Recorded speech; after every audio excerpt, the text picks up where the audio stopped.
there, folks. It is Friday, February the 4th, 2022. We are a week and a couple of days away from the Super Bowl. And Bobby Burrell correctly predicted Cincinnati, yes, for sure. Did you also get the LA side of the conversation? You got both parts of it? Uh, Cincinnati for sure, but I just double checking the other one. That's why I was making sure. Yeah. What was the quarterbacks? Remember, I did the quarterback. It was thing? so it was Matthew Stafford or Jimmy G. No, it was no, it wasn't Stafford. I think it was Stafford. Yeah. Stafford is the LA Rams, so it would have to be Stafford on that side of it. Yeah. Because the other one was Burrow. We'll have to go back and look at that one. Yeah, we got to double check. So Cincinnati one, I know you nailed on it. You got on that one. So the other one, I don't remember. I'm not 100% on that one. So Yannick was very first. He got it on Wednesday morning. He called shotgun very early. Twan Tilden, so excited. Second time watching live. Friday's never been the same. Appreciate that. Hockey. Why do people wear traditional wristwatches when they likely own a phone? They like analog. It's actually a good topic. I actually enjoy that conversation, but it's actually a different topic. It's more fashion than it is anything else today. Well, no, when you get into paying more than $50, if you pay more than $50 or whatever, he's talking about traditional watches, like a mechanical watch. Why would you use a mechanical watch when, even if you want to watch, a Casio for like $50 keeps the time better?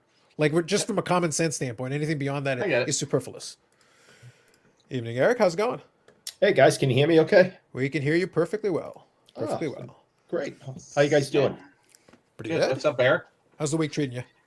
Other than the massive ice storm that we're having, that's lasting 2 days, it's everything else is good. But how much snow did you get? Last weekend when we had snow, we got 2 feet. 2 feet. All right. Yeah. I don't remember how much did we end up getting, Bobby? Because we did have that one day where we got dumped on a little bit, but I don't think it was that crazy. No, not that. I would say about in inches, about 4. Yeah, 5. It wasn't too bad. It was pretty light. Much. Yeah. I think they were expecting a little bit more, but honestly, it ended up being pretty light. All things considered, it wasn't that bad. Yeah. Well, look at what they did when we got 2 feet. They predicted 15 centimeters, which is about like 8 inches or whatever, 7 inches. So they're really off. Well, I think I've never understood why you would try to predict. Like, you can predict snow because you just look at the temperature and you say you're going to have precipitation. You put 2 and 2 together, you can kind of figure that one out. But how much? It's like warm front, cold front. Then they go, whatever. You can figure out that the likelihood is if you're getting precipitation and it's cold enough, you're going to get snow. But then how much of it is like, how much of it stays on the ground? It's not even how much falls. It's like how much actually sticks around. That's a little bit tricky. That's a different conversation. Yeah, it's when it's 0 degrees plus minus. Then you get freezing rain, snow. It's kind of in between. Then it gets slippery on the roads, and that's the bad part. So then they get the salt trucks out. If they put the salt down and then you get a heavy snow, then it's slippery underneath the snow. I used to do snow plowing when I got out of high school, so for about 4 years. So it was just a nightmare, guys. You go out and salt, and then you try to plow, and you're just sliding around because right underneath all that snow is just slush and ice. Yep. Absolutely. Right now, it's just raining ice, and everything's covered in ice. And there's like 200 crashes, within a few miles from my house. Literally, they're reporting like over 200 crashes. They told cars not to go out and drive today. They told businesses to shut down. Schools were canceled. It's been raining ice for an entire day. Wow. You really sold that. We wouldn't know you're in a rolling truck in Manila. Thank you for the local weather report. That's right. That was well played by you. I saw what you did there. I like it. So Hockey says, any thoughts on the burro market and people unloading? I've been enjoying it from a ComC perspective. I've been selling my burros. It's been great. It's great. Funny enough, though, and I got it in the mail day. It'll be shown tomorrow, but I've got it here. I did actually buy one a couple of weeks ago. So this is prior, because first I had to order it, have it shipped out, ship my cards, and have it sent over. So I actually did get a burro in, and it is one of these guys. It is the red. What do they call it? Purple shock. Make your screen big, Carlos. Yeah, I'll make it. I can't see it. Yeah, there you go. There we go. Oh, okay. Yeah. Oh, nice. Even an SGC, heaven forbid. So I picked up an SGC 8.5. They were not. It was very inexpensive, but it's a nice looking card. It's pretty neat. I like it. I will say, though, they didn't do a good job cutting out the holder, the little insert. Yeah, there's a little bit too much space up top. I was going to comment on that. It's trimmed. Well, here's what's funny. I made the comment in the video, and my comment is, you've got 2 options. Because SGC claims they cut it custom for these things. So one of two things happen. Oh. Either you guys can't figure out the correct sizing, or it's clearly short and you graded it. SGC? What do you? The ball's in easy. your court, homies. You explain. Look, I like the card, so I don't care. Making content. Yeah, it's like I like the card. I like the card. I think it's a neat card, and I got it at a fairly reasonable price, so I'm very happy with it. Like right now, the same card I could go flip it and get much more for it immediately. But I was very happy with it. But it's like, all right, you got some splaining to do there, SGC. So why would absolutely. so they are a different size opposed to your traditional 2.5 by 3.5 kind of card size? No idea. As far as I know, it should just be a standard card size. That should be the most standard out of the box. 3.5 by 2.5. It should be normal. I gotta pull out. I'm gonna pull out the ruler and I'm gonna have to measure it myself just to see if the card is off. Yeah, if it is. Collect the card, not the grade. Come on, guys. Yeah. So, it is what it is. So real quick, I'll grab a couple of these here. So good evening, Korean Cardboard. Is that a Favre jersey? It is. It is my troll jersey. It is my Favre New York Jets jersey. Mm-hmm. If you know anything about Brett Favre's storied career, this was not part of the story that he wants to talk about. That is why I got it at the clearance rack for $19.99. It was glorious. I'm surprised you had to pay that much for it. I know. I tried to talk him down to, how about you pay me $19.99? Yeah, exactly. They're like, no, we insist. We must take some money for this. Fine, for the comedy. Yeah. I've worn this ironically to a few Super Bowl parties. It's a good conversation starter, but it is indeed a Favre jersey. It's a good beautiful. Yep. So good evening, Jeff. Absolutely. So thoughts on the 1990 Yager Pro Set with the header and stats lineup? That's oddly specific. I don't know. I assume there's something behind your question to that. You'll have to let us know. Dig one out and look at it. Yeah, there's a bunch. I know there's a bunch of little sub variants on the 1990 Pro Set because they had a lot of errors and stuff. I'm not familiar with that specific one. Just a little. Yeah. The only one that really comes to mind is the blood. Other than that. But I remember there were a bunch of these weird little variants. I remember that for sure. Football has 10 million of variants. It's just impossible to get because the red line, the blue line, the black line. It's unbelievable. Just that backs, like, let alone I don't know what happened on the fronts. That's football, but we're in football season, so yeah. But the hockey, I never even. Well, actually, I stopped at 1990. Isn't that lucky for me? Look at you. Huh. So good evening, Aussie Card Dad. Over a foot here in New Brunswick, still snowing. Gotcha. Raining ice in Eastern Canada. Yep. Good old Mr. Plow. Good callback. Like that. Should people get the auto graded on a sticker auto card or just grade off the card sufficient? Honestly, the grade on the card is sufficient. You can see, like, you can tell if a signature's smeared or whatever. Like, how are you going to grade a signature? Because really what you're doing is you're saying, like, okay, so is it clear or is it smeared? Is it like sharply written or does it look ugly? Aesthetically, you should be able to tell if you think the autograph looks ugly. If it's smeared, it's smeared. It's pretty clear and obvious. That's just my opinion on it. Here. So 357. Can you hear Ottawa from your location? No, we can't hear it. I hear there's some guys complaining over there. Canada's perfectly free. It's just a bunch of morons. I'm guessing. I would love for them to open fire. That'd be great. I'm guessing there's a bend in the chromium card. Hence the card appears shorter trim when it's in fact correct size. That would be interesting. That's a theory, Jeff. That's a theory. Are the Yager Foodland cards short printed? What year is Foodland? Well, it'd have to be pretty early if... I don't know. Did they make a bunch of Foodland years through the 90s or after? I don't know. I don't follow the 90s. Is that a shopping market or something up there? Foodland, I think, isn't it like a supermarket or something, a chain or something? I've never heard of not in Toronto. Okay. Maybe out west or east. I'm not too sure. Well, it would be like the joke I used to make. The joke I used to make forever was because the CFL would do its telecasts and talk about selling a national package. But we would always get, Safeway commercials. Safeway is only out west. It's not available anywhere out east. So it's like, guys, these are not national commercials. You're showing me a supermarket chain that is not available for hundreds or thousands of miles. I think it used to be, though. Maybe years ago, but it hasn't years been for ago. a long time. Yeah. That's what I meant. Yeah, but I can't remember any Safeway in quite a long time. Guessing there's a bend in the borough. Could be. I'll have a closer look at it. I mean, wouldn't the slab press it down? I mean, there's still some flux in there, right? Yeah, as far as I can tell, there doesn't appear to be anything off with it. But I'll take a closer look at it. But it shouldn't have to. I thought SGC was the good one. Tisk. Controversy, people. Controversy. CSG's gaining. Yeah, no drama in the hobby this week. What will we do? Star stock rising. Not so much. Yeah, and Gem Mojo is asking the same thing. Is the burrow warped? I don't know. I'll have to see. I'll take a closer look at it. It seemed fine on first glance, but I'll have a closer look. Just for the sake of thoroughness, why not? There's no harm in it. I've already got it in hand, so at least I can take a closer look at it. We'll have to see. Either way, I'm just pleased to have the card, and the price that I got it for was fine, so I'm good with it, especially right now. And like I said, the stuff I've got in ComC has already started to sell for like 50-60% more than I bought it for, so no complaints there. We'll take it. For the most Ontarians nationwide does not exceed their provincial lines. Yeah.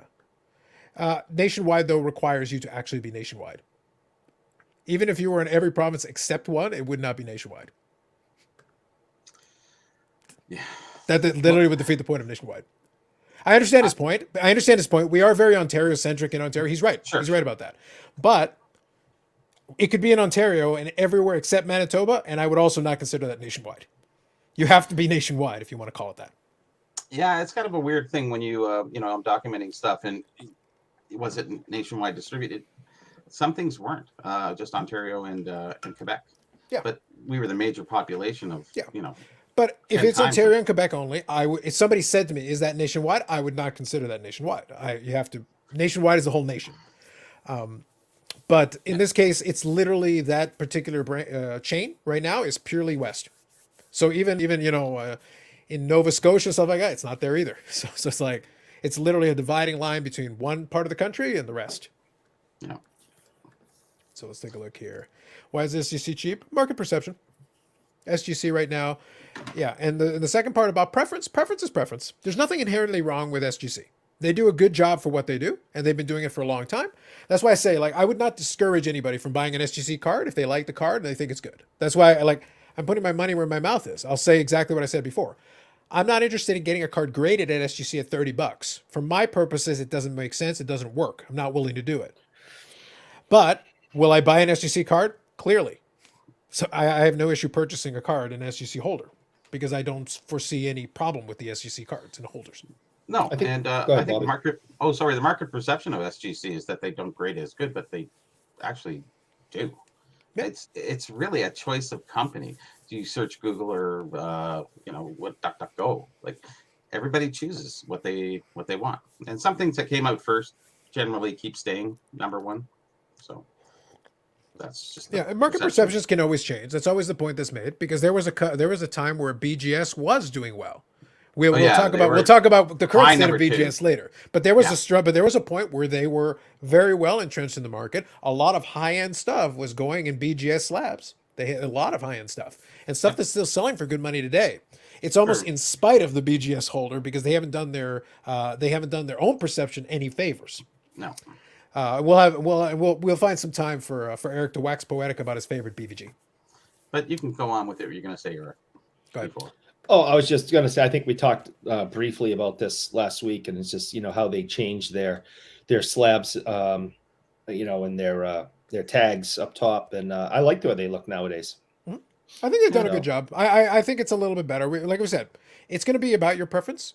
For me, SGC becomes more viable. Again, I'm talking about PC stuff. This is not stuff I plan to flip. Yeah. No. So for me, the cost financially, it has to be PSA at this point.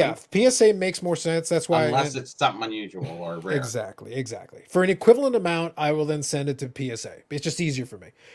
Because I got the ping this week that Brad confirmed he's got the cards, so we're good there. And he was nice enough to take a picture of it for me, so I'm following the journey of everything. So I've got the dates and times, and when I do a video at the end of this, I'll give the times of everything. When I shipped it out, when he got it, boom. When he sent it over, when it got in the system, when it got through the grading process, the different levels, and then obviously when it comes back. So we'll be able to get an end to end and get the exact data what's going on with it right now. So we'll see that. We'll definitely see. How many did you send? I sent 10 cards. 10 cards at the current rate that he's got. So it's going to be about $65 a card. And 5 cards through Marks. So we'll absolutely, yeah, we got to have at least 5 through Marks. AEW cards on file. We'll get a chance to talk some AEW in a little bit for sure. But thank you for bringing it up. Did you see the sale of 2015 Topps Chrome Gold Refractor of The Rock? I did not, but I assume they've been doing well. I know those gold refractors are doing a lot of money. A lot of money. As purely a collector, I'll do my utmost to find the cheapest price point of any of the 4 main graders. Yeah, exactly. If you're a collector and assuming the card is equal, there is nothing inherently wrong with any of those. If you're buying it for your PC, I wouldn't dissuade you from any of the main 4. I would not, because you can find good quality cards in all of those holders. No problem. So HGA, PSA. I was thinking HGA. I was thinking KSA. I was thinking Mint. Oh yeah. And then GMA. GMA is actually the big four. Yeah, they've been around a long the big four. time, surprisingly, a long time. Yeah. So Brad sent mine as well. Yep, perfect. Sounds good, Albert. Thank you for that. Over 3K for the Rock Gold Refractor. Those wrestling cards have been going nuts. They really have. That's why I say like it's been a lot. It's been a lot.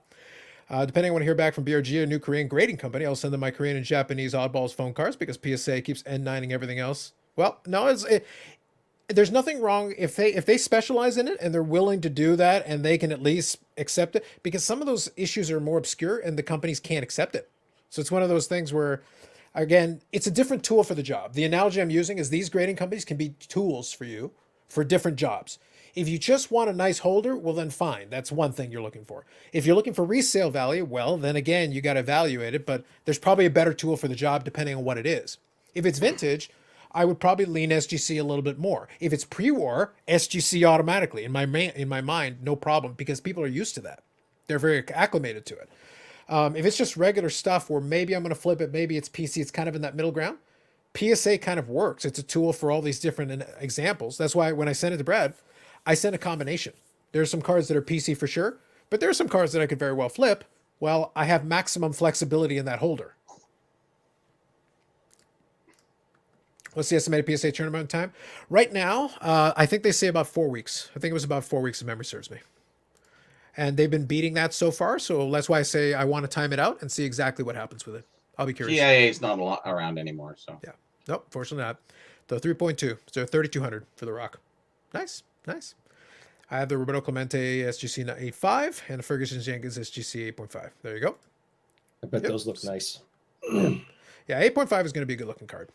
Okay, so before we go further, we'll talk about a couple of different things. We will touch on the AEW thing a little later. Bob Lewis may be joining us, and we may get a chance to talk about it a little bit at that time as well. And I did get some AEW cards in as well, so we can chat about that. But let's get it out of the way. Channel favorite.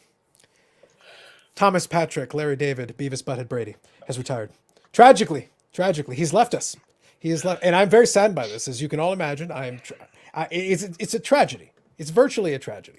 So I was thinking that I would give my brief thoughts, and then since Eric is, at least Bostonish guy, occasionally when he's not rolling through Manila, he could at least, potentially counterbalance some of my thoughts. For some reason, people think my thoughts are more negative towards Tom Brady. I don't know why. I am wounded by this accusation. But for the sake of argument, for balance, we can counterbalance it a little bit. So why not? We can do that. So let me just kind of talk you through some thoughts as I do a little slideshow of some great Tom Brady moments and memories. Ichiro, by the way, in case any of you are curious, Ichiro is an all-time great at everything. Ichiro's like an all-time great at life. And this is like a wonderful quote by him. He asked the important life question: who the fuck is Tom Brady? That's a good question. It's very good. I agree with Ichiro. I don't know. But Tom Brady has had a 22-year career. He's had a lot of great moments. I'm just showing a fraction of the great moments. Look, and look at his face. He's having the time of his life in that shot. That's wonderful. That's just fantastic, isn't it? And sure. Yeah, absolutely. No, the Packers. But what I like though is I'm about the minimum of moments, Bobby. Yeah. Take a look. Look at his face. He's having the time of his life there. Isn't that wonderful? Isn't that great? I'm a big fan. I like it. He's just taking a nap on the field or something here. Who knows? He's just chilling, hanging out. Sometimes he hangs out with the football on the field. It's what he does. And then here's him trying to do something athletic. Now, in the same vein of what I mentioned earlier about the memeing, that's the look of a man who's about to do something athletic for the first time in his life and doesn't know what to do. By the way, he doesn't catch that ball. Just spoiler, he does not catch that ball. No, not even close. He does not catch that ball. You had it before. You needed the after. Lord knows he tried. But he did not catch that football. It was very, very sad. Very sad. Wow.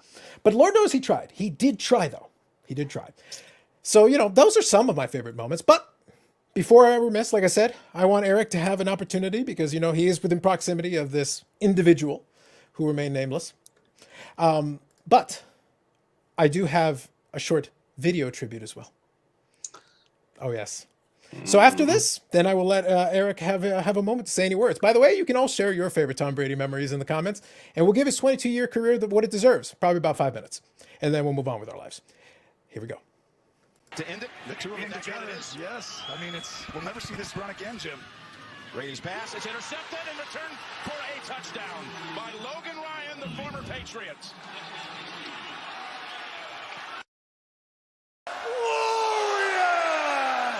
Watson, 4th down and 5.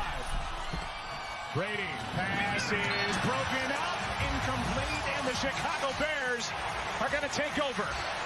DeAndre Houston Carson was there for Chicago. I don't know, Brady. I think the way Brady reacted and hold up his fourth, I think he thought it was 3rd down. Yeah, Brady's still standing out there. But that's 4th down, and it's Chicago's ball, and that's the end of the night.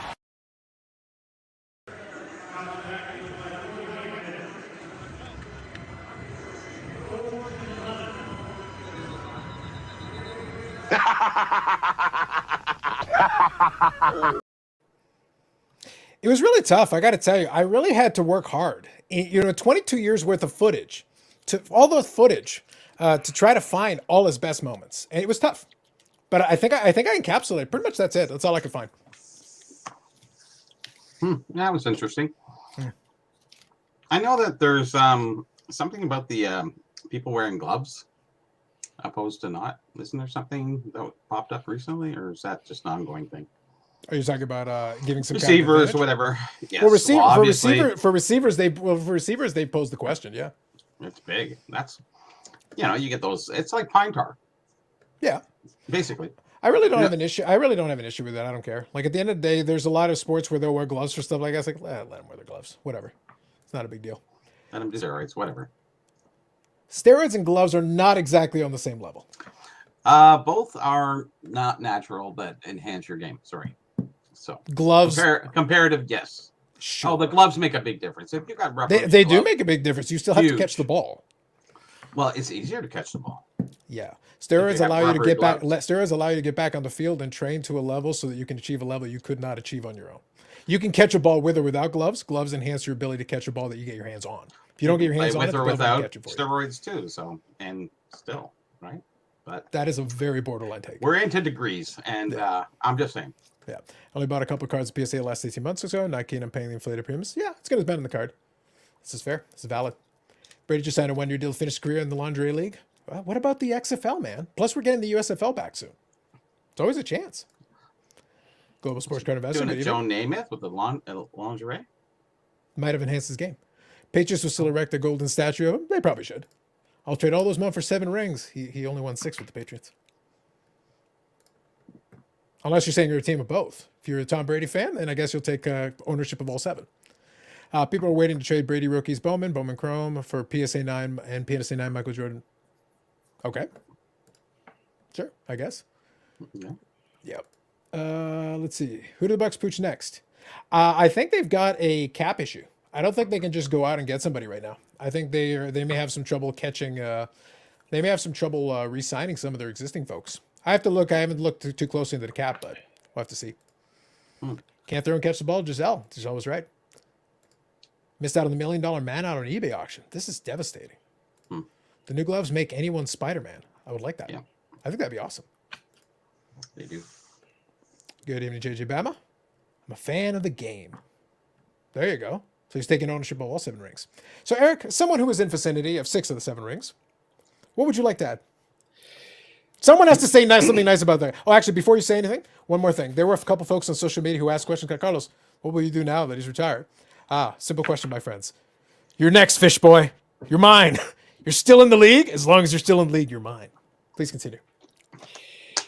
Before I say anything positive about Tom Brady, I have to ask where you and I are at. If I say something nice and acknowledge him in a positive way, does that make our agreement null and void? No, I'll tell you what, Eric. I will allow it for the next minute and a half because I've done a pretty good job trashing him since I started discussing him tonight. Okay. Otherwise, you go past. That's the red button. Yeah. Okay. As long as our deal is still in play, then I'll say something. You have 90 seconds. You're on the clock. Okay. I am not the biggest Tom Brady fan in the world. I can say just as many negative things about him as positive. The positive things are that this guy has the ability, while under immense pressure, not the videos I saw, to stay. The video would indicate otherwise. I'm not counting that, deducting it from your time. Please continue. All right, go ahead. Unbelievably calm and focused, and that's what makes him one of the greats. This is stuff that Joe Montana could do, and only a small amount of quarterbacks in league history. That, there's 3 seconds left on the clock, you got to go 80 yards, and somehow this guy manages to do it. It's not everyone can do that.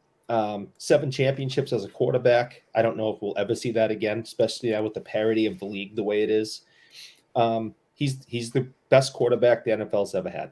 I think most of his game is mental. I think everyone knows he's probably the worst athlete in NFL history. I think the kickers are in better shape than him and are more athletic. I also think the Towel Boys are probably more athletic than him. I heard they could catch a ball. Tom can't, and he's made fun of himself several times because on that play. That was utterly ridiculous. It went right off his fingertips. But did you see all the people around him, though? He was worried about the close tackle nearby in that shot. Like, he was so surrounded bad. by people. And by the way, he was bad. wearing gloves. Didn't seem to help Tom, Bobby. It was the one glove. It was the Michael Jackson glove. I definitely think he cheated with deflating balls to get a better grip. I think he took advantage of the Patriots stealing people's signals and signs. All that stuff is true. I don't say it's not true, unlike a lot of New England fans. But right now in New England, I don't know if you guys know this, he's in hot water right now here at home.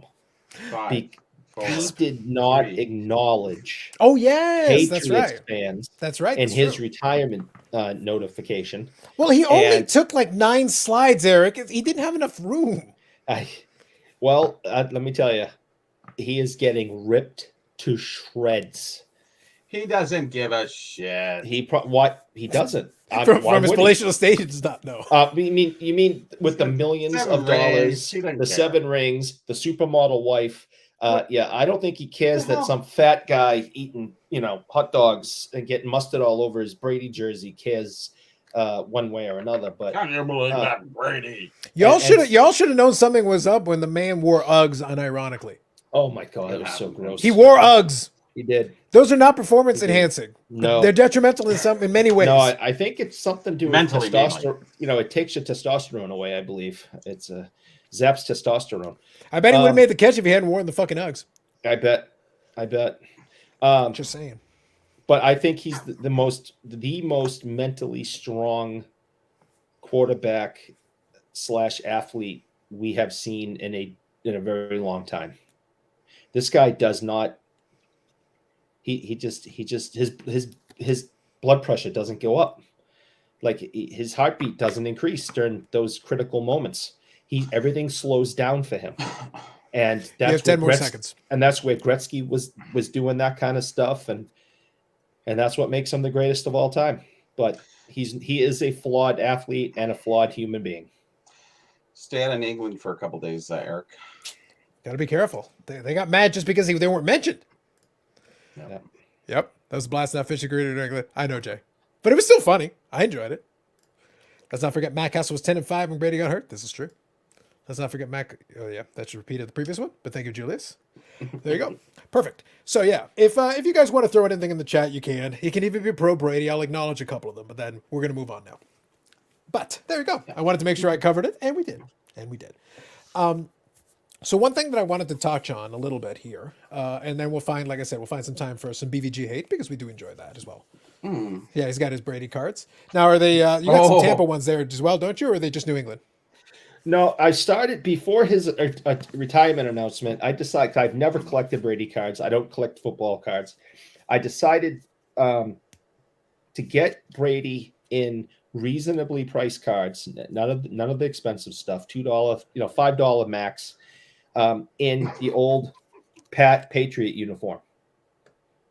So this is a Topps Chrome, base. And it's all in 2010, 2011, when they were allowed to wear the old Patriot uniform, which I grew up with. And next season, they're going to be allowed to do it again. So yeah, the retros, right? Yeah. So in 2010 or something like that, he was able to wear them. So there are a handful of cards out with him in the uniform. So I'm picking those up. But so is that why you're wearing the Patriots hat today? The old school logo? Yeah, I've had this for many, many years. Not new. No, that wasn't my question. My question is like, so is because you got the color scheme going and you got the whole bit in there. I know Jim, man, we give him a little bit of a break. Look, we got him about as close to him as we were gonna get. So that was pretty good. And we did interrupt him a couple of times, so we gave him a little break on that. Yeah. So you got something on Dapsman, Jay? I haven't heard anything new from him. I know that somebody, I think Tim from Slabstrong visited Dapsman. I did see his thing on his social media. Yeah, that's right. He was saying, yeah, they're pretty tight. Yeah, so he has a little Dapsman like parking spot tight. Thingy. Yeah, they are. They're good buddies. I've never met him or talked to him, but Tim's, just don't get pics. Just don't get pics from him. He gets confused very easily. Tim's buddies with him, so okay. Fair. They're both hyperbolic kind of guys. So yeah, well, so these are true statements. What I was going to say was that we did get, and I did the video on it earlier this week, where the StarStock CEO. So since it was brought up, the StarStock thing, so we'll move on to that. We already know that the story was that they laid off a bunch of folks, and we also know the story was that they're getting out of taking the raw intake grading, and then it's figuring out what's next. But that in itself is not really a big story to me. However, where I do think it's interesting, and maybe this opens up a little more room for discussion, they were one of those companies that really got a lot of venture capital funds as the hobby was booming. Initially, they got like a $1.3 million investment with a group that included Kevin Durant, because you always include the most famous name in the investment group. Kevin Durant probably gave him $500, but still, if he's part of the investment group, it still counts. It still counts. But $1.3 million is not nothing. And then in April of 2021, I included that article in the video, he got a second round of funding that was over $8 million that included a couple more NBA players and some other. The point is almost $10 million in equity funding, quite a bit. What was interesting is that I never got too interested in StarStock, and I made that clear. I wasn't too interested in it because I felt like they were trying to do a variation on what ComC does in the sense of trying to be a flipping marketplace. Yeah. Their whole thing was, though, that they would have StarStock A, StarStock B. They would do kind of a pre-grade thing and sort them into these piles, and then you could trade them. But you never knew what card you were buying. If you bought a StarStock A, it would come from the StarStock A pile. Whereas ComC ran into problems, obviously. We did point out, and I made fun of, I had no problem making fun of, the issues they ran into in trying to house that warehouse. It's not just a warehouse. It's that you've got to account for each individual card. Each individual card is its own SKU. Even if you got 5 copies of them, they're 5 different SKUs, because that one's a little nicer than that one. That one's a little better centered than that one. If you ordered the one in the middle, you don't want the one to the left or to the right of it. You want the one in the middle, because that's the exact one you ordered. But now they have that magical Willy Wonka machine that kind of dispenses or gives. Absolutely. And that's all part of the, in the building that can be seen from space. The point is that at least ComC had been around a while. They had decided years ago, and this is my overarching point. ComC decided what it was going to be years ago. And it always kind of kept moving in that direction and kind of going. Whether they succeeded or to the degree that we were all happy with or not, they're still doing their thing. Whatever, good, bad, or indifferent, they're still doing it. StarStock, though, got this money, started down this path, got a lot of publicity up front, and spent money advertising it and all that good stuff. But then things got interesting after that. Then they started having some problems where, they were doing it, and as long as the market's good, it's great. But then as soon as you start having a little bit of it, they weren't making enough money. Then they tried to pivot at getting into breaks. Then they tried pivoting and getting into, now they're looking at getting into NFTs. Trades. Yeah. The problem is, though, that if you keep changing your business plan over and over and over again, you never get a chance to really set your feet down and really, so what are you? You were this with vaulting, basically, services, and then you were trying to be breaks, but neither one of them were working fast enough for you because you got this venture capital money behind you going, hey, are you going to be profitable yet? The problem is that new businesses that are based on venture can take years to get profitable. Mm-hmm. Netflix wasn't profitable in year 1 or year 2 or year 3. Amazon. It took them years. How many years? Yeah, they lost money for years. They lost money for years and years and years. And now it's incredibly successful, but it took time. So it means you better have a long patience. But if you're a user, you just ran out there and you just decided to get in front of it when this thing just came out, and then you're like, shocked that they had to pivot. Well, it goes without saying that, when we had the explosion in 2020, I think that a lot of people came in running into this business thinking that it wasn't going to stop. And actually, it didn't show signs of stopping for about a year and a half. And now we're starting to see a little bit of a slowdown. Definitely, obviously, a few businesses have kind of went under or away, and a little bit of scandalous here and there, and some cards have dropped. The upper echelon of cards are always kind of stay there. I think the guys in power who have money will keep them there anyhow. Also, if they're not commonly traded, you don't have to sell them. If the last one sold for $1 million, you're sitting and there's not many out of them, you just don't sell it.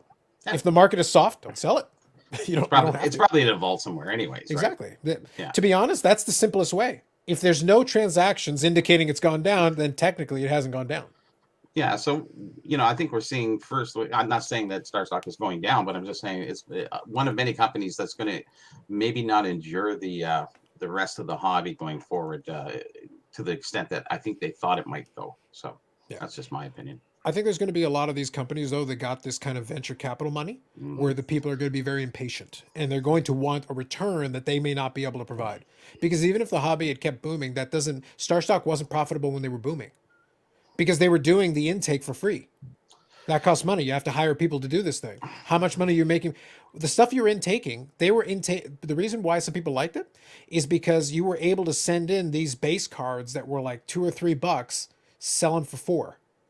There's no margin in that. The money you're making is so minuscule. Even to have somebody intake it, open the box, and you're paying the minimum wage. It's still, like your margin's gone on these transactions. So it's like you're not actually making. It's on volume that you're hoping. You're hoping to take in millions and millions and millions of cards to try to get it on volume. That's send them in the cases of Pro Set. The one with the red line. What was that one? Yeah, the one with the line, exactly. So real quick here. So Will here says, how sold is the Star Stock CEO? Not to be me, but it looks like he's getting to learn the hard way. It's very possible because you got to remember that. But here's the funny thing: being a young founder is not a crime because Apple was young founders and it took them years to get their footing, and then when they did, it still took a pullback in the company. Steve Jobs was sent away, did some other stuff, eventually came back, and in his second act, he was much more successful in being able to take the company to another level. And now Apple makes money hand over fist. But that took a while. It wasn't like you just snapped your fingers. They were riding high in 1984. They were doing very well. And then they paid for a Super Bowl commercial. And then they got slapped down for that one. And it took them years before they came back and did that ever again. Yeah, and Luber's pretty young too. Yeah. Well, a few others.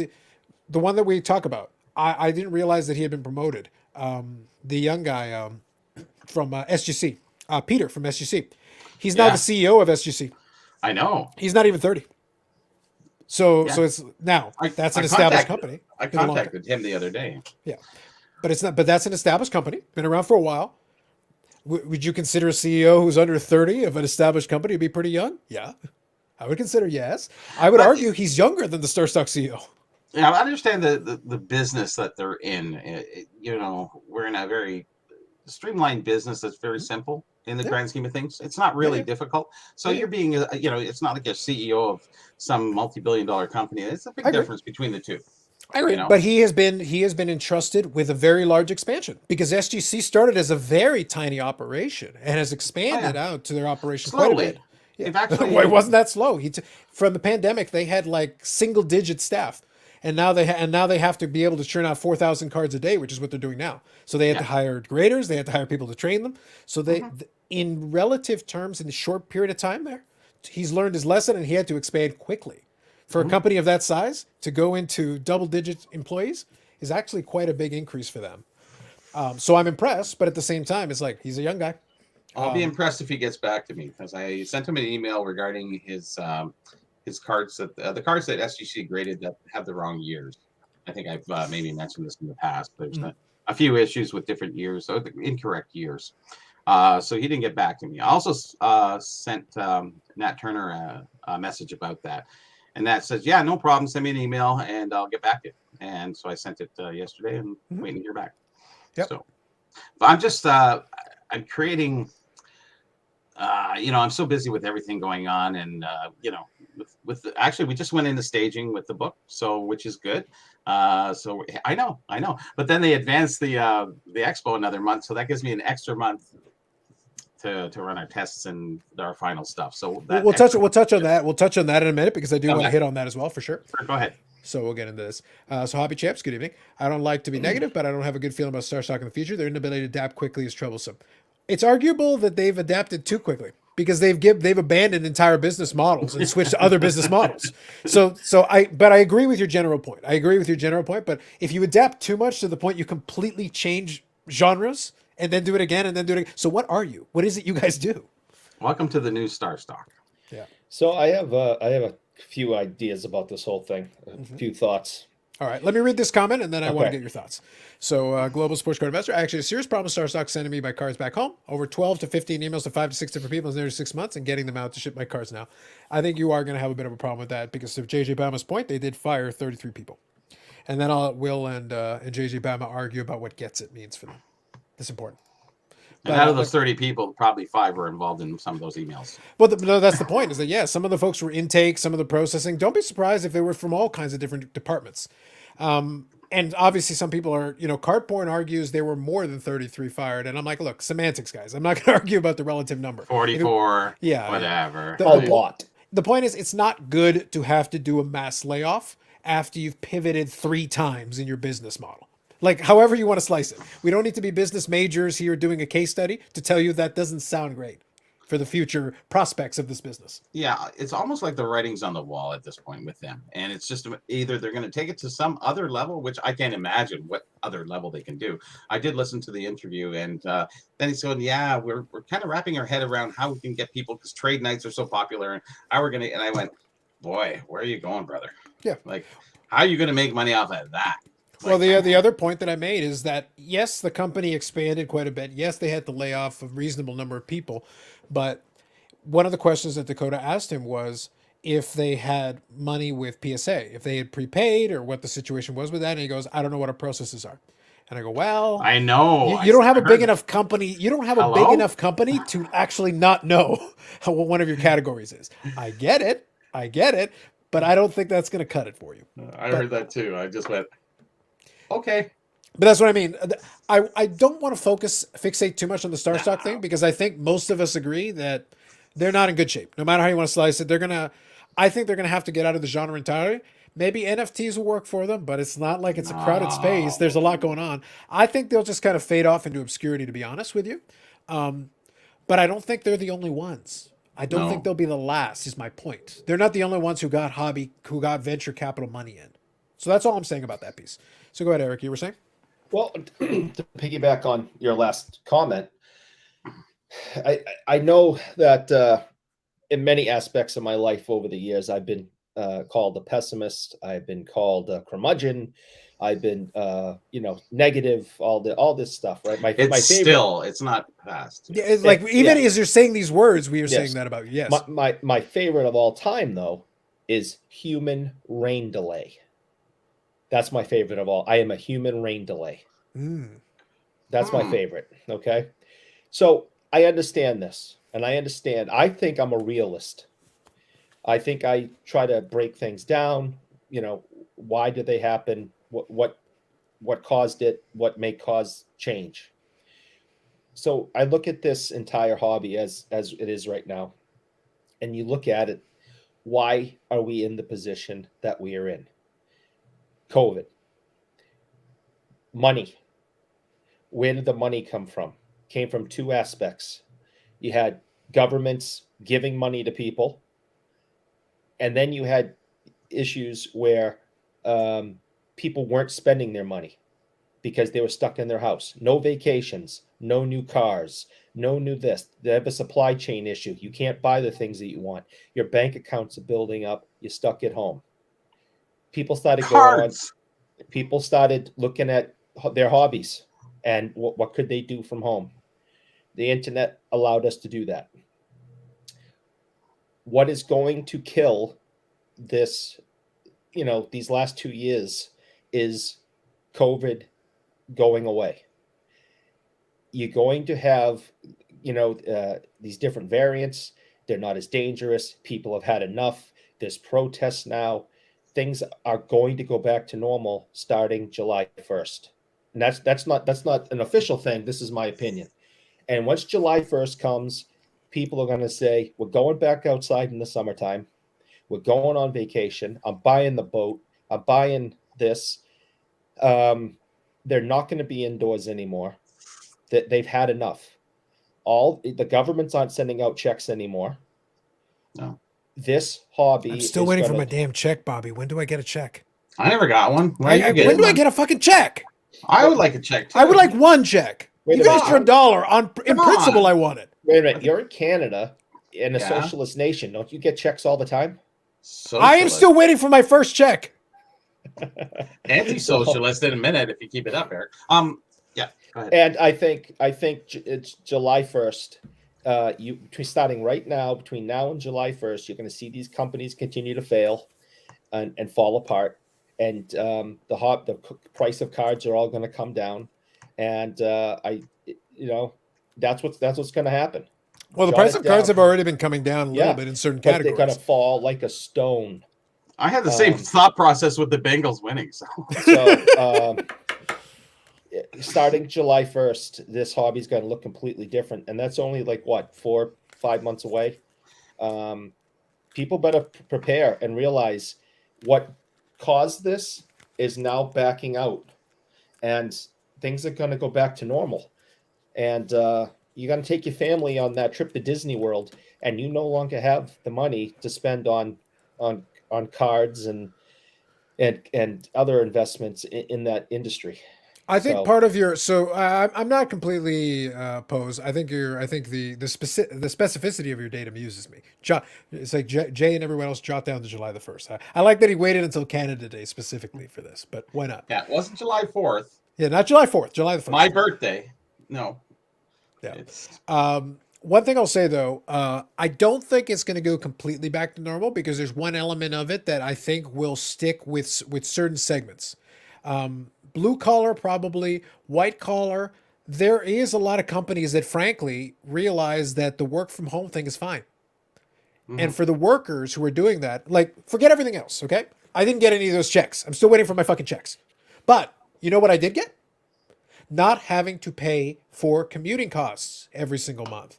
That's real. That's real money. And I can tell you exactly how much it is. It is $400 for the GO train and then the subway in downtown Toronto, $400 per month, plus another $100 for related expenses to and from getting to and from.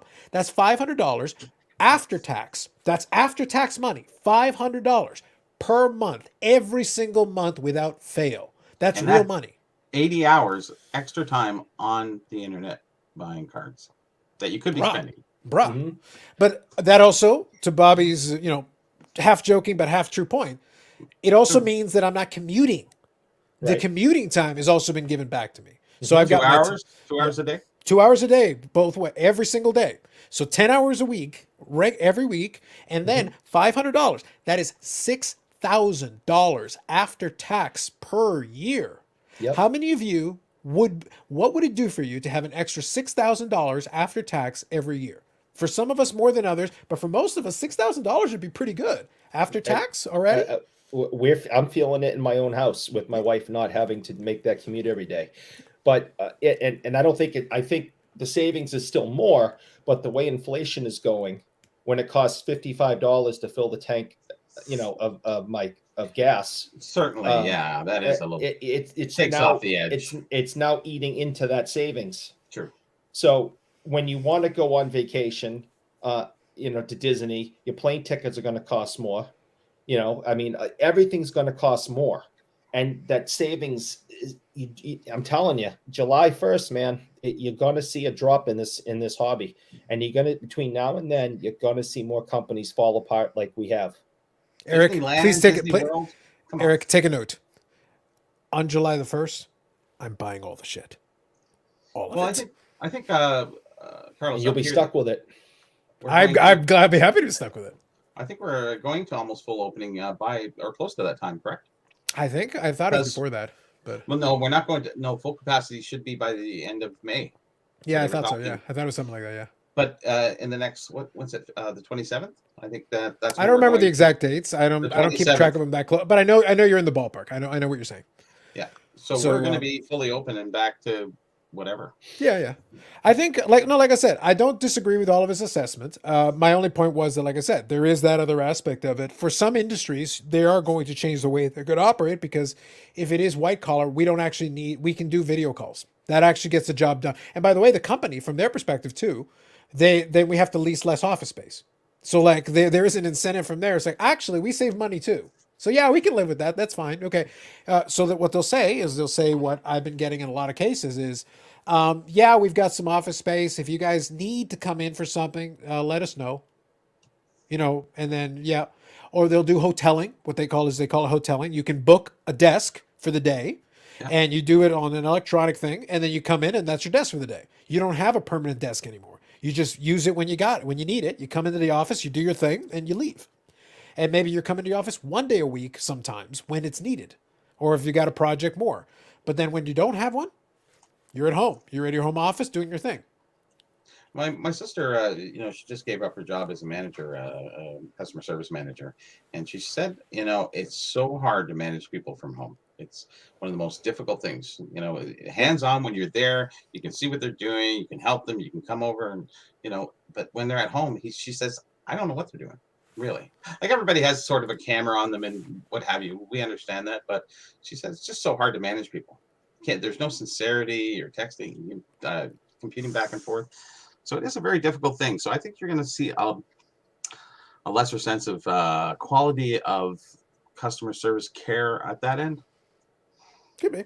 Just my thoughts. Oh, yeah. I think it is actually, because she says, I'm not there. They're not calling at there. So they're calling from home. What are they saying? I can't hear them. I can't listen into every call. It's not like she wants to, but you know what I mean?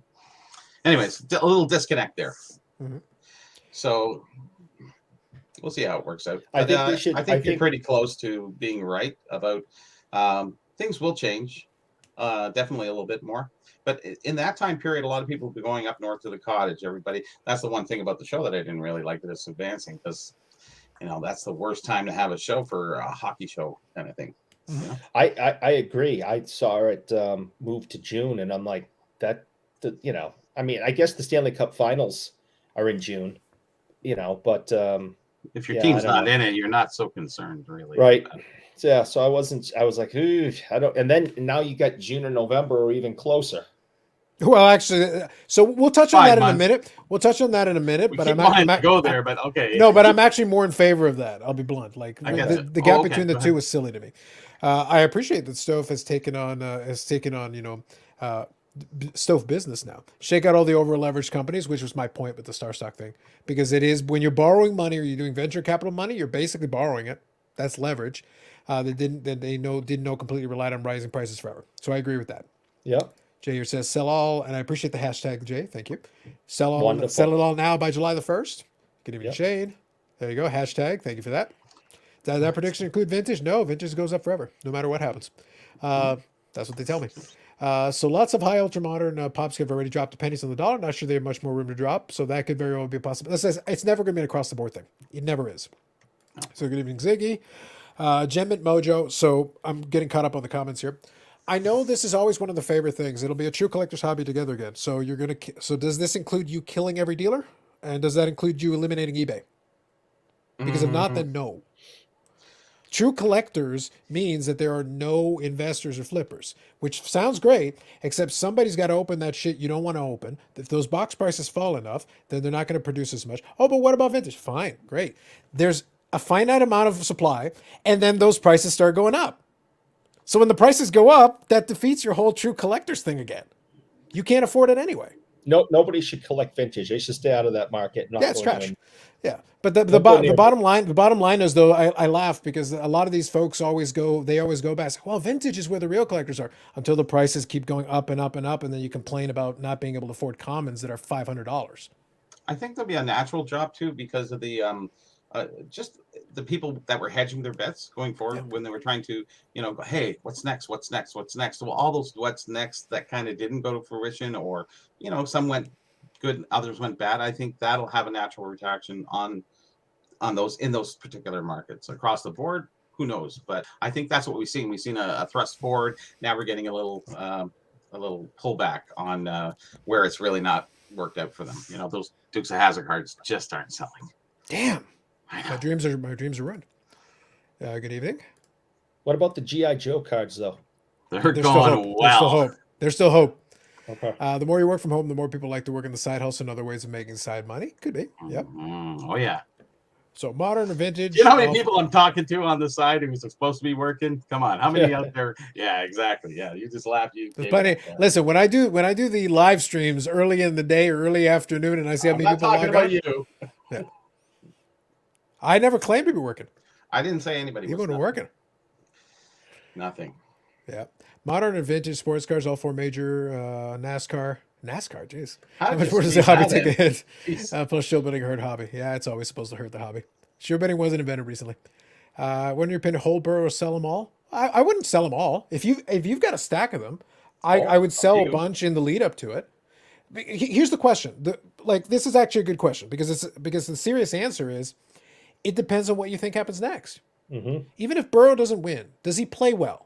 Does it give good signs for the future? Because they've got a deficiency on the line. They actually don't have a good line. That team could actually improve. They could get better. Well, if he plays well, acquits himself well, and for whatever reason doesn't win, great. He's in his second year. Who cares? That's not a big deal. But what if he wins?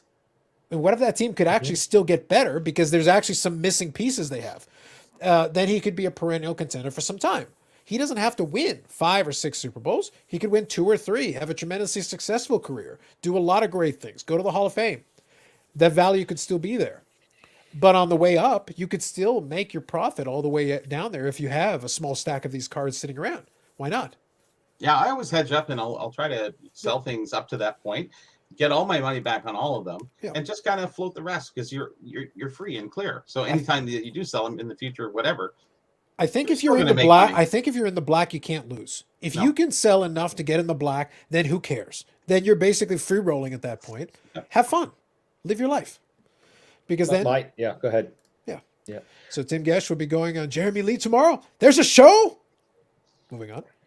So just on the borrow stuff, and I know that Carlos, you don't, you can always say that, we don't give advice on how to sell and all that, but I have an opinion. We have to if somebody is in a little financial stress with cards. What's wrong, Eric? Not me. He buys Boston Bruin cards. How much more stress can you have? 1978 Boston Bruin base cards. Yeah, I think I'm okay. Next, it's I got a friend. No, you're not okay. That's precisely why we're saying you're not okay. That's a sign of mental illness, is what it is. I got a friend. Yeah, you need help. You need an intervention, is what you need. We're here for you. It's not the cost. It's what you're buying is the concern that we have. It really is. Yeah, it's all those $2 bin box stuff. Thank God they're only $1 or $2. If they charge you more than that, then we got a real problem. It's like, here comes Eric. Get the $1 bin ready. Put $2 on it. Don't put $1. It is. It's a sickness. I have an issue. It's a happy sickness. It does make me happy. If you are in some financial distress, right now is the time to sell and try to get yourself out of that hole with borrow cards because he's never going to be higher if he loses. You're going to have to gamble that he not only wins. You can see a Brady I think you're allowed to lose your first in a Super Bowl where you weren't supposed to be there. Okay, and if you looked at Jimmy G cards, his cards were going up and up and up and up. He went to his first Super Bowl at the 49ers, lost, and they all went right down the toilet. Yeah, and he's also continued to suck since. You have to actually play well after that. But my point, right, and who says this kid won't do the same thing? The point is, right now, if you are in financial stress, now is the time to try to help yourself out of that because he's never going to be hotter unless he wins, and he has to win in that last second Brady type way to really make him, huge. Because people forget it's a "what did you do for me lately" situation. That is true, but we have a direct analogy recently that contradicts that to a certain degree. Okay, and that was Mahomes. When he went to his first Super Bowl, the first one, he went up and up and up. He won the Super Bowl, and then the card went down. because in the immediate aftermath, people are selling it off. So it goes down. Like when you sell off, it goes down. It's like, but he won. I know. That's why people sold off. They were trying to take their money. They were trying to get it. So in the immediate aftermath, it dropped. Then they stayed contenders. They had another run at a Super Bowl. But over the course of the next one, plus we had the COVID and everything, the Mahomes, if you had bought right after the Super Bowl, the day after the Super Bowl, you would still be able to sell the Mahomes for more than what you bought it for. Even right now. Even after this latest setback and the whole 9 yards. So there is still more room for some of these guys. So here's what you got to remember, and this will be the way that I'll put it to you. Eric is right for 85% of his analysis. The only point that I would remind is that, so when I bought this thing, this isn't the highest condition version, but it's also not the base card. It's got a little bit of things going with it. But I paid $60 for this. Already in the holder. Mahomes was already starting to go like hundreds of dollars for his Donruss base. Do you understand? Like there's levels here. If they've got more room to go up, then they can at least go up to a certain degree and then even come down and then continue up if they play well going forward. But even if they don't, if you bought 2 months ago or 3 months ago, what you paid was probably very little. So I would still recommend you, if you have multiples, sell off some, take the profit along the way, and then you can hang on to a couple. You can put them in the back and just, if it works out, it works out. But you also bought at a low price point, so you really don't care. And again, if you've cleared it out, you're actually in the black. Now you're free rolling.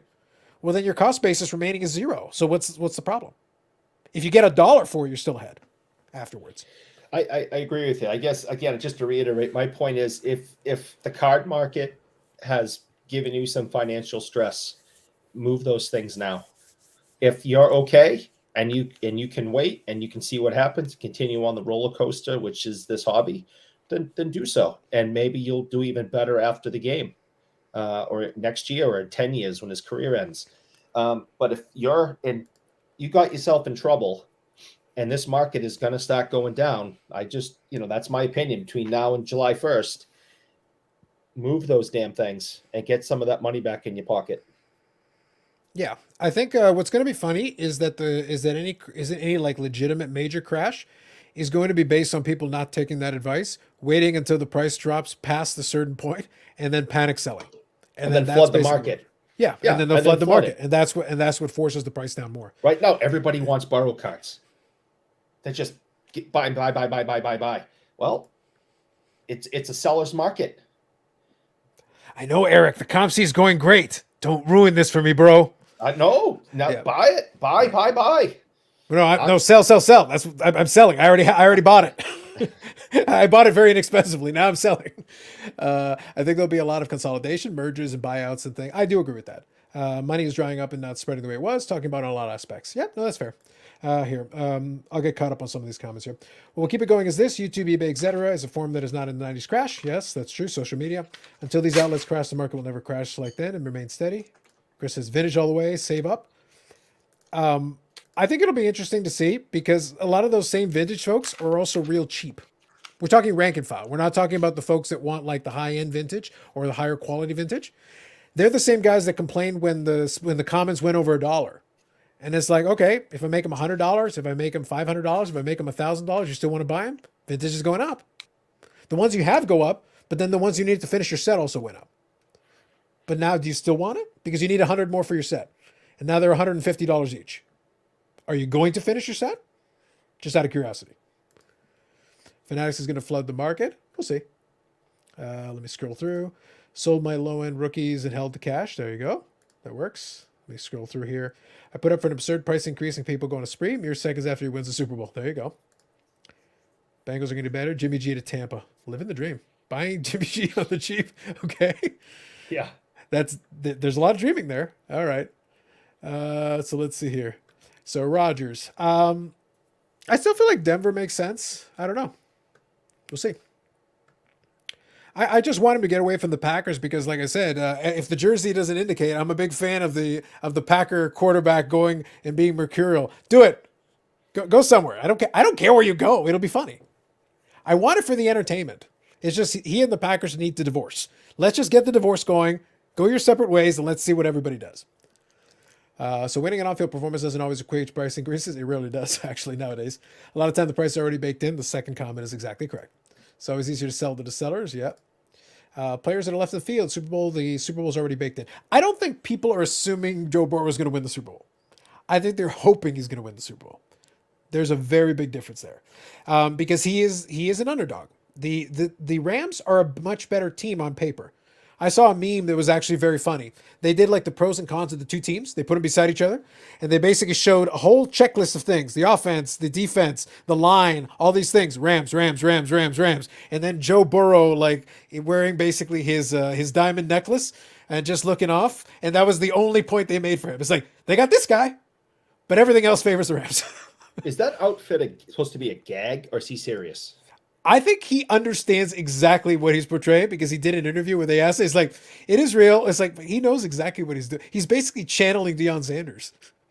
It's hysterical. I'm enjoying it. Let the kid have his fun. He's young. If he's having fun and it's a gag, I'm all for it. If that's like him, I don't think Joe Burrow's hanging out in the hood in Cincinnati. He's out of his goddamn mind if that's really him. So what you're saying is I like Cincinnati even more in the Super Bowl. I kind of need him to be a little crazy. If that is legit and he's not trying to be, funny, yeah, he's out of his mind. Yep, there you go. So there you go. Just scrolling through. As a Lions fan, I'm not a big supporter of him. Yep, there you go. AW cars will be booming. Well, they're doing well for now. Ryan Fitzpatrick. I like that, because Ryan Fitzpatrick is fun. Not a great quarterback, but a lot of fun. He's a lot of fun. So that's oldest active quarterback in the league now. Fitzpatrick? Yep. Is he older? He's older than Rodgers? I believe so. Now I'm curious. All right, Google that. I will. I will go to the Oracle of Knowledge to Google. But yeah, so I am caught up in the comments, so that's perfect. Good stuff. Love it. But yeah, I did enjoy it. I love the whole idea with it. It's like, okay, great. Let's see. Fitzpatrick, 39 years old. Okay, so that's true. Because I know Rodgers is 83, like me. So yeah, he might be actually. This might be true. It seems nuts. I'm just trying to think, like, would anybody else be? Because I know Rodgers is born in 83. So Fitzpatrick would be Fitzpatrick's 82. So let's see. Yep. Yeah, in December 83. So anybody else who would be older in the league for quarterback? He's it. Wow. Okay, now I doubly hope that Fitzpatrick gets a job. I don't care where. And this guy's like half naked in the freezing cold in Buffalo a few weeks ago. Like I said, the man is entertaining. Oh, he's crazy. Yeah. Absolutely. You gotta have. Listen, I'll take the guy who's out of his damn mind. I love it. Yeah, Rodgers and Manning both look old as hell. They both need to get an avocado ice cream diet. Well, it's so funny. So the context of the first picture that I showed earlier on, where Ichiro was like, "Who the fuck is Tom Brady?" Tom Brady was trying to reach out to him to ask about his stretching routine, because Ichiro was known for having because he was playing very well into his late 30s and his early 40s. Mm-hmm. So he again. Tom Brady was interested in the longevity thing. He wants to steal techniques or ideas from anybody he can get it from. So he reached out to, noted, connector of people, Alex Rodriguez, another legit dude, bro. Hey, bro, can you hook me up with Ichiro's number? So he text messaged him, and that's where that line came from. Because Ichiro saw it. He saw it was Tom Brady. Like, who the fuck is Tom Brady? And that's why Ichiro's a hero. I guess he wasn't big in Japan yet. Nope, not so much. Yeah, let's see here. Rodgers to Tampa, pick up where Brady left off. So I've heard this. So I got a question. So some of you guys that are keeping track of this a little more closely, what's the cap situation in Tampa? Yeah, can they retain their players? Otherwise, what's the point? No, that's one of the reasons Brady's leaving. Yeah, I'm actually being serious. I'm curious what the cap situation is in Tampa. Could they even retain their players? Because the Packers situation, I know their cap situation is not great. They'll probably lose Devontae Adams anyway, no matter what. So I'm sitting there like, no, Rodgers, leave. You leave. Devontae will probably leave.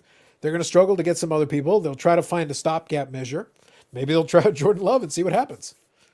I have no idea. That'll be tough to see. Yes, Paul was the one who provided me that picture, by the way. So credit to Paul. Yeah, Big Ben was second oldest. That makes sense to me, but he's obviously retired as well, so that's out. I think the oldest athlete right now is still active, and I saw that with Brady retiring. The next oldest athlete is Zdeno Chara. Yes. Yeah, because I think he's 45. So he's the oldest athlete active remaining right now with some space there. Yeah, 2 original stretchers, Kareem and Ricky Henderson. Yeah, yeah. No, there's an aspect to that, and steroids and drugs. But you may as well. Ricky got pretty big. Yeah. Ricky got big. Yeah, I'm not talking about if he guys even do the cap. My question is what their cap situation is, just in general. I'm not saying he left because of the cap. I just want to know. I said that's one of the reasons. Yeah. But my question for Michael Hamm and anybody else, I'm just curious what Tampa Bay's cap situation is. Period. Do they have a lot of room? Very little room? No room? I'm just curious. That's why it's been discussed on local sports radio here about it, because obviously he's always a topic no matter where he's playing or not. And the cap, from what they're saying on sports radio, is they're in big trouble down there because they've stretched it as far as they could the last couple of years, and the discussion is leaning towards one of the reasons, Giselle being the main one, but is that he's going to lose all these players. He just had his best wide receiver blow his ACL out. Mm-hmm. His second best wide receiver is crazy and is off the team. Gronk's he's getting beat up more and more every year. And there's all these different money issues, so they're not going to be able to bring people back, and they're not going to be able to pay him what he wants, because that was one of the reasons he left New England, because he was tired of taking a back seat in the salary department. And there's just all these things added up. Yeah, we'll have to see. Like I said, I don't think it's I think it's a combination of things, to your point, and that's where I never say never, because we lived in a world where Jordan came back a bunch of times. We lived in a world where Lemieux decided to come back a bunch of times. He had different reasons for doing it, but we've lived in that world. We lived in the world where this guy retired and unretired and retired and unretired more times than we can count. We never say never. Strong, another GOAT at the time. We never say never. Yeah, we never say never with these guys. That's why I say, I'm going to get my entertainment from it, and I did earlier tonight. Yeah. But enough. I got to have my fun with it. I'm not going to assume it's permanent until he gets hit by a bus, and even then, back up the bus just in case. Just he drinks water. You're not going to hurt him. Yes, water. Logan Paul water? Ooh. Thank you, Don. Appreciate that. Yep. I have no idea. I'd be curious about that. Tampa Bay has $18 million to spend in 2022. That's pretty light.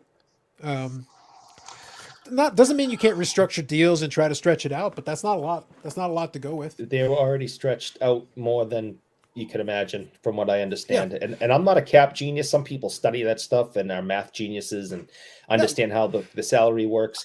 I'm just going with what they're talking about on the radio. And I guess they're in really bad shape. And that's just one of the reasons he's like, I can't be here. Your savant rundown of the hobby today has been phenomenal. So he had a moment.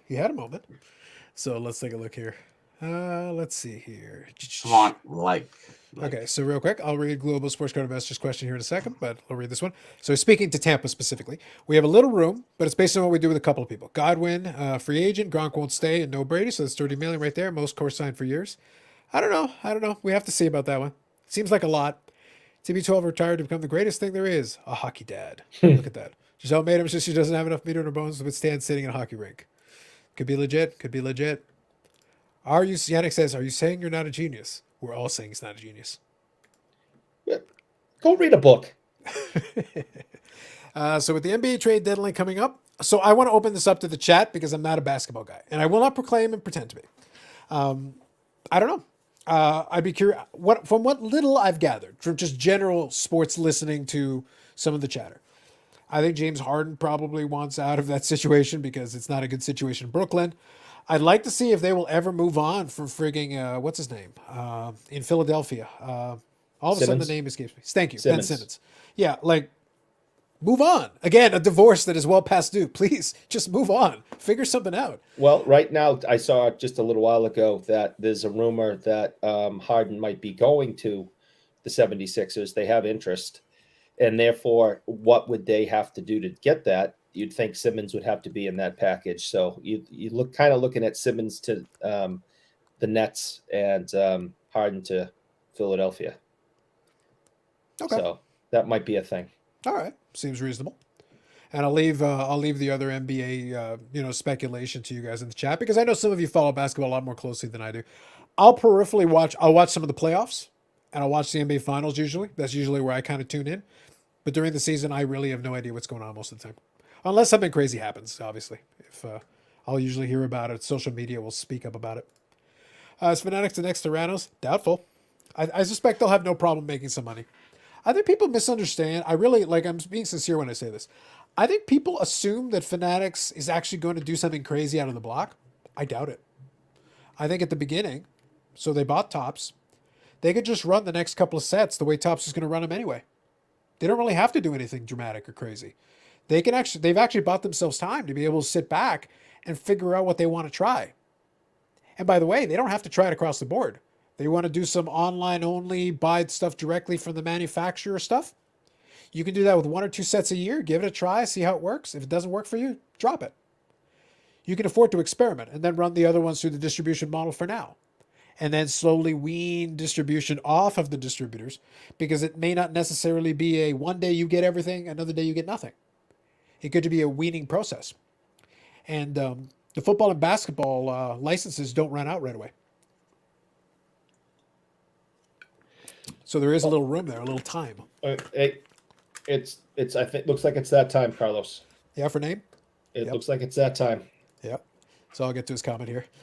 Says Brady is one with less. Allegedly. Did you not see the tribute at the beginning? I didn't see a lot of winning. So Tom Brady's going to make a comeback in the CFL, the reverse Warren Moon. There'll be total domination of North American football, so the GOAT conversation can truly end. We're assuming that I consider the CFL to be football. Yeah. Right. How dare you, sir? Don't they have 7 downs or something? I don't even know. It might be 36 downs.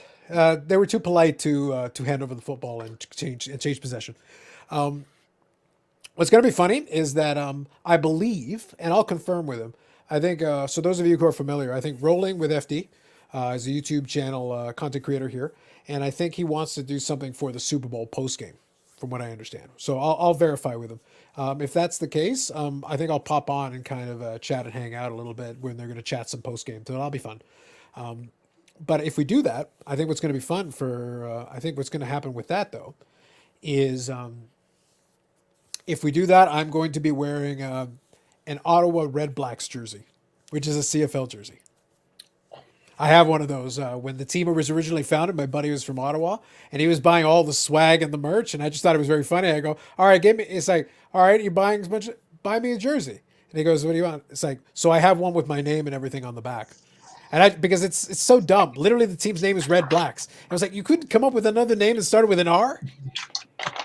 Here's a league that named the same team twice, Rough Riders and then Rough Riders. Well, but that was the problem, is that they wouldn't let him do Rough Riders again. Yeah, that's probably it. Yeah, they didn't want to have 3 teams of the same name? Because this is the third iteration of the team. The original was Rough Riders. Then the second one was Renegades, R. Nice. Yeah. And then the third one is Red Blacks. Guess what their color scheme is, Eric? Blue and yellow. So close. So close. Oh. They just didn't want to change the R in the helmet. I don't have a problem with that. It's fine. But I think you look. Why couldn't you have done Renegades again? Like, here's the thing: does it really make a difference? Would it really have mattered? No. Who cares? Like, at the end of the day. And by the way, that team won the Grey Cup as the Red Blacks. Yeah. So I was like, all right, great, you won the championship. Look, at least you won a championship before Hamilton. Ha! Yeah. True enough. Red Blacks. Hey, they had their chance. They were in the Grey Cup at home. They had their chance. CFL's like Canadian television. It literally is Canadian television. It's the physical embodiment in sport form. Any shows that come on that are Canadian, it's like, Well, it's because in order to keep it Canadian, they basically say we must have X number of Canadian players. It's like, but what if they aren't good? We still have to pay them well. Doesn't matter. Yeah. There you go, Rough Writers. See, you're thinking, name. You're thinking. Yeah. I'll give you some points for that. I'll give you some points. The Olympics started. Do you guys have any Olympic cards of memorabilia? Nah. I have some Olympic cards. Yeah. You got Olympic cards? Yes. All right. 83. Is it from the Miracle on Ice team or just hockey in general? 83 tops. Yep. Go pull them out, Eric. This is your moment, Eric. I don't know where the hell they are, but yeah, I have some Olympic cards. Yeah. Well, you can't say it and not have it. Come on. I would love to have helped you. I had World Cup cards, but they don't count. World Cup of hockey, that doesn't count. It is international, but it doesn't count. World Cup. I just bought this the other day. That's a World Cup card. Joe Montana. It's Joe Montana. Yeah. Oh, that's when he was the Chiefs too, eh? Yeah. Okay. Very captain. It goes with my Dan Marino, Mickey Mantle, Wayne Gretzky, and now I have that one to add to it. There you go. Yeah, there was in '83. There was a Topps shoot off that did an Olympic set. Where they had Muhammad Ali. They had the Miracle on Ice guys. He said July 1st. Will he said July 1st? So you actually have almost another month. That's right. Or two. Oh, that's true. You got the sportscasters. That's true. Yeah, I was gonna say I have a lot of Olympics. Are those even cards? They're just like I don't even know. I'm not even doing the sportscasters because they're just I know and complicated set in this world. And yeah, even the guys who know don't even know everything. It's like because every country, I have tried to find something online that could give me some information, and it just bits and pieces and places. There's one site out there that's pretty good. Okay, well, there's a lot of unknowns. He goes, well, we don't really know if it was issued here. We don't really. It's like right. All right. So before we get too far down the rabbit hole, I'm going to pose a little bit of a question.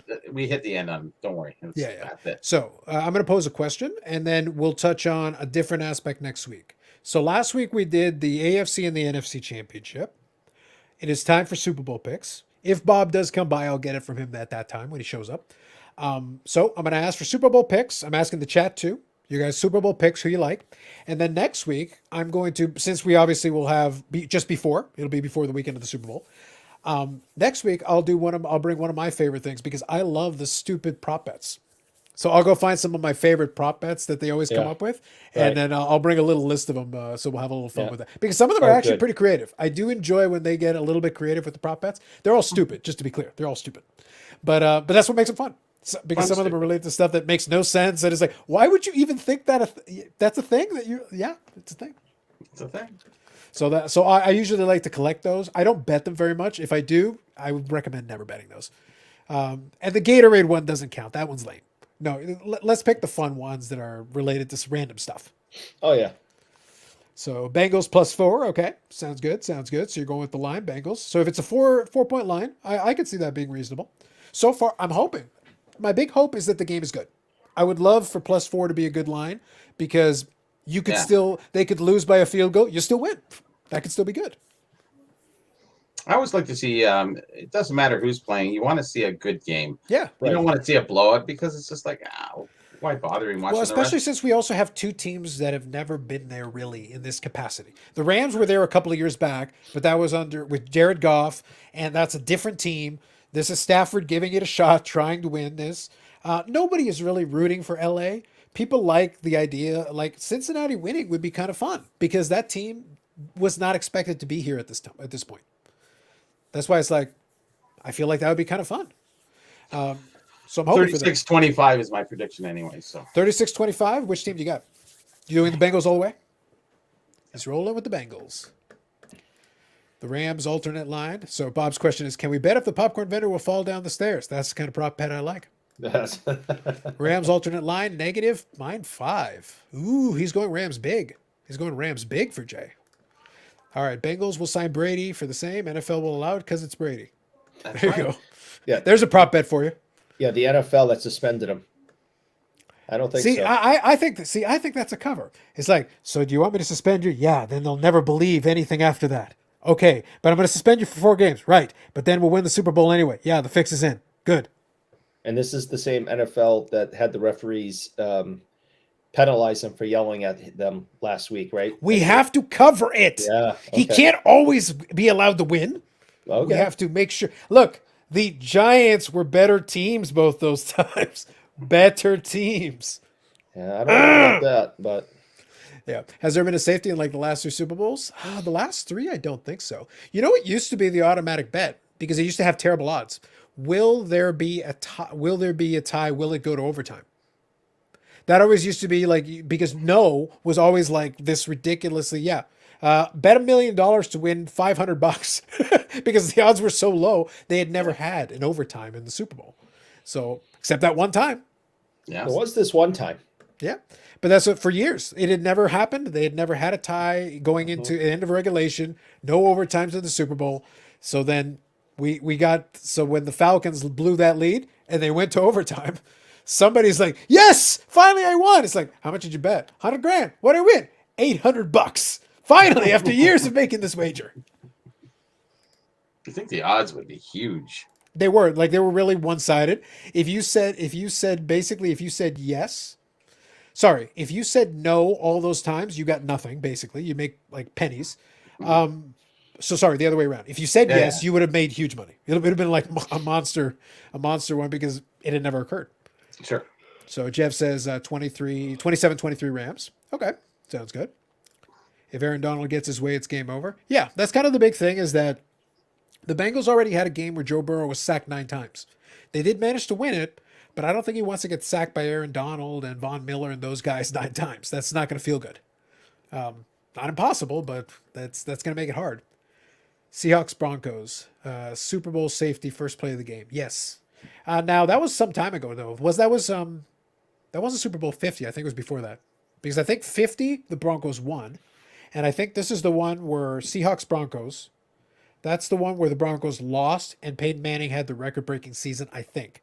I might be mixing up my years, but I think that's right. Jimmy G comes to Tampa. Bucks go 10-5. It goes down. Brady comes over retirement to win a Super Bowl. There you go. Sure. Favorite Bengals stat. First text message sent about a Bengals win was this year. Their last playoff win was 91. The first text message was sent in 1992. That is true. Text messages didn't exist the last time the Bengals won a playoff game prior to this year.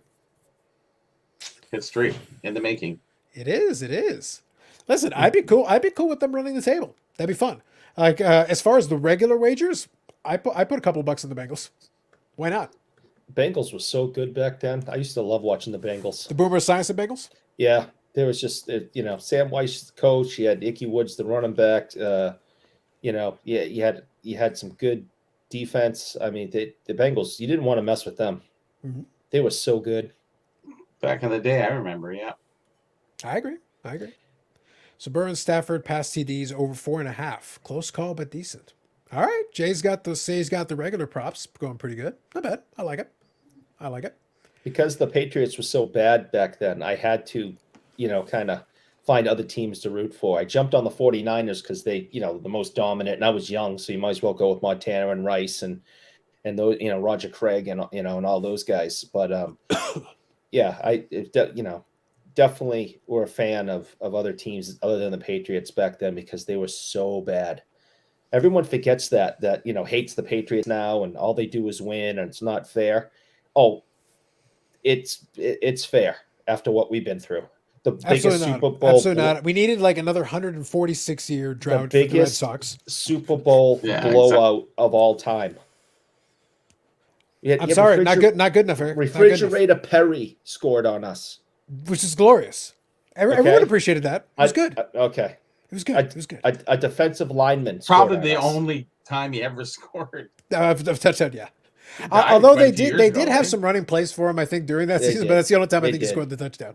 And Walter Payton went to his grave disgusted by it because they didn't call his number to run in and get a touchdown in the Super Bowl, and they put that fat bastard in instead.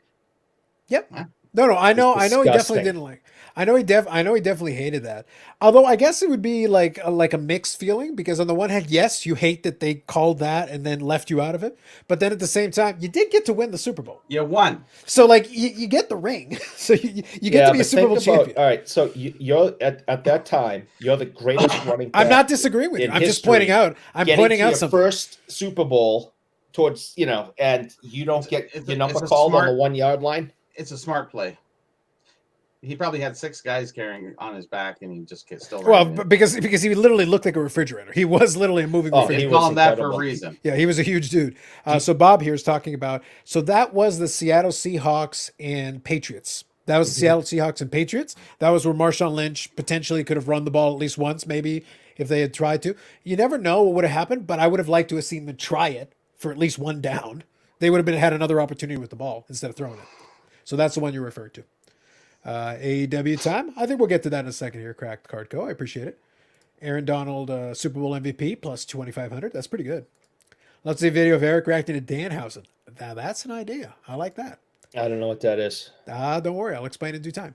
Okay. If anyone likes the Bengals, wait for them to fall behind and then get better odds. Yeah, well, that's what I did during the AFC and the NFC championships. Mm-hmm. Because once the odds started to skew a little bit, I was like, I can't remember. I think it was the Bengals, yeah. Because I think in the game, I think the Bengals were down. I'm just trying to remember the sequencing of the games. I feel like the Bengals were down early, but not like super down. So it was one thing where I looked at it, I go, they could come back still. And the odds were kind of tilting pretty good. So I was like, all right, I'll put a flyer on this. And then they were able to come back and win the game. I was like, there you go. I like it. Mr. Lewis, good evening. How are you? Doing all right. How's everybody? Good. Well, how are you? Well. What's up, Jay? Excellent. So, real quick, what's July 1st? Not that you have to like unpack the whole thing, but what's that date? Well, Eric is predicting the end of days on July the 1st. He's basically saying sell everything before July the 1st because after that, it'll be worth less than Tom Brady's career. Okay. And I already did my All Tom right. Brady tribute off the top, so we're not going back there yet. Looks like a And I've 7. heard Eric's real smart. He said he went to IMT or MIT. No, he went IMT. You got it right the first time. Yeah. I've driven by MIT. No, you went to IMT. You thought it was MIT, and that's part of the problem. Oh. There's a dyslexia Dyslexia. involved. Yeah. Yeah. It's like, that wasn't MIT, Eric. That was IMT. Uh, That explains everything. The Bengals have been historically bad, but always been a fan, not a fair weather fan. There you go. Sports Card Radio has been pretty silent. I think they ran out of... If the influencers don't clap back, it becomes really... You basically look like a clout chaser. They kind of were. But if they clap back, at least then you can kind of respond and spar. But if they don't, if they just kind of ignore you, then you're like, okay, let me make fun of Jeremy Lee Sports Card Live again. He already did that, by the way. Everybody forgot, but I didn't. I enjoyed it. But, he'd have to actually make a video and do it that way. 80% are clout chasers anyways. Yeah, pretty much. In different ways. Yeah, so no INT, definitely read me, Walter Payton. There you go. It's the point of having you react to it. Yeah, we'll get to it. Danhausen is Chuck Norris of wrestling. In memes, I agree. Is Eric selling everything? You should sell everything, Eric. That'd be funny. Be an empty room behind him. It's true. starting Also, sell tomorrow. your charts on the July 1st fire sale. Love it. Aussie Card Dad. You got it right. Mr. Lewis, we're going to chat about a couple of things, but before we do, first of all, I'll give you a moment if you'd like. As a Pittsburgh Steelers fan, do you have, by the way, Brett Favre, New York Jets jersey, my proper trolling uniform? I got that going on. I do recommend, if you didn't watch it, catch the early part of the episode, Bob. I did give Tom Brady a heartfelt tribute. There were many tears in Well, I will definitely be tuning in to see that. I know I got pictures and video, Bob. I had pictures and a video tribute. I gave the man his whole due. All out. Yep. Now, as I get a second. go ahead. I was going through some old Sports Illustrated. There's one that it's Brady, it's like shirtless on the cover, but inside of it, there's just a picture that I'm sure he wishes did not exist. So it's pretty. Well, if that's the case, then you can definitely do. So basically what I wanted to do is I wanted to do two things. As a Pittsburgh Steeler fan, I'm giving you the opportunity to say whatever you wish, positive, negative, or in between about Mr. Thomas Patrick Beavis Butthead Brady, whatever you'd like, and then I want your Super Bowl pick. So go if you want to grab the magazine and show the questionable photo, you're welcome to do that, and then we can briefly. Yeah, I mean, it might take me a minute. Just bear ahead. with me. But, Do your thing. We're used to chair. Yep. oh, right Cheer- on top. Cheers, hold it. Oh, right on top. Sticky All right. pages. Yeah. He's ready. Sorry. The natural, of course. Oh, golden. Right. Continue.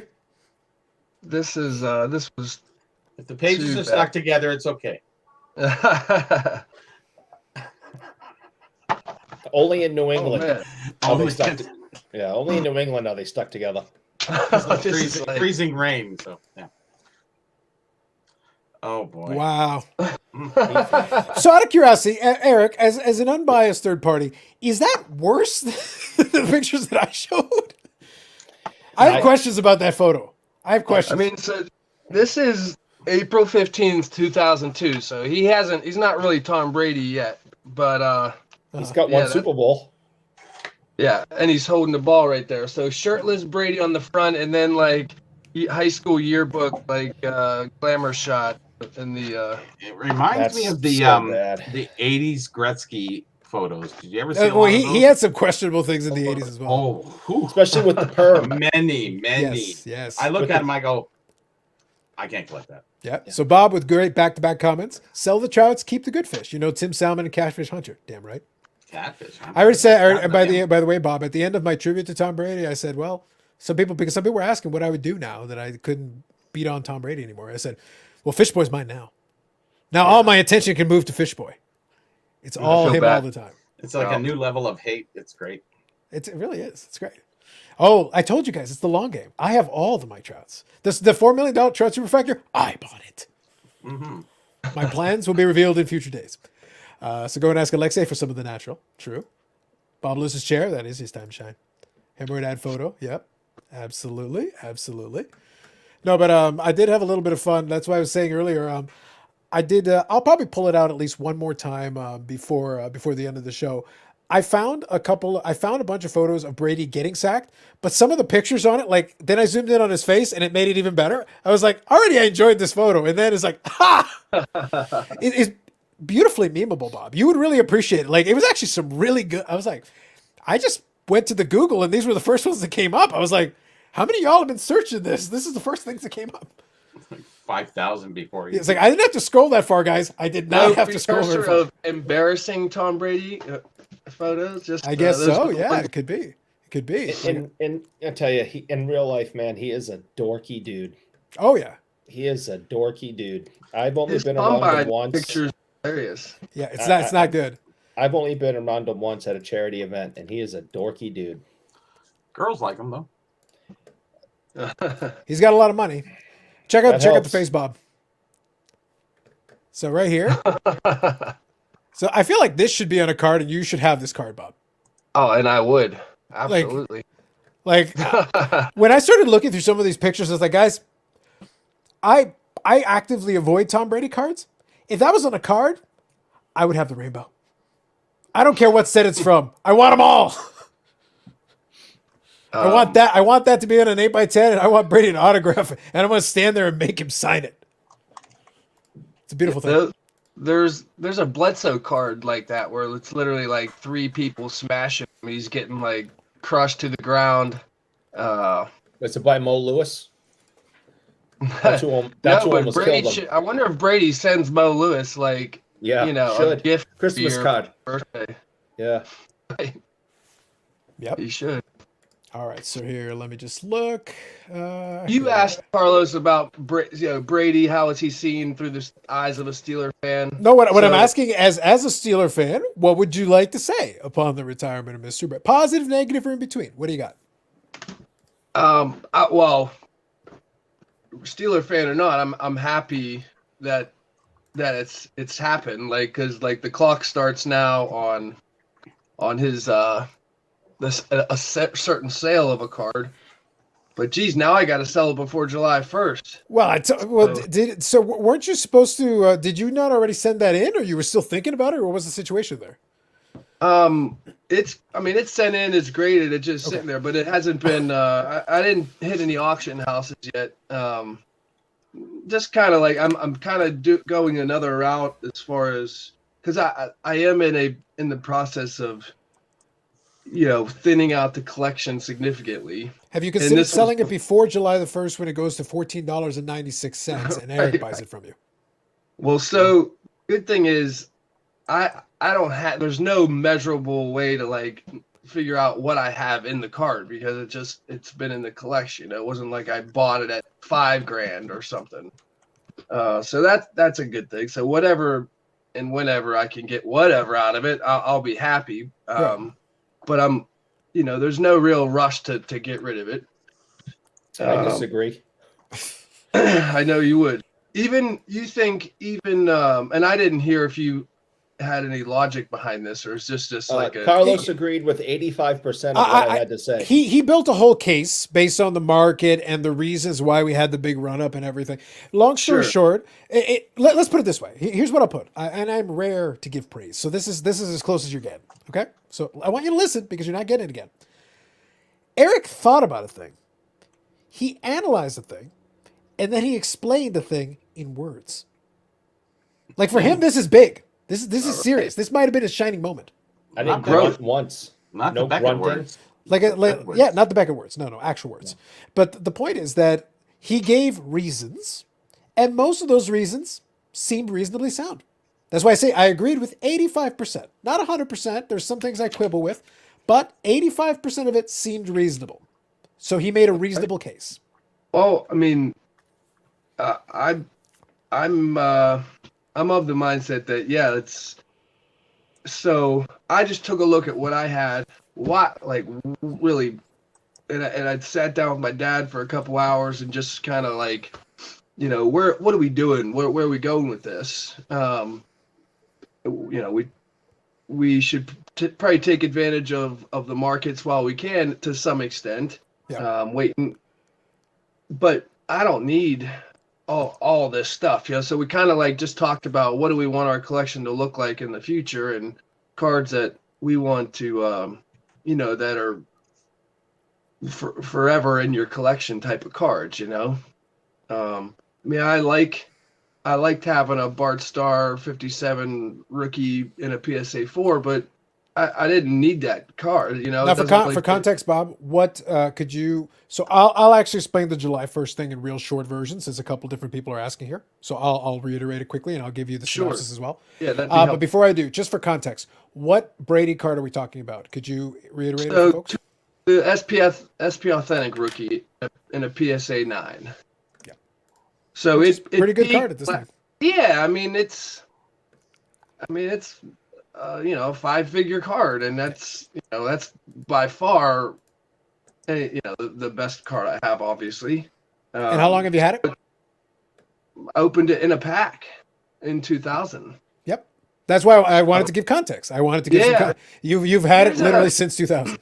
There is a video on my channel, I think it's something to the effect of like the story behind the Brady, and I just call it the Brady. That's what I had been calling it since I started YouTube, and people know about it. And when I got it graded at the National in 2019, like people were aware of it, and we're kind of rooting for me to get, because the difference between a 9 and an 8, I knew it wasn't a 10. You know what I was just thinking, Bob? Because I think by the time you sent it in, they would have already started doing this. I could be wrong. If you scan the barcode on the card, does it show the image? Because on a lot of the newer ones, if you have the serial number on the newer ones, you can actually see the picture. I've never gone down that route. Yeah. Do you have the serial number? You don't have to have the card, just the serial number. I could pull it off of an Instagram. Yeah, if you find the serial number on it, we can actually because they should have taken a high res scan on it. They started doing that, so that anybody could actually see the scan of it. What's that? This was 2019 that I got it graded. I don't think they would have. Not by that point, probably not. No. Fair enough. So let me quickly do the synopsis here. So Eric's thesis here really comes down to this. Basically, because a lot of the run-up came from money and also COVID and people being at home and all that, the reversal of it will flush money out of it, meaning some people will have to divest their stuff. Some people are over-leveraged. They'll have to sell. And if enough stuff goes in the market all at once, you got tons of supply and not enough demand to sustain the price. Therefore, the price tanks. That's the short version. There's a little bit more to it, but in the short version, we end up with a situation where there is a lot of supply, a lot of motivated selling, because people want to do other things, so they move the stuff out, and then other people who do need to pay off leverage, and basically they borrowed money and did all that, so they have to sell in order to get back cash. Well, the more it goes into the market, the more the supply increases, the more the dollars go down. How did the Brady card do? Was anybody tracking that? Are you talking about the specific one you saw, the SPF in it? No, just saying in general. Well, a recent one, now it was on eBay, so right now we're all withholding judgment. But a recent one sold for a record amount. I think it was like 2.3 million or something. one of the contenders ones on eBay. I just meant in general. Yeah, maybe the SPF then. Well, the high end ones are doing fine. The last couple have sold for record amounts, even before his retirement. Did you get an 8 or 9, Bob? He had 9. I got the 9. Nice. Yeah. So, and that's kind of I've heard that anytime, when you're in a sell, or like a downtime in the hobby, the higher grade vintage, like there's certain things that aren't as affected. Not saying they won't be affected at all, but I don't. I mean, this card. I wanted to look up the pop report real quick. Yeah, I got it, Bob. Is it out of the 12? Is it out of 1215? 1250? 1250. Yep. Yeah, SB Authentic. All right, I got you. Yep. All right, so here you go. Last one sold for 38,400. Ignore the green number. These guys refuse to switch it the way I tell them to. The last sold price is the important one. That's actually what's sold. Right. Is it 9? Is that a 9? That is for a PSA 9. This is for a PSA 9. So I'm giving apples to apples with Bob's example. So let me just expand this out a little bit here. Bob, you're richer than you think. Yep. So you can see how the chart has moved. So let's go more recent here. Wow. Let's go the last 2 years. So right there's some fluctuation, but it started at about $5,000 in 2020. So this would have been, after Bob submitted it. Mm-hmm. I'm all zoomed in. Is that how everybody sees it? Or How much is that? 5K? Is that 5K? We can't see the numbers. Yeah. So right now this is about 6K in April 2020. 6K in April 2020. The absolute peak here was about 42,000, and right now the last one sold for 38. So still pretty good. It's back up on right. So that's about the current trajectory. Either way, much higher than it was, 2 years ago. It's never going to get higher than right now, except when there's only 2 more times in the future. And the first one of those 2 is when I'll be selling it. Hall of Fame, and his death. Right. Okay. It is right now. It's all about him. It's in the news. The Super Bowl's coming up. Football's huge. Now is the time. If you're in this market as not so much as a collector, but as a seller, and you're looking to make money in this hobby, now is the time to sell Brady stuff. Because if not, you're going to have to wait until the Hall of Fame or his death to cash in. And I still don't think the market's going to be this high, because hopefully we won't have COVID when he gets into the Hall of Fame, and we won't have COVID when he dies in 40 years. So now is the time to sell Brady cards right now, immediately. If you're in this to make money and not collect. Unless they're G.I. Joe cards, because as Ozzy Cardinal said, that's when they'll go to the moon. It will never be higher than right now. It's going to start dropping. A new card, a Brady G.I. Joe. Dang. Conflicting forces, conflicting powers. My goodness. Yikes. COVID moved this entire market. COVID is going to bring the market down. I'm not saying we're all going to go bankrupt, but the $5 million Brady's, that July 1st, baby, that's going to be $2 million Brady's. Be swift, Bob. Be swift, Bob, please. Yeah, I think it really comes down to, and we've talked about this a little bit before, Bob. At the end of the day, you got to do what makes sense for you. My thought process is that, like, having the card is cool and all, but like at these price points, it's enough money. It's enough money to do a lot of things. I guess what it really comes down to is, do you like having it more than you'd like what you could do with that money? Other things. That includes other cards, but it also includes other things. It includes life things. It includes whatever. Yeah. So I've got a lot of stuff that I've been selling for the last 2 or 3 weeks and I got 219 cards coming from PSA, and they're not all Zions, and you know what I mean. There's some there will be some low pop stuff in there. Now whether it's a 9 or 10, we'll see. But I've had tremendous success on my slabs just in the last couple of weeks. Okay. I got a couple questions for you on that, actually. I'm kind of curious now that you mentioned the My Slabs. So maybe we'll chat about that here in a second. So good evening, 4-leaf cards. Sad to say I agree with Eric. It's always sad when we agree with Eric. If you consider selling, ignore crazy Eric COVID idea, but he's right other than that. I don't see how that's it. He's giving you the 85%. He's giving you the 85%. That's fine. I just, I'm not giving you my opinion on COVID and all the stuff that goes with that. I'm saying COVID drove this market to where it is, and it's when it goes away, the market's going to fall. That's it. Now, here's a question. Since you decided to go there, Albert, you got to listen. Eric is predicting a very major crash right around July the 1st. That's why. That's it. A loaf of bread when Brady dies, $40,000.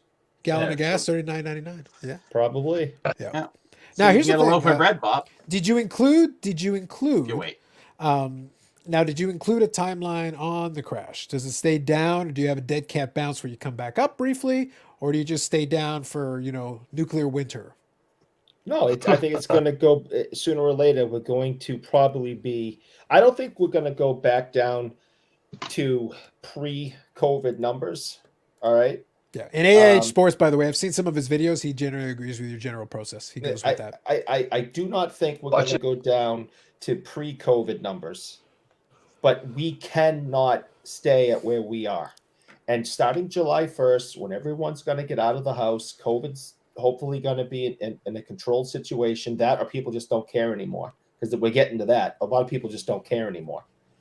And they're getting out of the house, and they got to spend that money in other places. And it's going to come with summertime, which is, and forget about COVID. For the history of card collecting, summer has been the slow time. Okay? I know it's great. That's why I have my birthday around that time. It's a wonderful time to buy. Summer has always been the slow time. That's just a statistical fact. And then everything else that I've mentioned. So you add just 40 years of collecting statistics, and then you add the COVID piece and the money piece, and you're going to have a crash July 1st. But we're not talking. I can get on board, 83% of what you're saying. I think it's fair. I think it's a good solid number. Bad. That's not bad. I'll take all that. But so again, my dad and I are in this together. We are okay with waiting to the Hall of Fame at this point. Like that's something we decided, so it's kind of off the table. We don't really care what it does. All right, so then you're vaulting it until Hall of Fame time. Correct. All right. And who am I to tell anybody what to do with their stuff and their decisions? That's just my opinion. Well, in addition, don't forget, Bob's dad is the dude. There you go. The dude abides. The dude abides. Yep. So real quick, I'll read a couple of these since a couple of folks threw in their comment here. Super Bowl will come down to Stafford. He can throw untimely interceptions. That's kind of the thing that keeps Cincinnati in the game. That's what I think keeps things interesting. That's why I like that +4 from earlier that was mentioned. Vegas Dave says different. Yes, I do often listen to Vegas Dave. When is COVID supposed to end? He's got it before July the 1st. Where is Vegas Dave? So Eric just called the Marvel crash. Ooh, bold. That's controversy. Has Vegas Dave done anything lately? I do not track that down. Lord knows. Oh, it's just interesting. Yeah, for entertainment purposes. Well, I think he's been doing updates on his YouTube channel. I've definitely caught the algorithms picked it up. I just refuse to watch it on principle. I don't care about this guy. But I know he's been updating YouTube channel with some videos at least a while ago. I don't remember. We all need entertainment, so yeah, going for Bill Russell autos in the summer. I think that's fair. I think that's really smart. Football has never been so hot and promising. We'll have to see. This video should be titled July the 1st. I know. I kind of want to make it that way now. The date Mike Trout with 30 home runs. He may not have 30 home runs left in his career. He's got to actually play. July the 1st may be when he gets back to playing, whether he's healthy or not. If you really think about it, there's only 2 separate 2-month periods a year which cars are hot. The rest of your market are hurting to a certain degree. Denmark has already called an end to the pandemic in their country. There you go. Yeah. $10 per month. Yeah. Which cars in Vegas State burning these days? Yeah. Brady rookies. I got all the way caught up. Yeah. Brady rookies. You're right. Yeah. Yeah, that's next. There you go. Love it. Hey, that just makes Bob's worth more. Then he and the dude will be right. There you go. Just hang on. Just let him burn some cards. It's 1249. All the pandemics in the past have been done around 3 years. I don't know about that one. How long was the Black Death?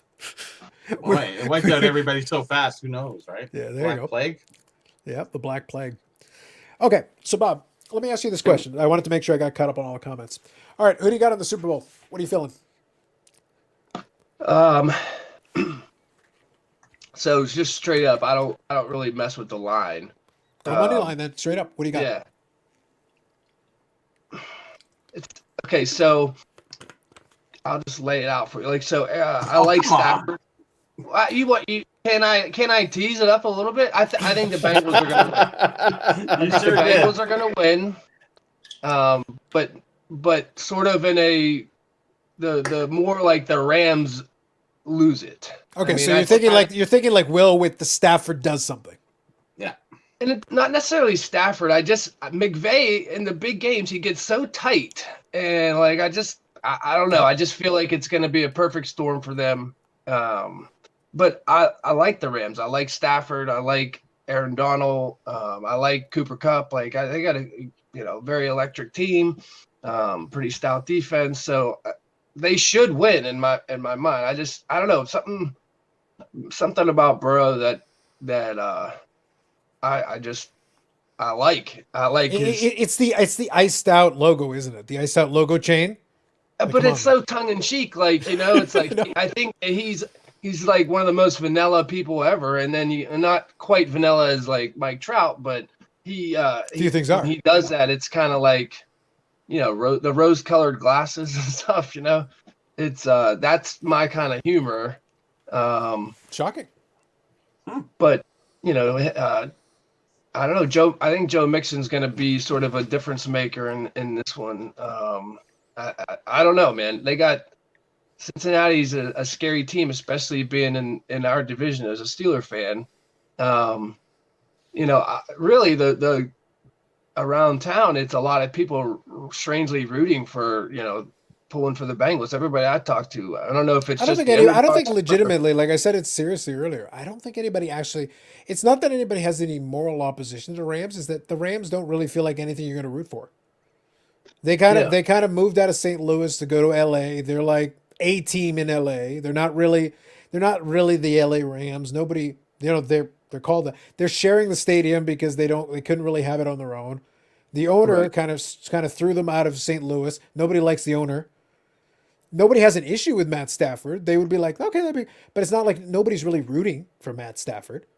They'd be like, well, it'd be good for you. You've had a good career. It'd be nice for you. But like, I don't think there wouldn't be riots in the streets of LA1, but nobody would be celebrating that loudly outside of like some Rams fans and maybe some Detroit fans who are like, hey, at least one of our guys won a thing. That's cool. So like, that's about it. You saw that meme though, right? About Stafford and Eminem. No, what about it? Yeah. Did get you. Stafford is playing in the Super Bowl, and Eminem doing halftime is the closest Detroit will ever come to a Super Bowl. Nice. Sounds about right. Yeah. So I think that's about the contingent for the support for the Rams. That's basically the only support. Like some folks who watch Stafford play and goes, I really hope that Stafford was good. It's like, maybe we just wasted him and like we just couldn't put a good team together around him. So it would validate that. It would basically be like, it's our management is incompetent. This guy was fine. We just couldn't get it done with the combination. But I think people like the Cincinnati angle because, like I said, that team isn't supposed to be there right now. They have a little bit of good luck. Like that underdog kind of feeling, So. Yeah, they are the underdog, and it's not like they're a monster underdog, but they're the underdog in this comparison between the two teams. It's like poor Ohio, kind of thing. We always never win anything. They never win anything. And Buffalo. Yeah, it's like give them this one thing. Please. Yeah. So real quick, let me get a refill of my drink. I did mention that I was kind of curious, so maybe this would be a good opportunity. So you've had some success on my slabs. Do you want to kind of outline that a little bit, what you've been doing and what's been working for you? And I'll be right back. Give it to us, Bob. Give it to us. We need to know. Yeah, I mean, I kind of had, shared with a couple friends, just close friends, like sort of my approach in the coming months and kind of thinning out the collection, as I said. I see my slabs on Instagram or whatnot, but I forget exactly where I heard the 1% seller fee, 1% buyer, like 1%. So, you don't even have to be that good at math to know that's a whole lot better than 1% eBay. Right.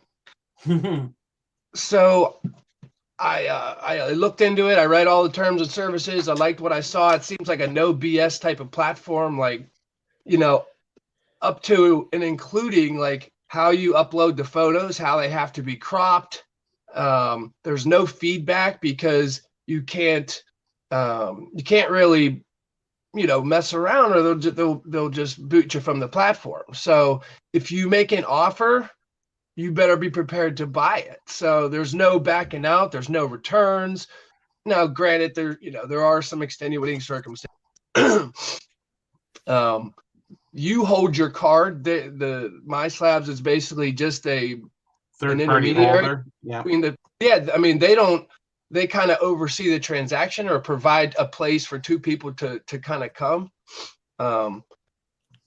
You can allow offers or not. You can set minimum offers, but there's no like you're buying slabs, so you pretty much know what you're getting. There's no, and I've only sold on there. I haven't bought anything, but I understand why people would.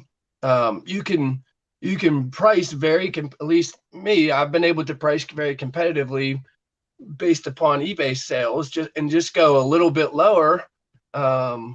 Because you're going to make that up on the solely 1%. Now you pay your PayPal goods and service fees as well, but you can sell sealed wax on there. I think they're even into gaming and graded comics. So you sell $1,000 card, 1%, eBay is 15%, and that's $150 off your $1,000, and 1% is $15. Yeah, absolutely. Yeah, that's a big differentiator. That's always huge. Part of the question that I was going to ask was that, so with the big difference in price point, I think it's going to also be more pronounced with what we talked about the last week with the whole eBay authentication thing, because you're creating one more annoying thing, and you're putting this price barrier in it. And if you're adding a step in the middle of it, and if they're also doing it with graded slabs, creating this additional step where it's already graded. My Slabs is doing that, where you don't have to concern yourself with that. It's like a lower fee, and it's like you're doing this transaction and you've got that stuff going in, send it over, and there you are. But I had to go through an approval process to be able to sell on there. I filled out the application. It's not a bad thing. That's a good smart thing. They give you it's like a 10-question questionnaire. They want to see. You have to have an active PayPal account, and they want to see screenshots of your eBay feedback. Preferably you've got, I think it was a 98.4 or better feedback rating. See, that's vetting. That's vetting. Golden vetting was, you got a credit card? Yeah. You're vetted. That was it. Honestly, that was the truth. Wow. Yeah, but they're well vetted. So I watched there it is, the cowbell. Yeah, well, a lot of folks always ask about the beer, but I was just clarifying. It's a local microbrew.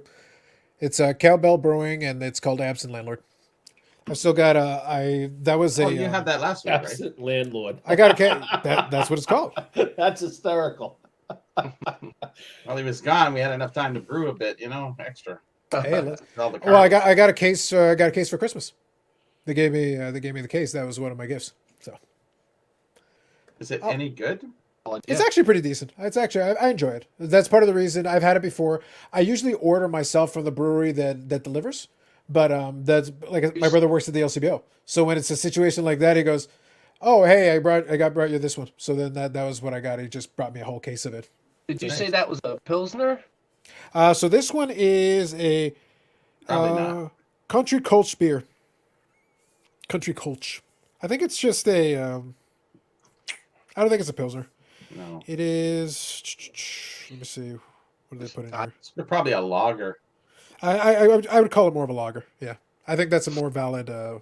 Because usually the ones that I'll get myself, those ones are IPAs, but this one is certainly not. This one's more of a lager style. I would agree with that.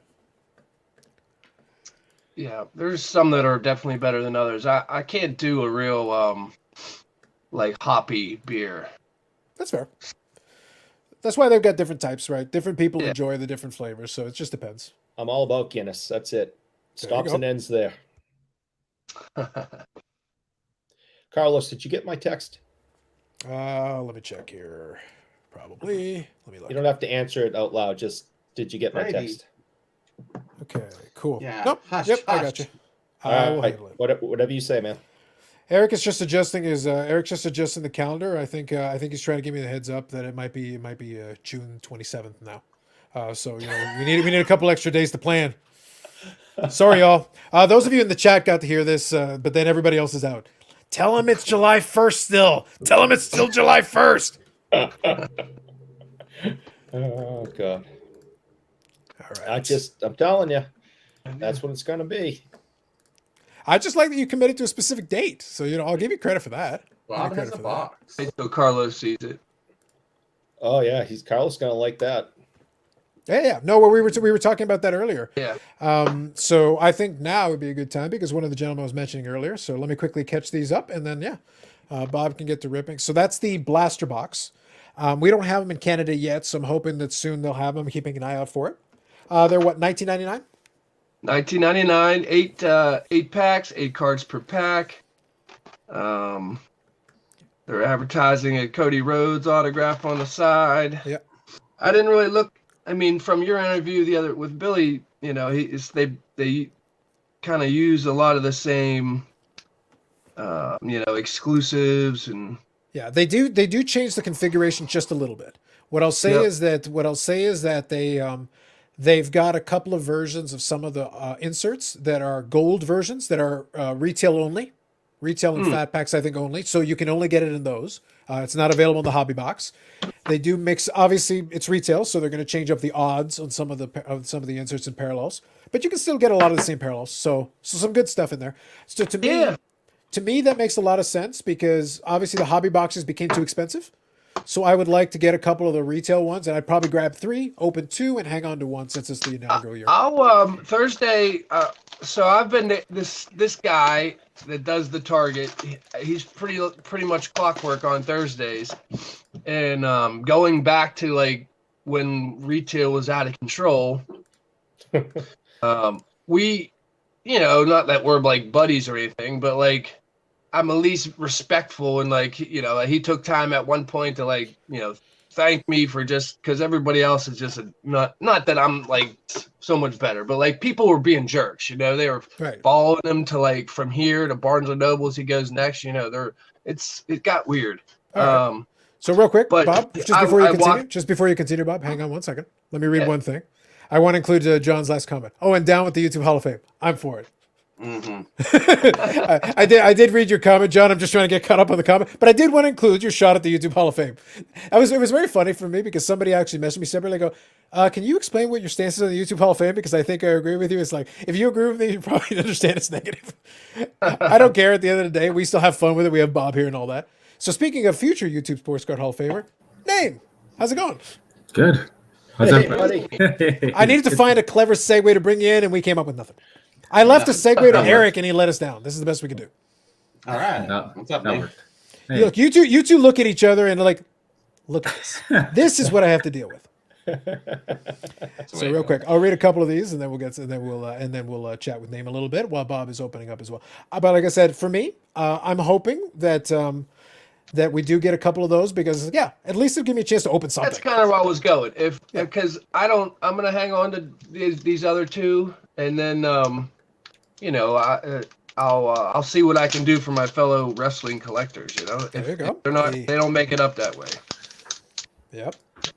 Absolutely. Bob mentioned to me that he was willing to crack one open, and I said, yeah, absolutely, come on by. We were already having fun chatting all this other stuff. So, Name, while Bob is opening that up, tonight is No Excuse Name. Yep. It's his new gimmick. I love it. I love it. All right, Name, since you're here and you just came in a little late, I'll give you a chance. You got any thoughts on a dearly departed Tom Brady? I'm devastated myself. I was crushed. No thoughts. You can go with no. He's not that important. No, he's not that important. Excellent. Yeah. Excellent choice. Excellent choice. The Montreal Canadiens still have more championships than Tom. Wow. Name went full heel. It was Bob last time, and now Name has gone heel. I like this. I don't know why. Got a memorabilia card. I don't know why I keep doing this to myself on Fridays. There's got to be something better I could do. Yep, absolutely. No, there's nothing better. Yep. In your life. Albert, you got to look at the name tags, buddy. Look directly below my picture. That'll tell you. Yeah. So, here we go. I got to say, so Bob here is saying, got to say I've been enjoying Name's Twitter content. There you go. Good stuff. Thank you. So, Mr. Bob Lewis, tell me, what's going on over there? Orange Cassidy memorabilia card. Oh, it's a memorabilia card. Okay, nice. Pack. It doesn't say what it is, just says it was worn by him. Maybe okay, I got a question. On the side of the blaster, somebody mentioned there's like a relic card in every box, they're saying. Do they mention anything relic-wise as far as... Because I know in hobby boxes, it's actually very difficult. So I'm kind of curious if maybe they have a retail version that's a little bit easier. Not sure. So nothing that says, guaranteed on average, one mem card or anything. Gotcha. I'll take a quick peek at these. All right, sounds good. While you're scanning that here real quick. Okay, so just for Albert, name. For those who are less familiar, can you give a brief synopsis? Who are you, and what are your plans? My plans are to take over the hobby world. I'm just kidding. I was hoping that's where you're going. You already went heel, name. You may as well just lean into it. Yeah. He has to go like this when he talks about taking over the hobby world. Yeah. Don't worry, Albert. We're gonna get you up to speed. Hang tight. Yeah. So I'm Indigenous rookie cards in the chat. You said hello to me, Albert. Yep. And I have a YouTube channel, I have an Instagram page, and a Twitter page. So if you want to check it out, I'd appreciate that a lot. And I guess the focus of my collection is collecting every Indigenous player's rookie card who's been in the NHL. So this is kind of like what I've been focusing on. And then just lately, like a lot of Jordan Tutu. And the other day I had a massive Brandon Montour haul and a little bit of Jonathan Chichu, CHL Day stuff. So, I got a quick question for you. Oh, yes. Sorry.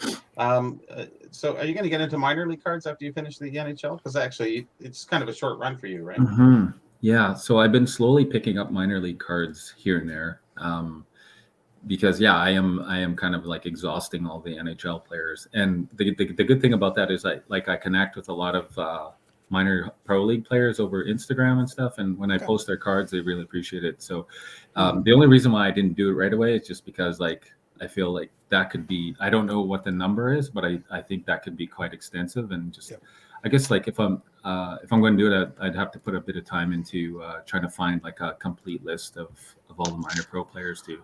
Well, I think you're going to have to, the minor leagues, there's quite a few great issues and great sets out there that not too many people really know about, and you might have a hard time finding information on. So, but certainly some great, like the blue tints. I'm sure there's some in there. The 51-2s, even the 20s. There's some 20s cards that really kind of cool. Yeah. So, question for you on my new website coming up in. So whatever date you could you make sure it's. Could you make sure it's like after July 1st and then all of a sudden it's like, oh my God, it's upheaval in the hobby. I have to redo all the prices. Sorry, Eric, 2023. Oh God. I don't know what I'd do. We could just keep dragging this out for years, God. Bobby, here's the thing. Let everybody else into the site. We could just keep Eric in the dark. I'm not convinced. He went to IMT. He went to IMT. He'll never find it. He'll never figure it out. I'm convinced this is all just a big scam to mess with me. I don't think he's actually doing anything. No, well, the real scam is you're going to discover the site's actually been active for 2 years, and like Bob Lewis has been writing for it, and Nate's been writing for it. Like it's like everybody's been on it. It's a conspiracy against me. They just came from there. It's like we were on the Discord. We were all just hanging out pre-show. It was crazy. And then we said, "Oh shit, Carlos's show. We got to go." Yep. So name. If you want to answer this one, go ahead. Yeah. Can't say too much about it, but there have been delays because of like COVID and supply chain availability. So even like you're seeing all the Upper Deck products being pushed back. It's also affecting the set that we were working on with Upper Deck. So hopefully this year sometime. So cross the fingers. I am doing the same. Yeah, I will. I've mentioned it before, but I know some folks are new, so I'll quickly repeat it. There was a podcast episode, I think About the Cards is the name of it, where the Upper Deck president was on there, and he was talking about exactly that, the supply chain issue, the general supply chain issue. And he was saying that like he doesn't think they're going to be able to get back to anything resembling a normal schedule until at least 2023.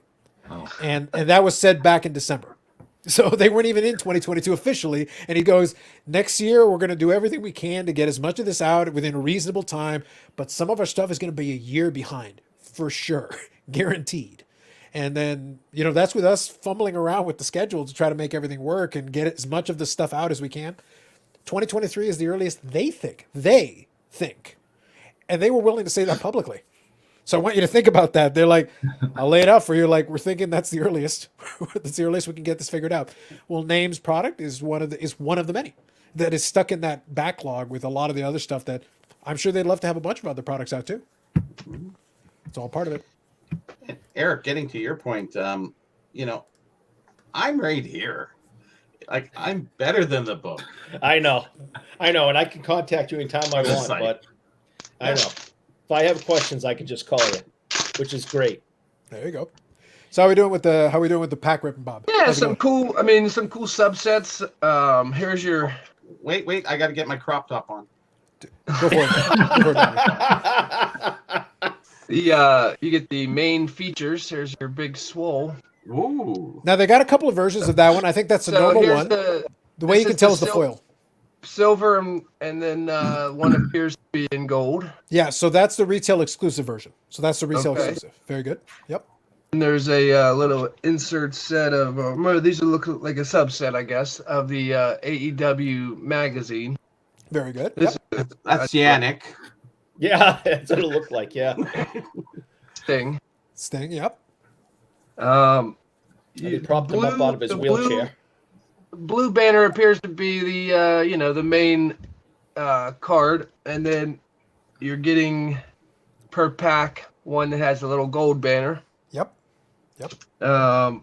And this has been the shiny card. It's just essentially a parallel of kind of more gloss on it. So that one is called the Pyro. Pyro. Kind of looks like fireworks or a little explosions on it. Yep. Mm-hmm. Pretty cool. They do like a tag team deals, all tag teams are horizontal cards. Very good. Yep. Mark Quinn and Isaiah Cassie, that looks like quite a team there. I actually have an example of that card. I'll show you after. So, but keep going, Bob. Keep going, Bob. Yeah, Trent ? Trent. That's one of my favorite little things. I'll explain that one. By the way, if you look at the vest he's got on, it actually says Trent ? on it. I see that. Yeah. It's it looks like his little brother's jacket. Yep. So same kind of deal with the magazine. There's a gold, gold backing. We got another pyro here of Private Party. So nice, typical little upper deck shine on it. Yep. One thing I did suggest to Billy, Bob, and I mentioned that earlier, and it's something he's going to take back to feedback. I recommended for them to start labeling the parallels on the back, just to make everybody's life easier. Just put the name on the back. That way you don't have to guess. You know exactly what it is, and it's all good. Sure. Hold on one sec here. Yep, no problem. So basically, no, I'm glad that they're releasing it that way, because I think that's more available. That's going to be more affordable for folks, and it'll give them a chance. It'll be in the mail day for tomorrow. I did get a bunch of AEW cards in. And as part of that, I actually bought a complete set of the golds. I was able to get that, which is really good. So I was pretty happy with that. And I'll save most of it, but kind of just playing off what Bob showed. So that card, those magazine cards are part of the base set. They're the last subset at the end. And they have parallels of all of those, but the odds and the parallels for the subsets are actually harder than the regular version. So he showed a Brody Lee there with the magazine. They've actually got the parallel version of it. But what they did is they actually took the rest and made it foil all the way around. So on the magazine, it actually shows that off better. So I'm a big fan of what they did with that. So I thought it was a really good job. So this is the same card he showed, but obviously with the foil in the background. But that's why I'm saying, to me, if you put Pyro in the back, just make it clear what it is. Just put Pyro in there somewhere. That way people know, because there's one that's Dynamite. And the Dynamite one is not similar. It's actually different. So I'll show a Private Party card like the one he showed, but it's the parallel of it. So Dynamite. Oh, yeah, you can see that one. Yeah, so it's like little stars instead of fireworks. Yeah. So it's similar-ish, but different. There, hopefully that's a little easier to see. But it's the same idea. The problem is they're not numbered and they're not labeled. So people are... So you've got... They do look different. There is some differences because they'll put a little gold on the side here. But if it's not labeled and you don't know, that's why I watch people open boxes and be like, I know it's something, but it's like, then they'll look at the odds. It's like, so is it Pyro or Dynamite? Which one's Dynamite? Which is Pyro? I remember back in the 90s. And then they have Firecracker. when all this type of inserts and parallel cards first started getting developed, Yeah. I couldn't keep track of that stuff either.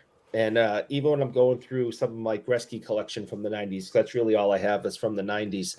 I can't keep track of which one's which. They all look the same to me. Yeah, and the thing is, that's why I said the intention is to give a critique. It's to try to be helpful with it. I go, put the label on the back, make everybody's life a little easier. They do look distinctive beside each other, but if you don't know which is which, and you say Pyro and Dynamite, and I put the two beside you, I'm like, so which one's which? Which was Pyro and which was Dynamite? Help the user out a little bit. Yeah, absolutely. I'll show you my favorite though. This one's going to be it's one of the dumbest, but it works out very amusingly the way they did it.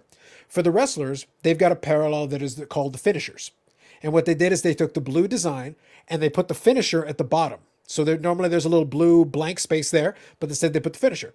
However, they've also got the staff people. They've also got referee cards. They've got one referee in it. The problem is the referee's not a wrestler. He's got no finisher. But if you're skimming through cards, it looks the same as a base card. So what they did is they did this. So that's Paul Turner, referee. It literally says referee underneath. Ah. And that's the parallel. On the regular version, that is completely blue underneath blank. his name. It's just blank. Yeah. Yeah. The problem is, imagine you pull this in a pack and you're just flipping through. Like, how would you know? You wouldn't.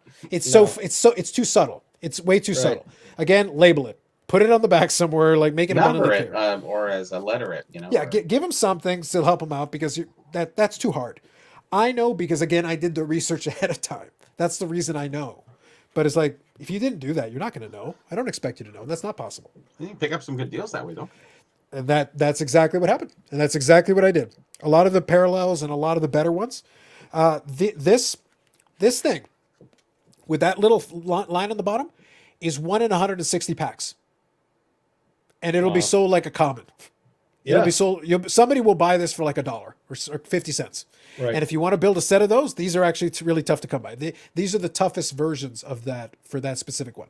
And that are not numbered. Someone like a referee, that's going to get tossed to the side anyway. Nobody's even going to look at it. Right. No. Yeah. And what ended up happening is it's just that people didn't realize, and then it turned out they didn't print enough of them.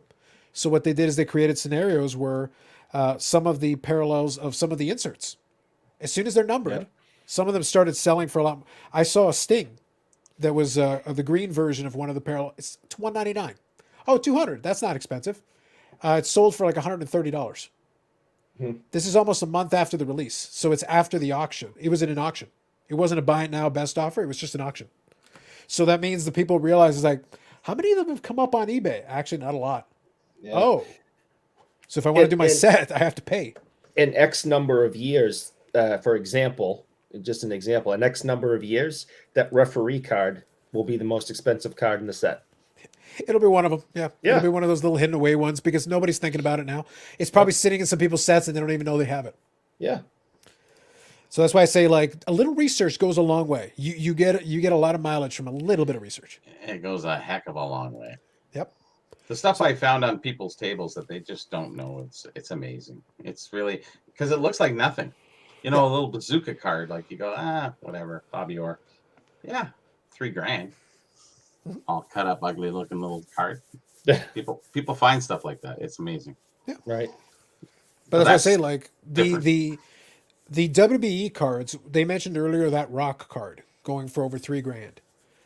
That tide raises all boats. So Aussie Card Dad is here talking about the no animal number parallels. Panini is taking over the WWE license. They're going to have WWE Select, WWE Prism. You'll get your animal themed parallels. Oh yes. Mm-hmm. Oh yes, you will. But that's just stuff you got to know.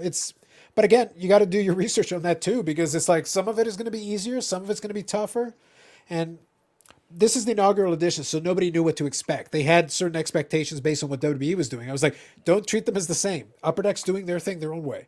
Billy had a different vision for what he wanted to do. He gave people insight. I talked to the guy for an hour, and it said, hey, can you explain your thought behind this and this? If you wanted to know, you just needed to ask. He explained it. But then he's had to correct people on breaks and stuff, and it's like nobody bothered to even look into it. So it is what it is. But anyway, so that's fair enough. So when Bob comes back, then I'm appreciative that Bob was able to open that up, and then we were able to get a little bit of a sense of it, and hopefully that'll be available. That'll be fun. I like opening packs when I can, so especially at retail. I want to open it at retail price, please. That's all I'm looking to do here. Give me a Carlos, break. I saw one of those cards briefly of one of the wrestlers. His last name was Page. Is he a descendant of Diamond Dallas, or You talking about Hangman Adam Page? I couldn't tell you. Yeah, so Hangman Adam Page is the current champion. Yeah, Hangman Adam Page is right now the current champion. He is not related, but Diamond Dallas Page has been on AEW television before. He has been around for a couple of things because they're good at bringing back some of those guys, Right. and having little things with them. And he did actually have a match in AEW. So they do have. I think that was. He was years between matches, and he said, I'm willing to do one more, but then that's kind of it. I'll come in, I'll do a thing, and it'll be very specific. And Sting does the odd match here and there, but for the most part, they protect him by not asking him to do that. I would hope give so. the guy a break. Yeah, because he's like 62. Yeah, he's in pretty good shape for 62. I watched him in the 80s in AWA. Yeah. I don't know how many more bumps he can take after all these years. But they've been smart about it, because I think what they said is like, look, 99% of the time you're here to mentor the guy that you're managing. He's basically managing somebody, but he's still Sting. Like he still has star power. He can go out there and people just enjoy seeing him. As long as he doesn't talk, he oh my God, he's the worst. Oh, he is. He's never been the best at it. Yes, he you're right. sucks, and his voice is this little it just doesn't match the character. Yeah, he should just be a silent assassin. When he became Crow Sting, that's when he went silent for a while. It helped. Yeah. Oh my God, I hate it when he talks. Yeah, thank you for that, Joe Sakic. Appreciate that. Hey, can I ask name a question if we have a second? Yeah. Let me read these last two and then you go for it, okay? Great. So building the finisher set. Well, best of luck to you. If you need the referee one, let me know. I bought it because it was funny. I loved it. But if you need it, you can always let me know and we can work something out. It's not a big deal. Those move parallels are still better than those curse or French backs. I agree with that. That's why Crow Sting was the best thing. Just show up and be silent and menacing. Yeah. And he's done a great job with it in AEW. Like I said, AEW is not perfect. When somebody asked me, I say AEW is not perfect. I enjoy it more than the WWE product. That's my measuring stick is simple. I enjoy it more than the WWE product. I got to the point where I was fast forwarding through 99% of the Monday Night Raw. And if that's the case, well, then what's the point of even me wasting the 1%? Why? It's not even worth it. Beyond that, it's like the AEW show. I do skip through some segments, but I'm watching 75 to 80% of the show. Okay, that's fine. I guess what I've got a PVR for. If something doesn't interest me, I can fast forward through it. I can fast forward through commercials. I don't waste time. I can just watch what I want to watch. But I'm still watching 75, 80% of the show. That seems pretty good. That means I'm enjoying most of the program. Perfect. Sounds good. $3 is a good price, especially if you were able to catch it. It's like Lesnar talking, dude sounds like a chipmunk. Yeah. Lesnar's voice doesn't match what you expect when you see him, but he is a tough dude. Like he went and fought at UFC. And he was an NCAA wrestling champion. Dude's legit. And he decided to play football for fun. And he was almost good enough to make the team. So it's like... he's the real deal. Yeah, he's an athlete. But yeah, his voice doesn't seem to match. Although, I will say, if you catch the highlights, I can't be bothered to watch WWE's programming. I do enjoy when he tries to cut a promo right now because he's clearly enjoying himself. He's out there looking like a Viking farmer, and he just comes out in his little farmer gear and everything. And he's being very comedic because he's very clearly just enjoying himself. He doesn't care. He's like, I'm Brock Lesnar. I'll just do what I want. Mm-hmm. So anyway, go ahead. Ask your question, Dave. Go for it. Hey, buddy. Thanks for coming on. I've been really, trying to get you to do this because, you and I have been talking for a while, but it's always no text or something. So it's good to have a face-to-face. One of my questions for you is, in your collection, do you only collect Indigenous Canadian hockey players, or do you also collect any, United States, anywhere else possible, Indigenous players? And are there any Indigenous players from the United States that have made the league? Oh yeah, like I focus on North American. Sorry, my son is. Hey, don't ever apologize for your kids. But I focus primarily on North American, so I do collect. There are American players like TJ Oshie right now, and in the past like Henry Boucher and Henry Gary's, Boucher, yeah. Yeah, and I think Gary Sargent's American too. And there's a few others that I just can't think of off the top of my head, but also Clarence Taffy-Abel. Yeah. Who else is there? There's a few others, and then Börje Salming is also indigenous from Sweden, like northern Sweden. He's really interesting. Okay. Yeah, wow, I would not have expected that one. He's Sami, but I haven't picked up one of his rookie cards yet. Although I probably should. They're not too expensive. Yeah. Hey, we talk about one of the toughest guys of all time. I mean, he had his face cut off. I just picked up a program, so nice. Salming's on it. Couple tickets. Hey, Gretzky scored a goal. It's 81-2. There you go. Nice. You know what Gretzky tickets are going for? Like, do you mean it's just your general games or anything specific? Just your general games. If the other ones, like if you get his 50, 39, and 50, 50 and 39 games, sorry, I think it's $1,500 US. Wow. For the ticket. Used. They've really been. Some folks have really been pumping up raw, the ticket not thing. even graded. Raw? Oy. Raw. Okay. It's crazy. I went through a whole listing because I was looking to see if these were anything. You know, this I don't know. It's $100 or something. I don't know. Gotcha. Otherwise, 10. Right. So let me grab a couple of these here. Canadian Viking farmer, exactly. That's true. Brock Lesnar's living in Saskatchewan, so that's where his farm is now. So he actually comes down from Saskatchewan. And that's become one of the running jokes in a lot of the promos. They're like, "You're coming down from Saskatchewan?" Yeah, that's where Brock Lesnar's living. He's married to the former Sable, if any of you remember WWE from the Attitude Era. So yeah, he's still married to her. I did not watch the Rumble, Bob. What's that? Brock Lesnar is married to Sable. Yeah, Rena Maro, formerly Rena Maro, now Rena Lesnar. I guess you don't have to tell me who she is. I was watching wrestling back then. So you were watching more than wrestling, brother. There you go. So Lesnar married Sable. Yes. I had no idea. How about that? We said Brock Lesnar's a man. He can do whatever he wants. Clearly, his voice is not an issue. Clearly. So, did you watch the Rumble? No, I didn't, and it was a shame because I looked at it, and the Rumble is my favorite pay-per-view the WWE does. Even when they do everything wrong and they storylines suck, everything they do is terrible. The Rumble is the one thing. Is like, okay, please. The Rumble is the one thing you guys can't screw up, and traditionally they don't. That's the one standalone show you can watch and at least enjoy it because I like the Rumble match. I looked at this one, I go, there is no way that's even going to be tolerable. I would be wasting my time, and we can get the WWE Network still in Canada, but it's like, no. I turned that off years ago, and it's like, I'm not even going to make a phone call to turn that on to watch this. No chance. And as soon as I watched it, I was like, as soon as I heard what happened, and I was like, yep. Yeah. So there you go. Bob's just confirming. They screwed it up. Yep. Nope. I'm with you.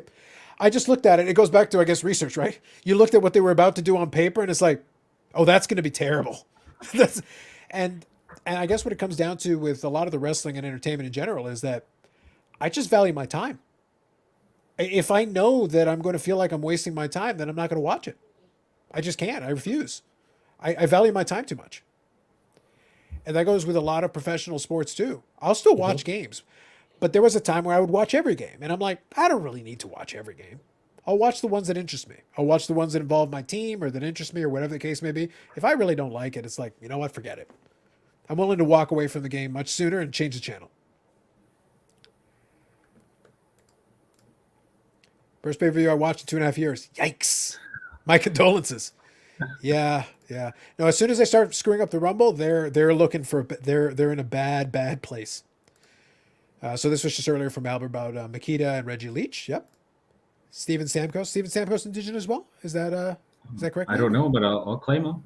There you go. Pretty awesome. I don't think you won't turn him down. Then you won't throw him out. Yeah. Name is Makita indigenous? I thought he was from Czechoslovakia. Not as far as I know. I don't think he is. His family's from Czechoslovakia, I believe. Yeah. Not sure. Now Reggie Leach, we know, is indigenous, but I don't believe Stan Makita is. Yeah, not as far as I know. I'm pretty sure. Yeah, you're right. I think they moved from Czechoslovakia to Canada, I believe. There you go. That's fair. No, I'm with you. It's one of those things. A lot of the names that Name came up with, sometimes I'd be like, oh, interesting. I didn't know. Obviously, I didn't look into it, but then he mentions like, oh, okay, that's kind of interesting. The Salming thing from that was a surprising one. Sweden is really surprising. Yeah, I want to look into that a little further. That's great information. Yep. Yeah, I hadn't even heard of the Sami people until I had gone to university. So it was a big surprise to me. All right, cool. Which match did you actually enjoy, Bob? I'm curious. By the way, testament to how bad. Here's a bad omen. Here's a bad omen when you're doing something. Whenever they do the Royal Rumble, they have a big WrestleMania sign to promote the upcoming WrestleMania that is going to be in a couple of months. It caught fire twice during the show. They had to evacuate sections underneath the sign. Oh, good Lord. I'm like, that's like an act of God. They're saying, please stop the garbage you're doing. Whatever you're doing, stop. It caught fire twice. Twice. They have it above the pyro or something? Yeah, well, they have done the WrestleMania sign and they've done the pyro thing for years. It has never been an issue because what happens is somebody will win the Royal Rumble and the same, overdone spot is they'll go and they'll awkwardly point to the WrestleMania sign to indicate they're going to the WrestleMania main event because that's the whole thing. They win the Rumble and then they get to be in the WrestleMania main event. So they awkwardly point at the stupid sign like an idiot so they can do the photo op, and then the sign goes off with pyro. But apparently it caught fire twice. After it caught fire the first time and they had to evacuate the section, they decided they put it out. They thought they had it figured out, and apparently it caught fire again. I was Wow. take a hit, bro. That one. Take a hit, bro. That point, I don't know, man. I just don't know. Oh, it's all good, Albert. It's all good. Rollins and Reigns. Okay, I'm with you. So did you like the ending? I'm kind of curious. Like, it's one of those things, I won't watch the shows anymore, but I will read up on what happened to just kind of assess for myself if I think it makes sense or I'll keep tabs on it from a distance. But it's like, I read it, it's like, when I read it and I'm like, oh, that's stupid. Oh, that's idiotic. Why would you even do, I'm going to stop reading now. We're done. We're done discussing this matter. Here we go. I was at the game. Solomon had his face stepped. Horrific injury. No. Yeah, that would be a really bad one. Yeah. I'm glad I wasn't at anything like that. Would be a lot of fun. We just had, and I don't want to put too much time on it because it's so horrible. But here in New England, we just lost a high school kid who got killed in a hockey game. We got his neck stepped on, and I can't imagine being the parents up in the stands watching that happen. So high school kid just playing hockey for his high school team and didn't go home. Gotcha. It was horrible. Gotcha. Yeah, no, that would definitely do it. Okay, no, I'm with you. I get you, Bob. It's still just Indigenous rookie cards, right, Nate? Yeah. Indigenous, 2 words, Indigenous, and then rookie cards? 3 words. Sorry, it's 3 words, yeah. So you've got it spaced out. Yeah. Yep. So if you type in Indigenous rookie cards, 3 words, you'll get it on YouTube. That'll be the one. Yeah, I just did a giveaway tonight. Yes, you did. You have to do it on Instagram Live, right? Yeah, because I've never gone I did live. see the replay, by the way. So Okay. you and I can talk later. All right, sounds good. Yeah, I had no idea you had to set up your account to do live, and Yes. It takes 24 hours. It does, And then- yeah. They've got a little vetting yeah. period there before it'll activate it for you. Yeah. Yeah. No, that's fair. It's like name honestly, it's like that waiting period before you buy a gun. It's like I'm going to set up YouTube and I'm going to go live and say something absolutely horrible because I'm mad about something. And it's like, why don't you have a cooling off period before you put that video up? Yeah. I think It's a good idea, but at the same time, it's like, well, 24 hours really discourage somebody from doing something objectionable? Probably not. Yeah. But, it's something. It's something. You didn't think about, do I really want to go online and say these things? Based on what comes out a lot of times, yes, they do. They do. Correct. Yeah. It's horrible. Yeah. I did like that. I did like that part, Bob, as well. They did at least carry the history, although it was forced to try to make it more interesting than it was. It's Daniel here. Good evening. The star of today in WWE couldn't carry the bags of wrestler in the 90s. I get the idea. I think a lot of folks that grew up watching it, and some will argue 80s, some will argue 90s. Doesn't matter. That's fine. I think what's going to have to happen, though, is that a lot of people forget, because if you did have the network earlier, go back and watch some of the shows from the 90s. 3/4 of the show is bad. They're actually not good shows. They're actually really not. They don't hold up. The problem, the thing was, at the time, it was a hot product. The crowd was into it. They were excited about it, and everything was new. And because everything was new and they were doing it in a different way that hadn't been done before, it was exciting. Now, the problem is I can't go back and nostalgia's not going to carry me on this. I'm like, this is objectively bad. This is really boring. I was enthralled at the time because I didn't have a PVR. I was like, and also we hadn't done this. Now the problem is I've already seen it. So now if you show it to me again, it's like, oh, this is a lot crummier than I remember. Oh, this is way crummier than, oh dear God. I'll tell you this though, Carlos, and I know that I got a couple years on you, but you were paying attention back then. But growing up in the '80s and being an unbelievably huge fan of from WrestleMania 1. I mean, I remember watching Hogan winning the title against Sheik, and then WrestleMania 1 and everything that followed, and the whole take your vitamins and your prayers and the Hulkamania and all that. Yeah. When he turned heel, my generation who grew up, in the yellow and red. Yeah. I remember when the night he turned heel, I was sitting there as an adult. Go. Yep. Yeah. He had avoided it. He had avoided it for so long. That's why it was the most effective thing they could have done. Unbelievable. Yeah, he had trash thrown on him his first promo. Could not imagine it. Yeah. Could not wrap my brain around it because my inner child was completely devastated. Now as an adult, it's fake, it's scripted. Yeah. This is, storyline, blah, blah, blah. My inner child destroyed. Yeah. It was one of the last big things they had that they could use because it was not expected. Oh. Now, it also made a lot of business sense, though, because Hogan had lost a lot of his steam. He couldn't keep doing the red and yellow. The reaction was waning because it's like he had been on top there doing the same thing over and over again for so long. People were bored of it. You couldn't sell them on it anymore. But all of a sudden, he's like coming out. He's wearing, he's wearing black. He's doing all this. Now he's Hollywood Hogan, and he's got the whole thing. He was never very good in movies. He wasn't that good at Hollywood. But still, it's something. It was Hogan playing up like I'm the biggest star in wrestling. Worship me, and people responded, to that. Get a jambalaya, Bob? Yeah. Got a canvas card of the Lucha Brothers. Okay, I like the Lucha Brothers. They're fun. Canvas, we know what that's classic hockey with unique photography. Yep, and they used that, and Billy, I know you decided he was going to leverage that, which is good. It was a good move. They got some nice pictures on it as well, and Lucha Brothers for Luchador. Yep. Spanish for wrestling. Yep. Yeah, they were formerly they were actually the AAA, which is in Mexico their big federation. They were the tag team champions recently. And so it's Penta El Cero Miedo. So you got the one brother. What? Penta El Cero Miedo. Zero fear. So no fear. Ooh. And you got Ray Phoenix. Oh, yeah. Wow. Yeah. Well, it's he actually has been able to get over the no fear. He's been able to get it over as a chant with the crowd because he'll pantomime it to them. So for guys who don't speak English super well, to get the English crowd to react to things is testament to how good their charisma is and how good they are in the ring. They've been able to get the audience to respond, which is good. Unfortunately, Ray Phoenix had a major injury where he looked like he twisted his arm completely the wrong way. It was like, ew. And then they made the mistake of replaying it. I'm like, don't replay that. That looks terrible. It's like the Theismann. Oh no, don't show it again. Well, I thought he had actually flat out snapped it in two. I thought he had snapped it.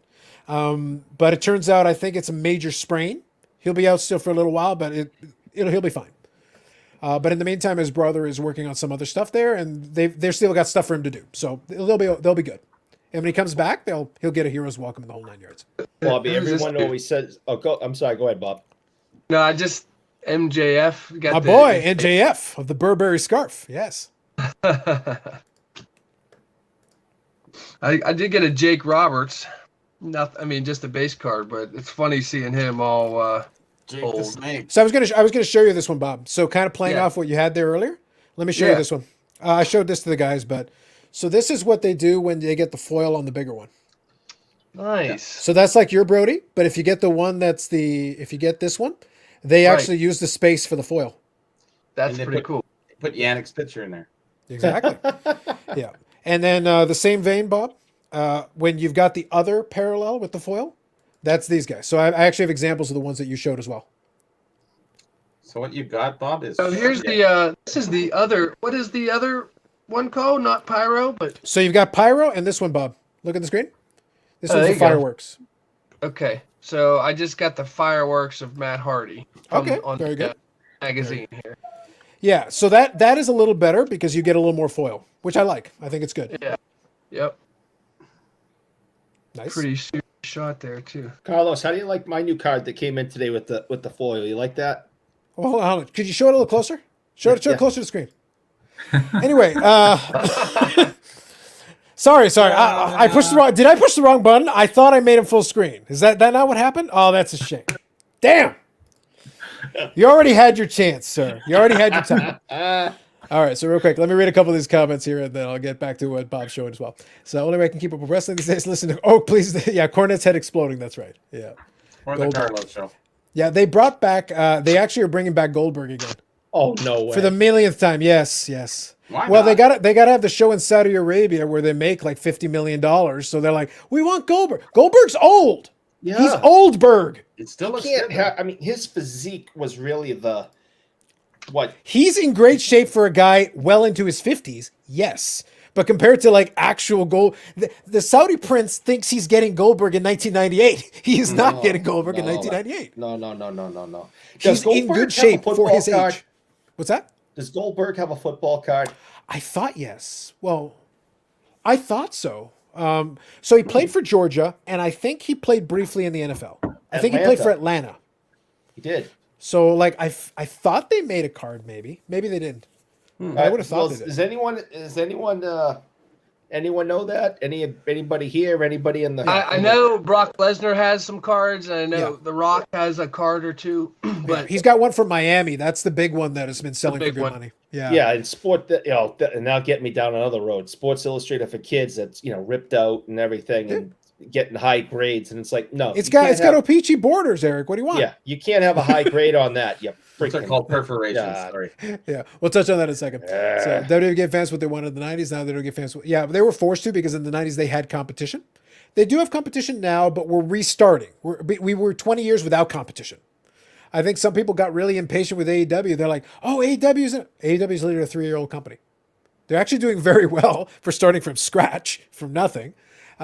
They need to build themselves up to then be full-time competition for it. But WWE is not producing a good product. So they're hurting themselves. They're shooting themselves in the foot. Yep. Just mentioned the Goldberg thing. Yep. WWF in the 80s was the best. There's some people who definitely enjoyed it for that. Hogan needed the new coat of paint. Agreed. Penta has amazing charisma. I agree with that. A good wrestler can make it work even with the language barrier because he just knows how to get the crowd involved. He knows how to respond to them. They respond to him. That's why it's like, and they've been learning some English, so they're slowly getting better at it, but it's not their first language. They will only say just enough. He'll say a couple of lines in English so that everybody gets it, but he's actually got his manager with him that translates everything. And he'll be like, Penta says, and then explains everything he's saying so that the crowd knows exactly what he's getting at. But he says it passionately enough that he conveys what he's trying to convey, and then they translate it so everybody knows exactly what he's saying. So money brings him back to the ring. Yep. Man's for the original Saudi show is hilarious. This Dynamite parallel on the AEW wrestling, that's a 1 in 54 pool. So that is Dynamite. You're right. I know it's different odds. Hold on, I can tell you. Give me 1 second. Is that what it says on the back of the box? Sorry. That's what it says on the box. Okay, so yeah, for retail, that's right. This the mem card was 1 out of 14, so not guaranteed. Okay. And then this was the last parallel that I got, or not parallel, but insert. It's called Top Rope. Those are nice. You got a gold one? No, it's red bordered, so I don't know what So that's the regular version. That's the red right. standard one. So that's Riho Top Rope. Yep. Very nice. Not I too grabbed bad. a couple of stuff. I think you did well in that box, to be honest. I think for a blaster box, I think you actually did quite well. So what do you get? I like this one, so this one's a good one. I'll explain the context.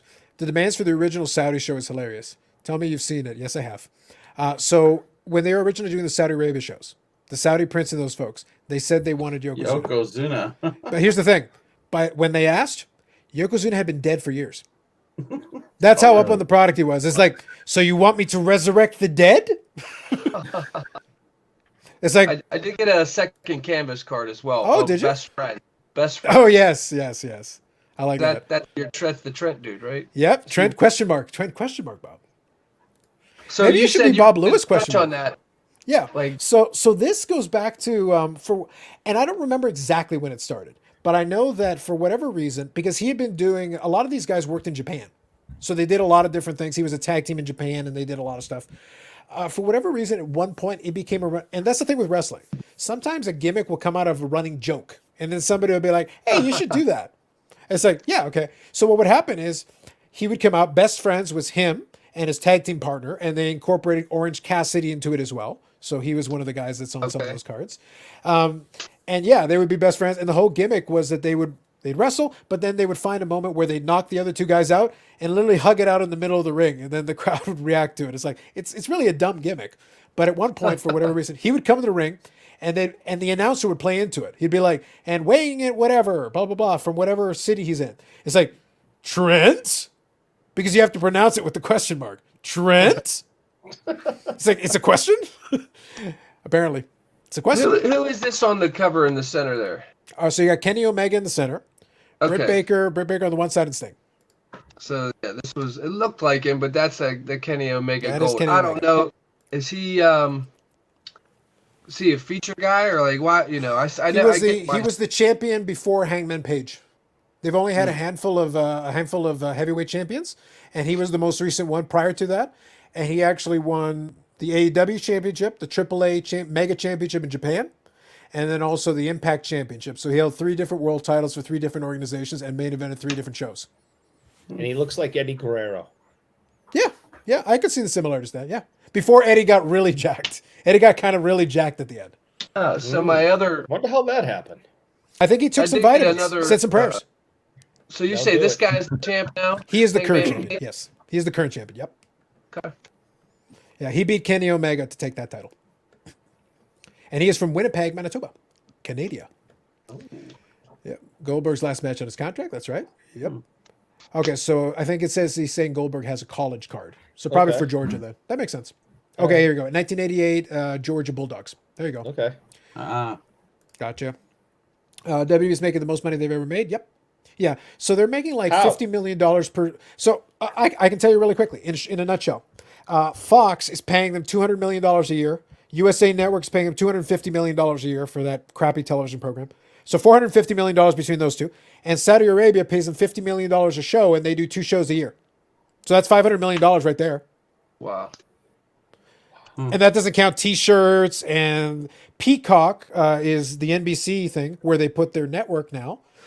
Peacock gave them $1 billion over 5 years, so they're paying them $200 million a year. Oh, so WWE makes money in spite of itself. Their show could be legitimate. Their ratings could be negative, and they're getting paid. That is insane. Yeah, it's like, how can we drive as many of you to not watch this as we can? We're still getting paid. It doesn't matter. Wow. That's how you get to an organization that doesn't care. Yeah, JBL, John Layfield. Yep, 1990. Oh, there you go. 1990 Pro Set All World, because they did have the World Football League. I think it was the World Football League, something like that in the early 90s. Kenny Omega, great wrestler. Yep. Eddie took vitamin S. Yes. Hulk Hogan. Yes, I'm with you. WWE had insane TV deals and ratings. Yes. Yeah, their ratings are down like 75% from like their apex. And yet, they're making more money on this television deal than they ever have. What a great deal. Your show gets progressively worse. No one's watching, but we make more money. Name, do you watch wrestling at any time in your life? You ever been a fan of it? Something you know about, care about? Yeah, I haven't watched wrestling lately, but I grew up watching wrestling in the 80s and 90s. I remember being in school and like doing the Degeneration X. Yep. I'm sure. A little late 90s. It went over well, I'm sure. Yeah. I'm sure all your female teachers went, "Oh, that's lovely." Yeah. And actually, I went to a WWE event in 2012, my first one ever. Like, I had stopped watching wrestling for probably 12, 13 years at that point. And it was like my first time going to an event, and I had so much fun. It was like so entertaining. And like, when I watch wrestling now, I just like, I try to look past the fact that like it's kind of it's scripted. I don't want to say that word out loud, but say the F word. I think people get obsessed with this. So real quick, I want to kind of continue down Name's thought, but I find this bizarre, like this whole thing, because I talk about, Bob opened the wrestling, the blaster box. I collect the cards. I can speak to a lot of the stuff they're talking about here because I'm aware. But anytime I've ever been asked, it's like, guys, it's a TV show. I don't even get into the fake, not fake. It's a television show. It is a televised stage show. That's what it is. Like, my favorite television show was House. Hugh Laurie is not a doctor. Can you believe it? He's not even American. What? No, British. So I'm sitting here like, what is the problem? Why is this an issue? No one would come to me like, do you know that House is not American or a real doctor? I'm like, yes, I'm aware of that. Hugh Laurie is a great actor. He doesn't walk with a limp either.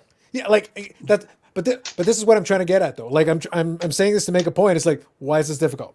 It is a television show. If I'm enjoying watching the show and I'm enjoying what they're doing, it's a TV show. It's no different than people who collect the Game of Thrones cards. Some of those Harry Potter, like the Harry Potter autograph cards, some of them have been going for crazy money. Did you know that the kid is not actually a wizard? What? No one cares. Blasphemy. Blasphemy. Like, no one cares. It's a TV show. What's the problem? If you enjoy it, great. If you don't enjoy it, great. It's fine. Not a big deal. It's okay. So that's one of those things. Yeah, absolutely, Paul. Yeah. There you go. Name loves a good crotch shop. Yep. All the kids did at school. Yep. That's right. Yep. But this is the thing. Like, I always found this very strange, this conversation. I'm like, guys, it's a TV show. What's the problem? I don't feel like I need to explain it beyond. It's a television show. Watch it and enjoy it for what it is. It's entertainment. That's it. But then I can critique if I don't think the storyline is particularly good. It's really simple. If I don't think the storyline is particularly good and I've seen better, I can critique it. That's fine. Yeah, draws dog. What I'll say is this one thing, and it was interesting that you said the first show you caught is in 2012. I think WWE, I caught a show in 2016. And in that show, the main event was John Cena, and it was Seth Rollins. It was title versus title because Cena had the U.S. title at the time, and Seth Rollins had the championship at the time. And they did a title versus title, and it was a 30-minute match. It was very good because WWE knows how to put on a show. They know how to do that. They're very good at it. The problem is they know how to put on a show in front of the live audience. They knew how to play to the audience because on that show, Big Show was on it, Chris Jericho was on it, Kevin Owens was on it, and then they did promos and stuff, and they even had a combination of all kinds of matches. It was a great show. It was a lot of fun. We saw it at Ricoh Coliseum. Good venue, fun show. Before that, the other show I saw, and I mentioned it briefly before, Maple Leaf Gardens, 1992. The main event was Macho Man and Ric Flair for the WWF Championship. So those are the two shows I've seen for WWE. I don't need to see anymore. I've seen about the best you can show me.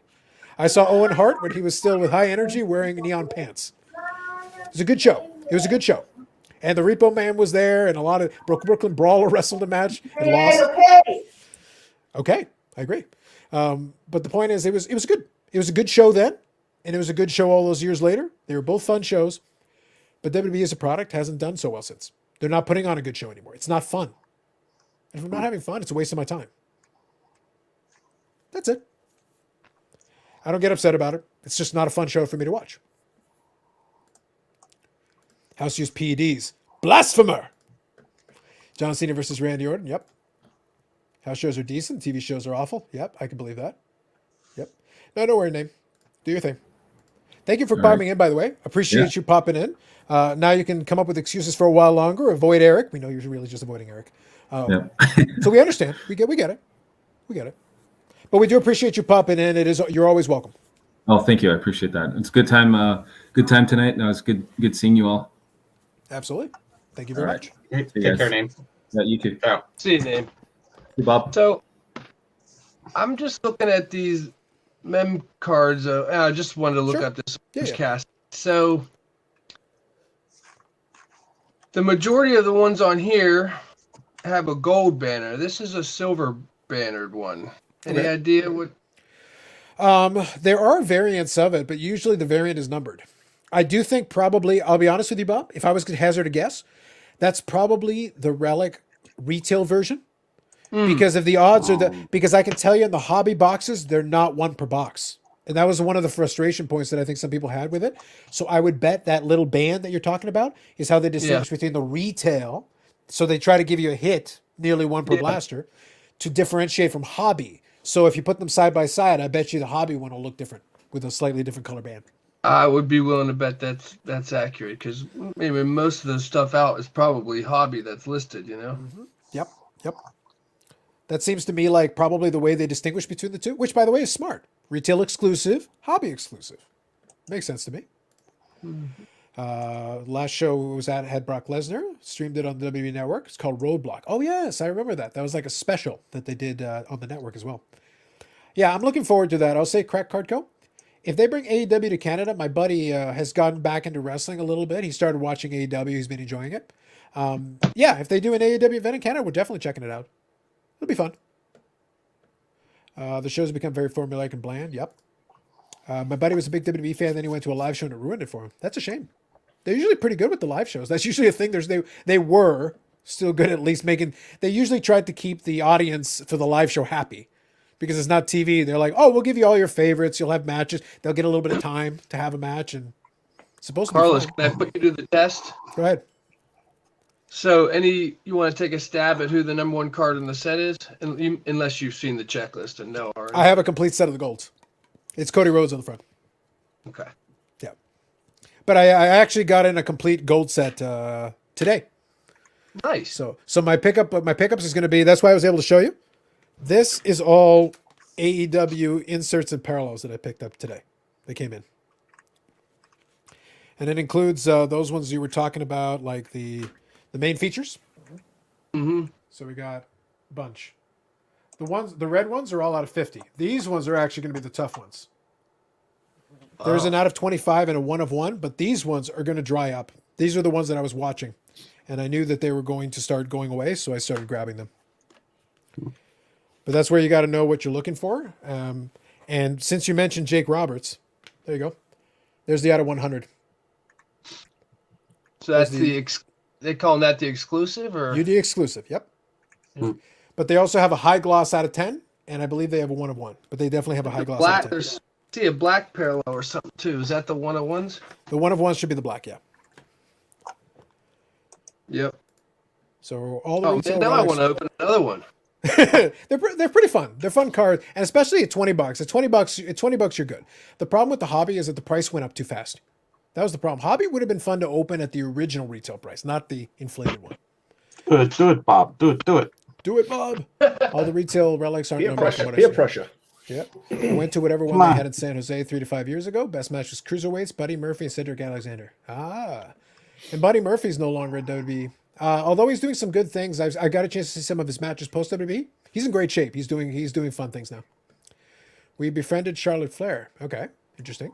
She signed like 10 Topps cards from Fiancé. Real nice person. She hooked up with tickets to multiple shows, including ringside seats of Clash of Champions. Very nice. Well, congratulations for you. TLC 2018. Okay, interesting. Best match was the pre-show by a mile. There you go. Fair enough. Show in Toronto, March 27th for anyone in the area at Rico. I think that'd be tough. It'd be tough to do a Rico show right now. Sold in Omega red main features for $85. Yeah, probably. Sounds about right. I got one of the main features. I had the red one was the Britt Baker, and that was $25. I probably have the cheapest one that's sold on eBay. All the other ones after that, the green, which is 4 times more common. The last one sold for like $50. So it tells you the red should be going for more. And the rest of them did. Cody was number 1. Yeah, Brandy number 2. Not quite. At $20 and a relic is a deal. I think that's fair. Be about $35 a box when it hits Walmart Canada. I think it's going to be probably $29.99. It might be $35 though. $34.95. Could be. They used to add $10 to it, but probably 15 is probably closer to right now. Yeah, but that's not real money, so Yeah, exactly. I wish that was the only thing that accounted for the difference, because then it would go from 20 to like 25 instead of 20 to 30 to 35. Can't invest into a scripted sport. It's not a sport. the problem that you're running into is it's not a sport. It's a television show where stars are decided by a company, not a performance. Yeah, no, that's fine. It's not a sport. It's a television show. American Gladiators back in the 80s was more realistic. It was an actual competition of athletic feats and battling and things like that. That was more real than wrestling. You do know that half the American Gladiators became wrestlers, right? Why wouldn't they? Yeah, it was But in the British one. That wasn't scripted. Yeah. Are you sure? I don't know, man. Are you 100? I can't. Let's put it this way: the last American Gladiators they did was hosted by Hulk Hogan. Brother. He's brother. Well, he's credible, so. Exactly. Yeah, I get you. Yeah. Although I will say, I did enjoy the last iteration of American Gladiators. I actually liked it. I thought it was really good. I never watched that one. I'm talking about the original I watched when I was a kid. Back Zap? in the 80s. Gemini? Yeah, there you go. Yeah. The 1992 one was fun. I will say, though, in the most recent iteration, the best ones, the American Gladiators was fine. It was fine. But I'll tell you, the fun one, Australian Gladiators and UK Gladiators. Hilarious. What's the difference? They took the gimmick even more seriously. Oh, really? Way too seriously. They're so ridiculous. The best part is that one of the guys on the UK Gladiators, that's why I mentioned the wrestling thing. I forget. I think it was I forget what gimmick he went under, but it started with an O. Whatever it was, though, he had like catchphrases and everything. It was so lame. All of it was lame. He would go on to become a professional wrestler, become the NWA champion for 1,000 days, and marry Mickie James. Oh. I don't know who that is. Mickie James was there right around the same time as Trish Stratus, towards the end of her run. So she was basically just post that late 90s period. So Dustin Rhodes, Canvas. Yep. But I heard you talking about it, and look at the back, how they did that. Oh, that's nice. That's a good shot. Yeah. So what is he, like a Nick Aldis? Thank you. Good sometimes, bad sometimes type of. So he started off kind of feuding with Cody Rhodes, as everybody does. So that was a thing. But basically, what he did is that's a play off his Goldust gimmick, because if you look, he's still doing like the face paint, but now it's not gold anymore. And by the way, he's in great shape for his age and everything. He can still actually wrestle. He can still go in the ring a little bit. But again, smartly, he's not wrestling every week. It's once in a blue moon. He'll have a match here and there. And he's good for what he's trying to do. Yeah, I never liked that Goldust character. It's just never ever. It got attention, but it wasn't very good. No, and I have a whole different opinion on the whole thing. So I didn't like it. Really? I just thought it was insulting and inappropriate. Well, that's what Vince was going for. That was literally the point. Success. Yep. There's Penta. Yep. It's a pretty intense get up there. Oh yeah. No, listen. What's funny is that he has a version of that costume where he's the Joker. Literally do the colors and everything. It's he's got multiple versions of that gear. It's very interesting. I do remember Two Scoops. That's from the original Gladiators. He was good. Roller Derby. I like Roller Jam, man. You tell me some Roller Jam. That was fun. So what's Taz in this? Wasn't he an So he's a announcer? commentator now, but he used to be a wrestler. Yeah. I remember Taz from back in the day. Yeah. I think ECW. he got hurt, Pyro. and he had to stop. He had to stop wrestling because he hurt his neck, I think. Yeah, he did. He was a badass. His character, anyway, was a badass. When I think it was a good character. I think his problem that he ran into is that even at that point where he was doing his thing, he came from ECW. So he was the champion in ECW. He was doing a lot of good stuff. They did have to scale back the character a little bit. In WWE, he couldn't quite be that off the wall. But it was still a good character. They could have done very well. And it was getting attention. People were liking it. It was kind of good. And he even feuded with Kurt Angle right off the bat. So, pretty good. That's solid. The problem that we ran into is that in New York, he got too much of a reaction. And Vince McMahon is a weirdo. And if he feels like you should be a bad guy and you get cheered, you get punished. And if you're a good guy and you don't get cheered enough, you get punished. Unless he really likes you. In which case, then he'll accommodate. Because Kurt Angle, when he first came out, Kurt Angle was an Olympic champion. They did a whole thing. They even did promos and vignettes leading up to his debut. But the problem is, Kurt Angle actually came off as kind of pompous, but he was supposed to be a good guy. And the Kurt Angle debut match is actually very interesting, because if you watch the match and understand the story behind it afterward in context, you can actually see he's given an audible by one of the announcers or the referee or somebody actually tells him to go heel during the match.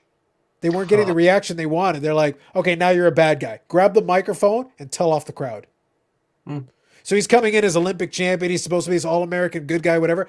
He's getting booed. Like they're booing him. So finally somebody goes to him and goes, hey, we're calling on audible. Now you're a bad guy. Grab a microphone and tell him what you think. He grabs a microphone and goes, you do not boo an Olympic champion. And all of a sudden he's a bad guy and he runs with it. He did a great job. It was a perfect audible. They were not getting the reaction they wanted. They flipped the script. Now you're an asshole. Tell them they shouldn't boo you. You're an Olympic hero. Tell them they have no right to boo you. And they just ran with that gimmick. That's all. You have 3,000 subscribers. I'm here all the time, though. Janela? Yeah, Joey Janela, that's right. Yeah, Mickey. So this was referring to Mickey James. She was actually in the Women's Rumble. So Dustin Rose, one of the best wrestlers in the roster. Yeah. He, like top to bottom, he's a great wrestler.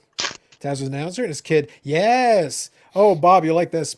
So Taz's kid, Hook, is actually started wrestling for AEW. And he comes into a theme song by Post Malone. I will say, his kid has already been able to garner himself quite a bit of attention. He's too green. He's not quite polished yet, but they're starting him off slow, and he's got the right swagger. He's got the right swagger. He's got a lot of his dad's swagger in it, which is good. But the kid's in shape.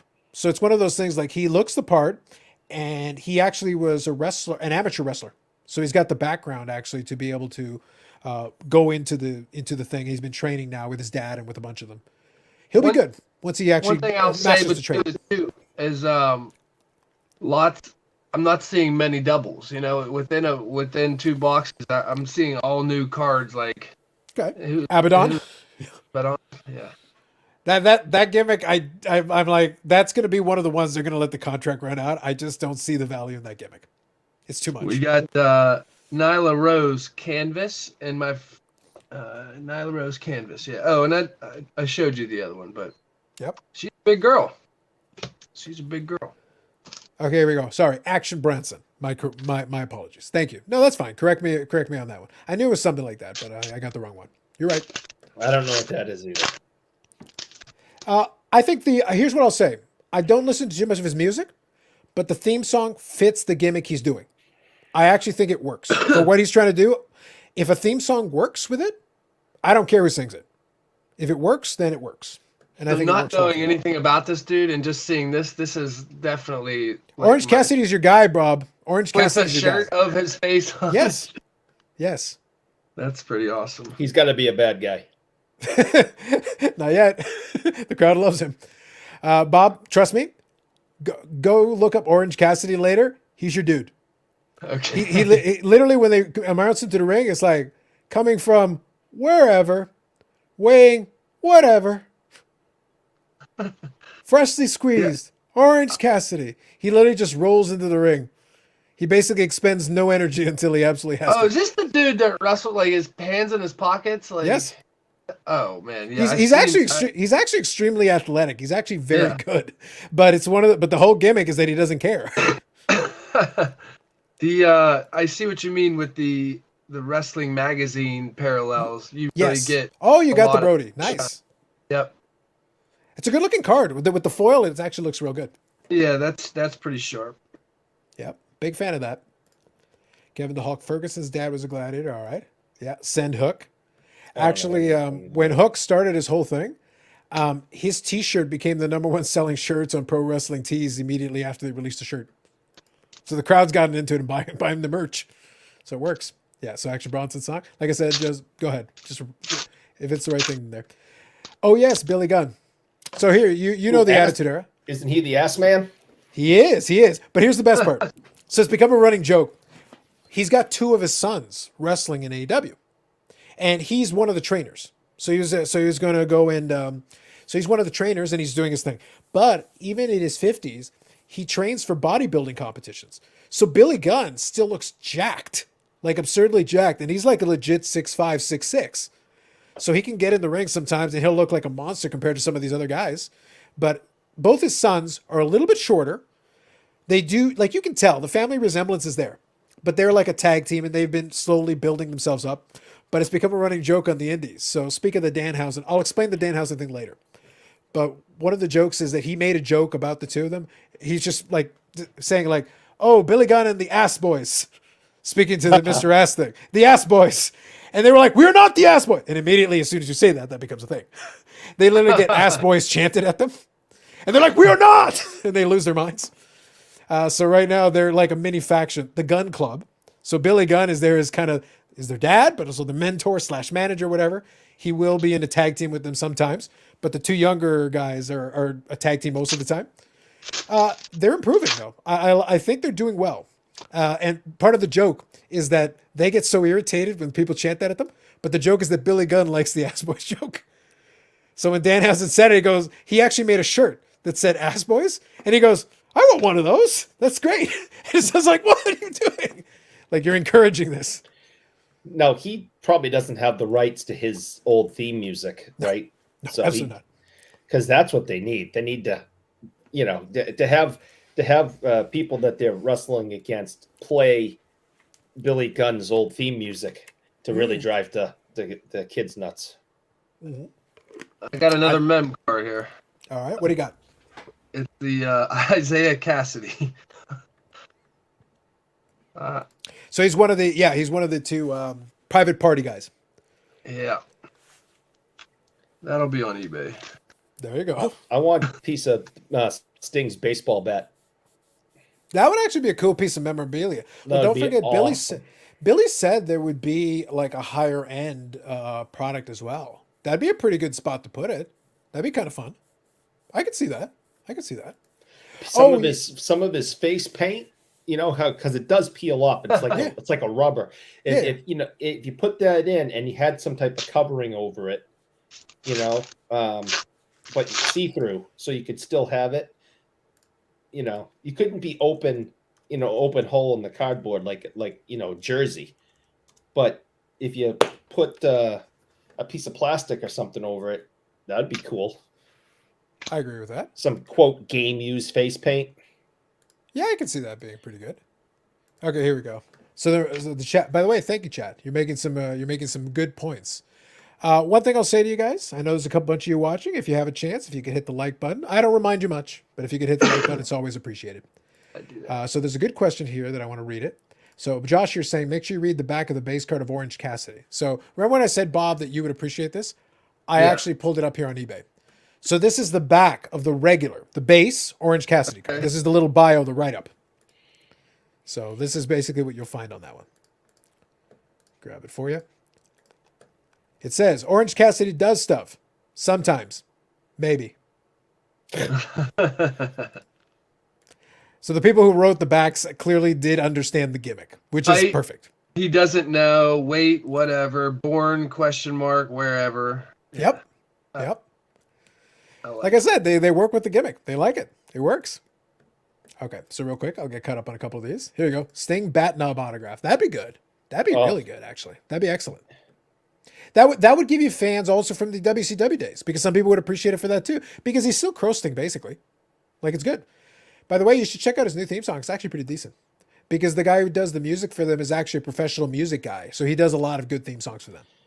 You never, and again, maybe I'm a little prejudiced, but you're not ever going to beat Motorhead. Yes, but Sting doesn't have Motorhead. So well, you can have. I don't care, man. Sting didn't have Motorhead before. Good luck to everyone else after that. Once you get Motorhead to do your theme song, you win. The only person who has Motorhead as a theme song is Triple H, because Lemmy is dead. He had it before Lemmy died. I know that, but I'm saying he specifically had it because Lemmy was his buddy and he did him a favor. That's right. That's awesome. Yeah. I'll show this. This is the last thing. Just that's Roads to the Top. One different. Yeah, the Roads to Success. I guess it's a little set featuring his career. Kind of. What do you call that? Yeah, a bit of a. The best part is it's a bit of an ego play, because Cody Rhodes is literally the one that everyone doesn't like right now. It's like, you get your own subset, you jerk.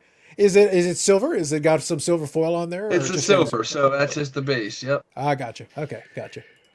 Fair enough. But yep, no, took care of that one, Josh. Okay, so real quick here. So it says, yeah, if you had to collect 3 wrestlers from AW, who would you collect based off investing fun of it? So fun of it,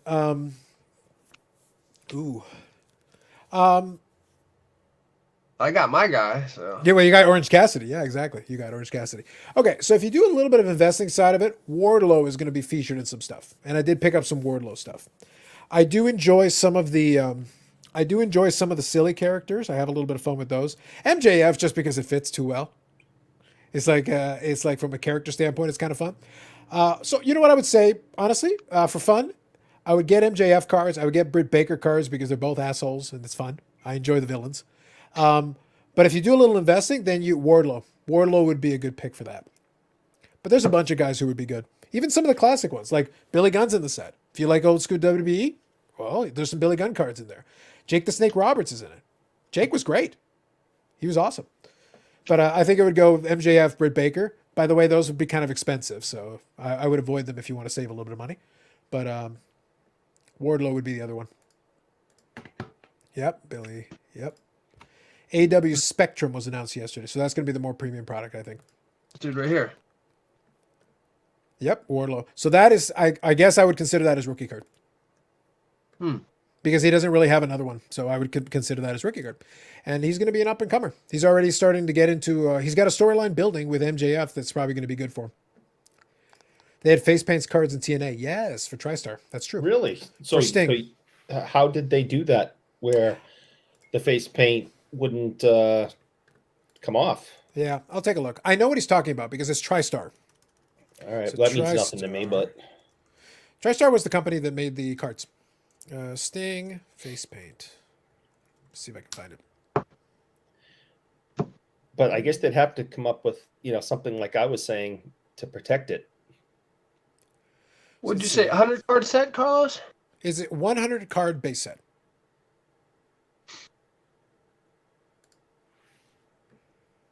Okay, so I think I see it, but I don't know. Is that really face paint? Well, I guess maybe they're using the paint. Okay, so I'll show you what I'm looking at. See if I can make a bigger picture. Okay. So you have to let me know if this is what you're referring to. This is what I see, but I'm not sure. It is from TriStar. I can see you definitely have the paint there. Is that what you're referring to? Not sure. You have to let me know. But that's what I see for TriStar. That's an auto, though, right? Yeah, I think they've got an auto as well, but then like that thing above it. Okay. I'm wondering if maybe they used the paint to try to like almost create a second autograph. Because I looked at a couple different cards and that top part looks different on a couple of them. So I'm wondering if they did different ones. You have to let me know if that's what we're talking about.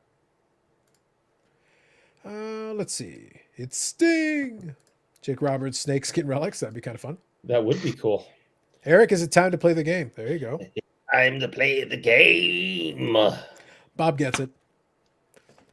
Except, we can do better than Burberry scarf. By the way, MJF watch questionable. I need to see a gold Rolex if you're going to do the full douchebag. Come on, get on it.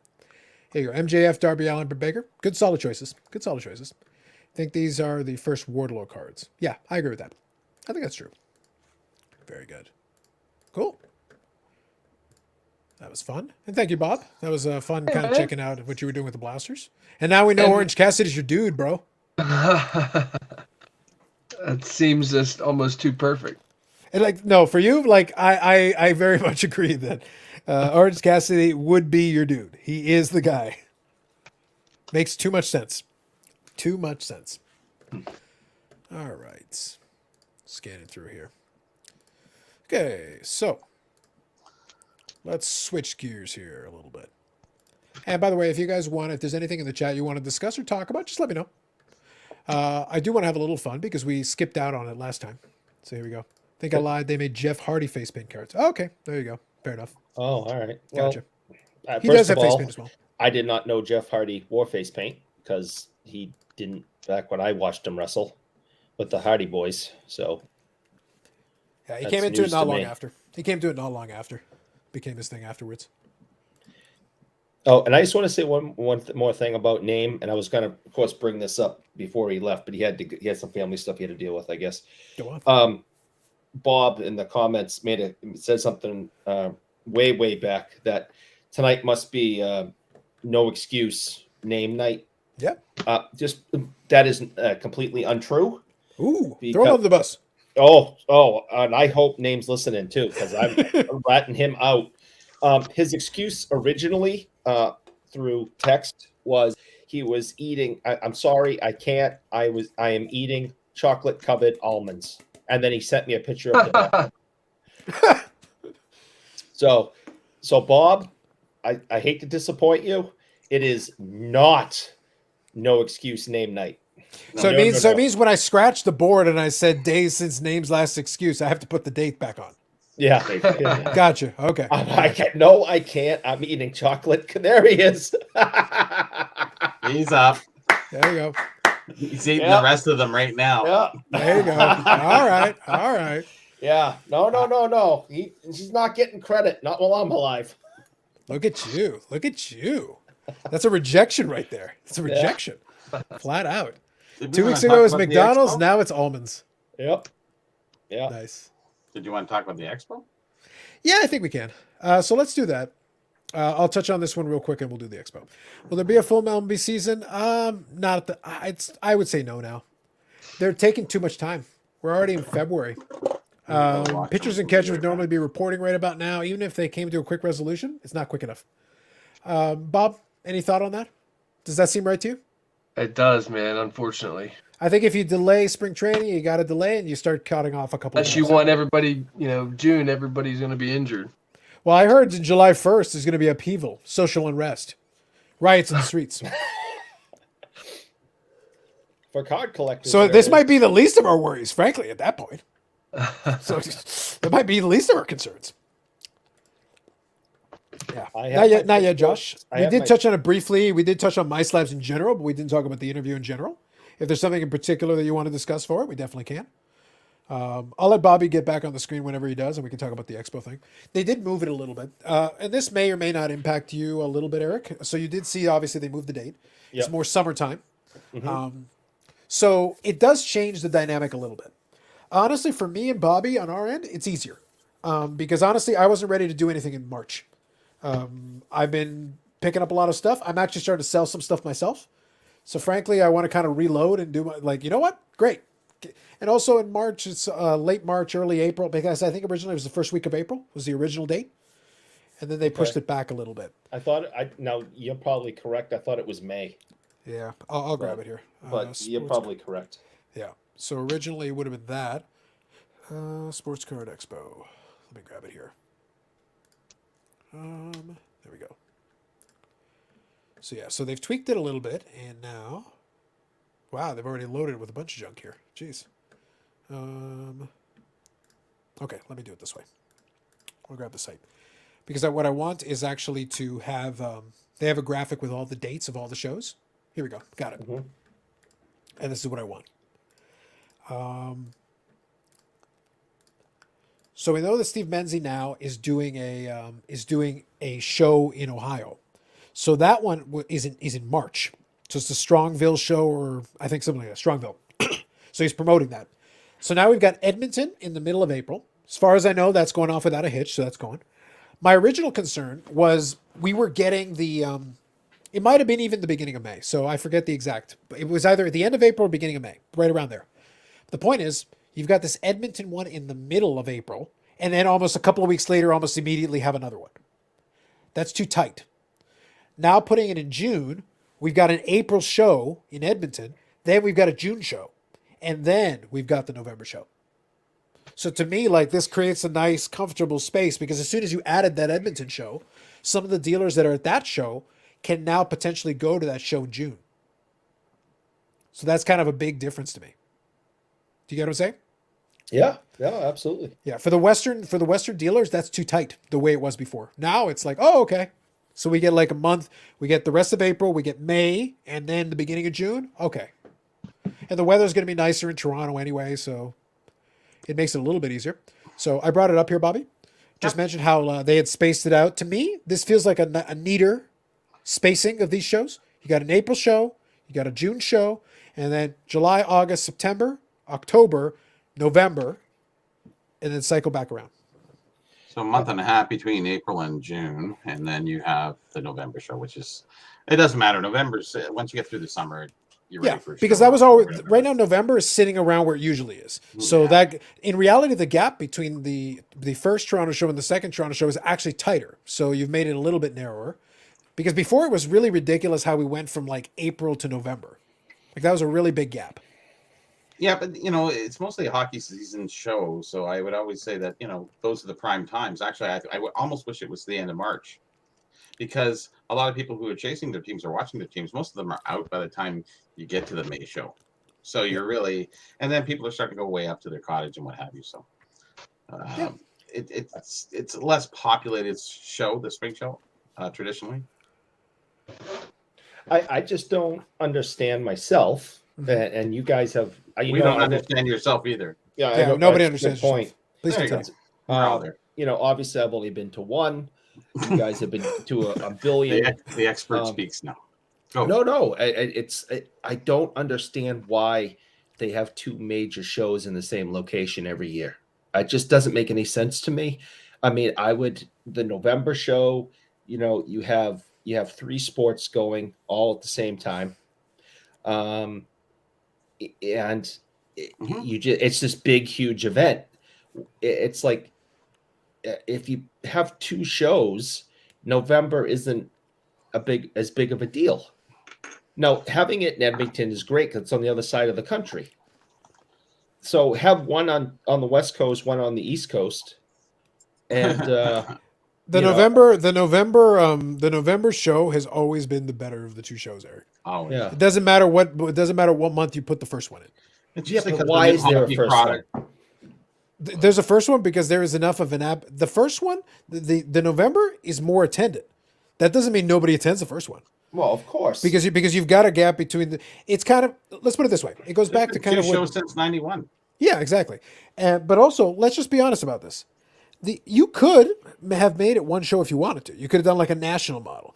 But what does everybody complain about? No, that's what I'm about. That's the point I'm about to make, Bobby. That's what I'm trying to say. Is that for a lot of folks, it's like, yes, you could, but then you're sitting there. Okay, the show's over. Now you have to wait a year. A year. So it's like, that's like forever. Yeah, having that other show allowed you, because guess what? For a lot of us, like you got a taste of it just this one time. But historically, that's where I would go meet my buddy Steve and a couple, and we go hang out, have beers, and have dinner. Like that, and so for me and Steve, because he's one of my longest time associates from the internet worlds that have translated over. He comes over from Saskatchewan, does the show twice a year, and then the other one is he does the Fan Expo. So they would do Fan Expo, they'd come down. I wouldn't visit to that, but I'd be like, all right, just let me know what time you guys are having dinner. So I'd meet him after their show day, and we go. So basically, there are 3 times a year we'd hang out, like clockwork, basically for 20 years. Because that's why I laugh sometimes when I'm listening to when Steve and Dave were doing their show the other day, and they're talking about the long timers. Like, I've been hanging out with some of these folks that I met through the message boards 20 years ago. That's way before Blog TV, my bros. Way before Blog TV. But 3 times a year, that would be when we'd hang out, because he's in Saskatchewan, and I'm not going to Saskatchewan. There's no amount of money to drag me to Saskatchewan. No. Hell no. But when they come by this way, it's easy. Lots of restaurants, lots of opportunities, lots of places we can go. We can go get a bite to eat, have a beer, hang out. It's good. Yeah, the turnout in Edmonton would be, or wherever it would be, is 10% of the expo. Yeah. And now, if you go back to 91 or even through the 90s, the expo was doing, I don't know how many people, like 10,000, 15,000 through the doors. It was amazing for both shows. Yeah. Always traditionally the winter one, because a lot of new product comes out in the wintertime at the start. So, Yeah. But it's justified. It's a social thing. It's and you can get a lot of stuff. Like I have a hard time waiting 7 days for an auction to be over, brother. You know what I mean? So do you. Yeah. So what's wrong with the social aspect? So what's wrong? Like the amount of product that you can find in a month. Yeah. You know what I find in a month? Right. You see my Carlos, you see my posts. Yeah. I would say the other thing is that the territorial thing is true. Like Canada has always been built on a very basic premise. Toronto thinks it's the center of the universe. Ontario thinks it's the center of the universe. Quebec disagrees because it's the center of the universe. The West thinks we're all full of shit, and we think they're trash and should shut up. But if anybody else questions it, then we'll fight them because, Canada. But the point is, and, the Maritimes are like, can't we all just get along? Shut up, Maritimes. Yeah. Newfoundland, Labrador, you go back to your corner. Back to your corner. Well, it's like that video I shush with all you guys. Yeah, but that is basically Canada in a nutshell. Right. A lot of us refuse flat out. Like, honestly, I won't be cut dead in Saskatchewan. There is almost no scenario in which I'll go to Saskatchewan. Bless them, but no. The answer is no. Just no. It's hard to justify going all the way out there because of the cost and expense and what you're really going to find. Where the Toronto show is such a big show. It's sort of like the National compared to the Dallas show or something like that. That's basically really. It's also a capacity issue. It's just flat out easier for people to fly into Pearson Airport. Like if you are going to go from out west, right beside the expo, you get on a plane.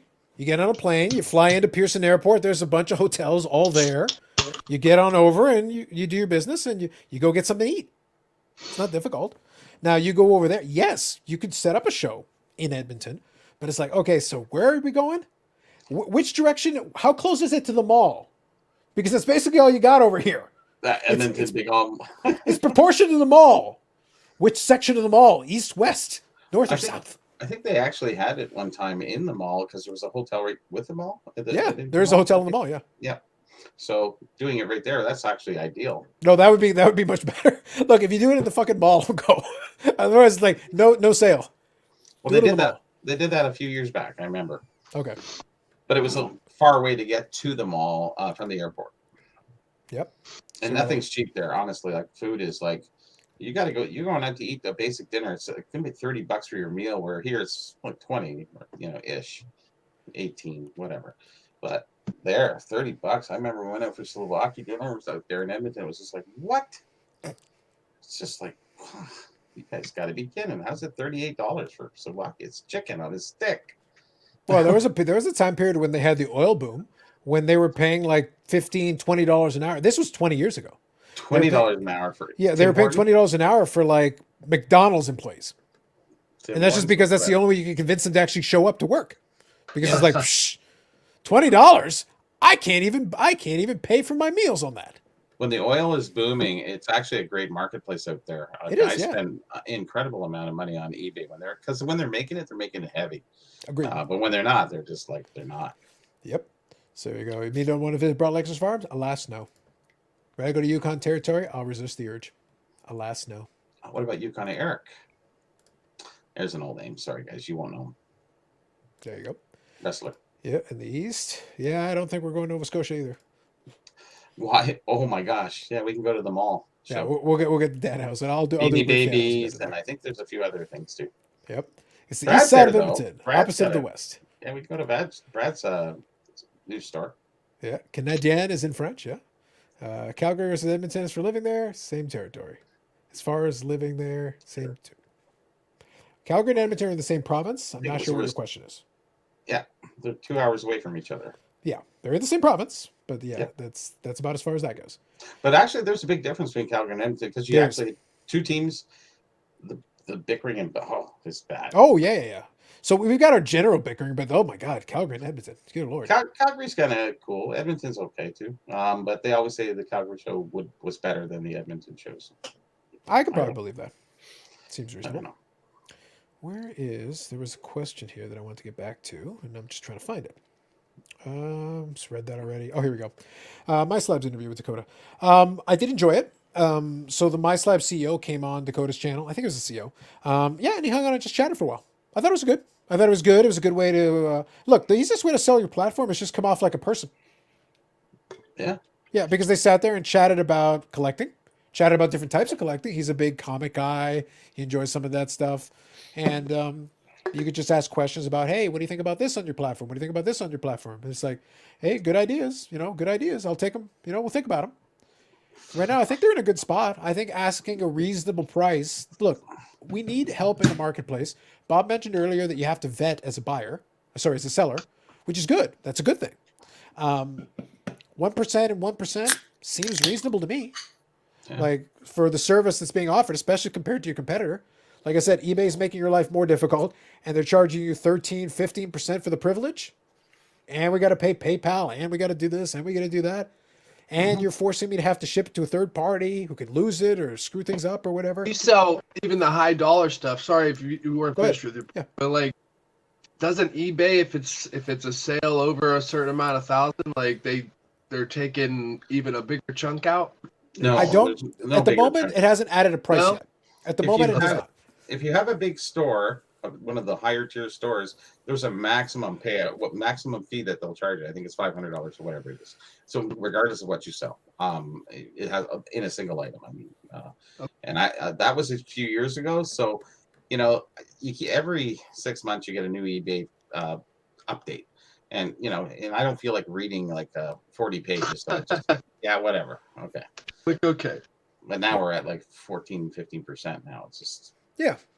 So it's one of those things like eBay has not been competitive.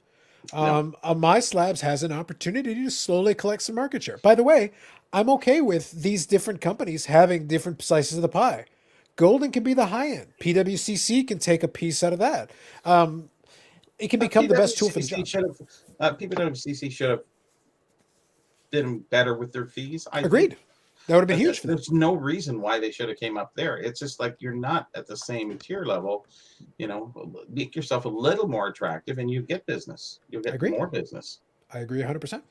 The more competition, the better for the customers. You know, you would think so. It hasn't been working out that way too often. Yeah, but that's what I mean. Like, I feel like there's an opportunity right now. My Slabs, by not moving too quickly, by just planning its moves out, taking a step here and a step there, and keeping the fees manageable. Look, vet the sellers. It's a good idea. Vet them, please. Vet them. And then if the buyers have enough good experiences, guess what? Then, by the way, some folks put stuff on My Slabs and put stuff on eBay. They're just fishing for the best offer. And so Facebook and wherever else. Wherever, yeah. Put it in a bunch of places. 5 places. Kijiji. And it's not to say you still can't make eBay work, but like there's certain specific things it's good for. You got to be picky. I'll give you a quick analogy. I like Paul's comment. I want to read it here, but I'll grab it in a second. I'll give you a quick analogy. One of the cards that we've talked about, where I mentioned in the past, is that Ovechkin. I have the Victory Ovechkin. I actually bought it on ComC back in 2019. I may mention it in a video because it'll be a good example of where that cost basis is important. The cost basis is the most important thing. It's the thing. In 2019, I paid the princely sum of $8 for that card. I went and sent it into PSA when it was still available. Still, at that point, the bulk submission through PSA Canada was still available. I paid, I think, $25 a card at the time. Very reasonable. Not bad. So so let's say for the sake of argument, I'll round up. Let's say I have $35 in the card for the sake of argument. It came back a PSA 9. Not the highest, but not bad. So I had it sitting in the box, in the collection, whatever. Those cards have been steadily rising. I put it up on eBay yesterday for $330 US. It made it a day and sold for $300 US on the dot. Nice. Yeah, they offered me $300 US. I'm not a greedy man. I have $35 into it, and I made $300. That's great. I was actually doing my searches today, and I looked at some of the prices people have on things. It's just like it's past greed. It's in that stupid area of like you just don't want to sell this item. That's basically the some of it's ridiculous. It's laughable. Yeah, it's laughable. But it's not. It used to be a small off percentage, but now it's a very large percentage. Everything that they have, it's like what's that Gordie Howe card that SGC is it 8? They got $250,000 on it. Yeah, it's sort of like, all right. Yeah, but the point of this, the moral of the story was, I put it for $330, not expecting to get $330. I said $330 or best offer. I had a general idea. The last one sold for about $304, $305. I said anything below $280, auto reject. I'll entertain it. Just, give me something that I'm happy. I paid $35, including the grading. Yeah. So like it's okay, I'm fine. I was making money either way. Like I don't need to be that greedy. But a guy came back. It lasted a day, not even a full 24 hours.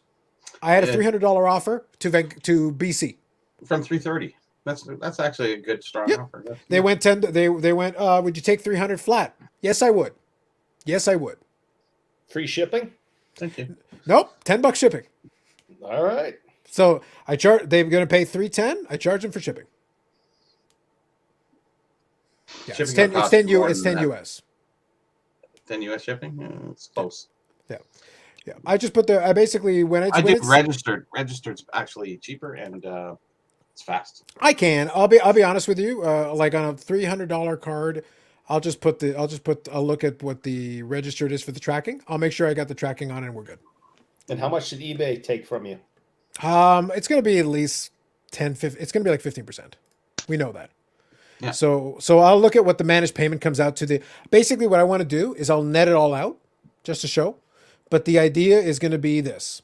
The cost basis I started out was so low that I took into account an understanding that the marketplace and the eyeballs, I was able to get rid of it in under 24 hours and take my profit and be done with it. I got to start doing it now. I can't get rid of all this stuff all in one shot if I'm going to get rid of it all by July the 1st. Like I got to work on this, in pieces here, in phases, He's got to jump on it. That's when, for sure. when everything I said comes true, we'll see who's laughing on July 1st. I plan to laugh no matter what happens, Eric. That's a It good won't- point. You forget who you're talking to? Do I have to play the $1 Million Man clip right now? Because that's what I'm doing. I'm sorry. No matter what happens, there is no scenario in which I do not laugh. Take the finger off the button. It's okay. I'm Please. sorry. I'm sorry. Give us Yes. a break. I Indeed. apologize. I should not have said that. I went ahead and put the set together. 74 cards of the 100 set out of 2 blasters. Out of 2 blasters, that's really good, actually. That's actually really good collation. Not one double. That's actually really good collation. That's not bad. Really? It's Wow. too good of a collation, isn't it? The base set is not really not really short printed. It's the parallels and stuff where they start doing it. Yeah, I get The idea is they're supposed to make it attainable. The expectation is like, no, we want you to build a set, and we'd like you to collect some of the other stuff as well. And there's plenty there to follow with it, so for sure. So real quick, I'll read this one.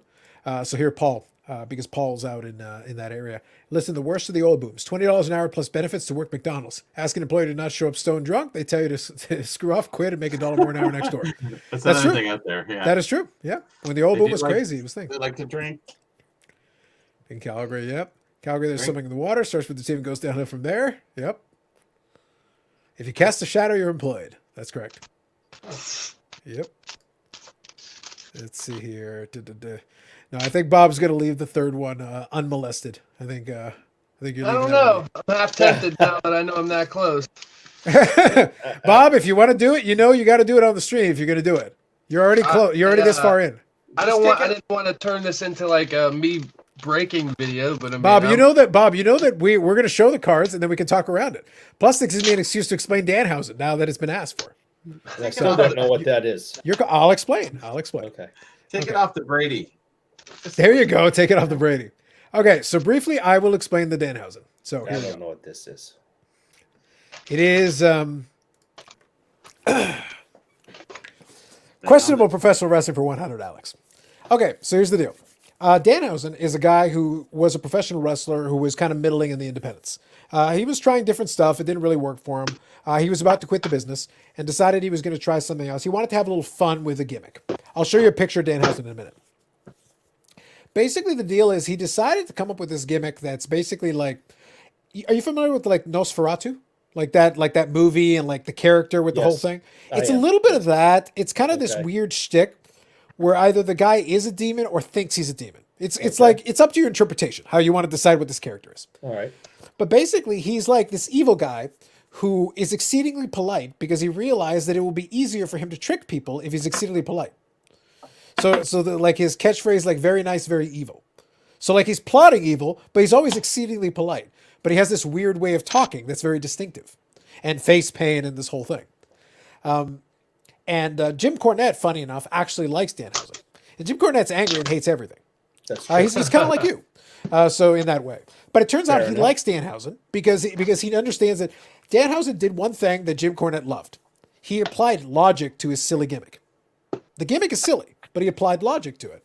Because one of his things that he would do in the independents is that he would bring a little bag or a jar with teeth in it. It's fake teeth, but whatever. Teeth. And the idea was that at a certain point in the match, he would like pour teeth down his opponent's throat, like to like distract them and to help him win the match. But then some people paid for cameos. You're familiar with the cameo and that stuff? Yes. Oh, yeah. Some people paid for a cameo from Danhausen to Jim Cornette, and they asked questions of Danhausen. And one of the questions is, why do you bring teeth to the ring? And Danhausen basically explained in like his way. He goes, well, it's not technically against the rules. There's already teeth in the person's mouth. So you can do it without getting disqualified. And then Jim Cornette is like, I love it. He's technically right. So it's like he's cheating, but he's not cheating because it's technically not against the rules. That's right. Danhausen. It sounds like he'd make a good New England Patriot. The gold top rope. So that's the gold version. There you go. Pretty cool. Nick It's a good looking card. Yeah, it's a good looking card. But the idea is that Danhausen is a silly gimmick. It's intentionally silly. It's off the wall. And then he recently debuted in AEW. They brought him in to do some stuff, and he's going to be kind of a comedy act. That's going to be kind of his thing. But it's a variety show. So like the whole point is that you got to have the serious people. You got to have the great wrestlers that do technical things. You got to have like the really big guys who are like burly and like fight each other and beat each other up, that do hardcore matches, hit each other with the chairs. And you got this weird comedy guy with his face paint who just kind of walks around and tries to make evil plans. His promos alone will be enough to entertain folks for a little while. You don't have to have him on every show, but once in a blue moon, let him do a promo, say some ridiculous stuff, and we'll all have some fun. Can you bring up a picture of him, or I will bring up a picture of him. Yeah. So I'm trying to picture this in my head. What I was laughing about though, what I enjoyed was that as soon as that happened and somebody mentioned it to me, I go, "Oh, sweet." I'm hoping that it's like, get Billy on the line. We gotta get a Danhausen rookie card. Mm-hmm. That's the next logical step. All right. So here we go. I got a picture of Danhausen for you. Now be aware, this is the terrifying individual. Fear this man. Okay. There you go. Yep. Yeah, I'm not scared of him. Oh, you should be terrified. He's going to curse you. You will be cursed. Yeah. Don't look in his eyes. Don't. Just telling you. Telling you. Too late. Now you're in trouble. Now you're cursed. Great. Oh, crap. Now you did it. Does he have any wrestling skill? I think here's what I would say. I think he's an okay wrestler. I don't think like his biggest asset is the gimmick, the silliness of it, kind of the whole element, and then he commits to it. Like honestly, if you get a guy who commits to a gimmick completely, it can be a lot of fun. And that is what I would say Danhausen is. Danhausen is a guy, because it turned out, like I said, he was middling as a professional wrestler. He was about to go out of the business. He got on this Danhausen thing, and people caught on to it. People started to like it. They started to buy shirts, and he reached a point where he was one of the best-selling guys on T-shirts in Pro Wrestling Illustrated and the Independents, selling equivalent numbers shirts to guys who were in WWE. And he's never been in WWE or any of the big companies, but he was selling equivalent shirts. So they started to make like little action figures of Danhausen, little things, and it's like it took off. You never know what's going to take off. You never know what people are going to latch onto. True enough. We talked about it tonight. Technically, Crow Sting should have been the dumbest thing and should have ended his career. It did. It worked. It worked great. People loved it. It was a ripoff of the Crow, but it worked. Yeah, it looks like he's trying to be the Joker or something. Yeah, that's what it's a combination of a bunch of other characters that you can imagine here. Yeah. Comedic demon, basically, yes. Okay. Yeah. But that's like I said, it's silly. It's supposed to be silly. Remember, people bought the Pet Rock. True. That's true. Yep. I feel like Cornette is going to turn on Danhausen as he gets more exposed to him, only if he watches the matches. Only if he watches the matches. Cornette's not involved in the wrestling industry anymore, right? Only in his podcast. He's not really involved. Everyone who could fire him has fired him already. Yep, Danhausen also schemes to get money. That's true. He wants all the monies. That's fact. That's right. Oh, that's the other thing that Cornette liked about his gimmick. Almost everything he does is to make more money. He wants to win matches because he wants to make more money. That is his motivation for wanting to win matches. And I'm like, that makes perfect logical sense. That's what everyone else is doing too. Yeah, but it's like he's the only one who like out loud be like, I'm trying to win these matches so I make more money. I want that money. is literally what I'm doing. So I like it. Anybody remember the tag team, the Road Warriors? Yes. Oh yeah, I remember that, dude. Animal and Hawk, absolutely. Oh, you're good. No, but Legion of Doom were good. Nice, well played. Everybody remembers the Road Warriors. Yep. Should we be buying soccer cards? You should never be buying soccer cards. What was Hawk and Animal's name when they became Demolition? Hawk and Animal's name never became Demolition. Demolition was a different act. Whatever, Legion of Doom. Whenever they jumped, they had to switch. No, they were Hawk and names. Animal still, but they were Legion of Doom instead of World Warriors. Okay. Yeah, WWE cannot allow anyone to have their own thing. They're like, you are still Hawk and Animal, okay? But you're no longer the Road Warriors, right? You're the Legion of Doom. Why? Because then we can sell it and we own it. I see. But they were allowed to keep their names. Okay, it was a long time ago. Yeah, it was still Hawk and Animal. They were still Hawk and Animal. They were still good. Love those guys. Should be buying soccer cards? Yeah. So I always say no, just because I don't care about soccer. But look, if you want to do it ahead of the World Cup, I'm sure there'll be a bump there. Lord knows. There you go. You can have Joe Montana soccer card. Damn right. So I got something. This guy right here, Frankie Kazarian. Frankie Kazarian.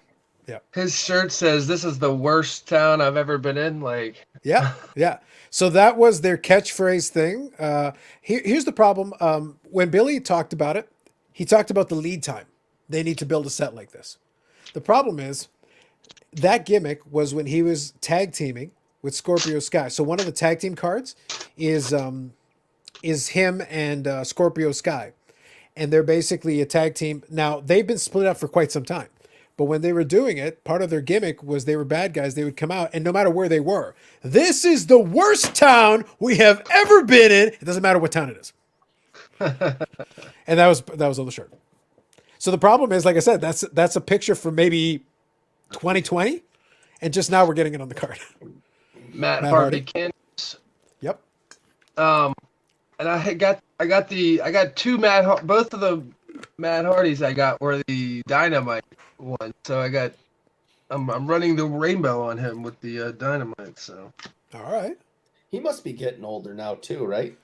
Matt Hardy, yeah. Because he was in the Wrestling Wars in the 90s.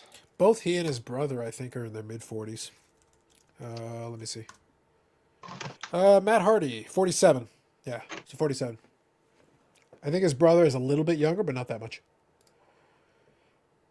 Yep.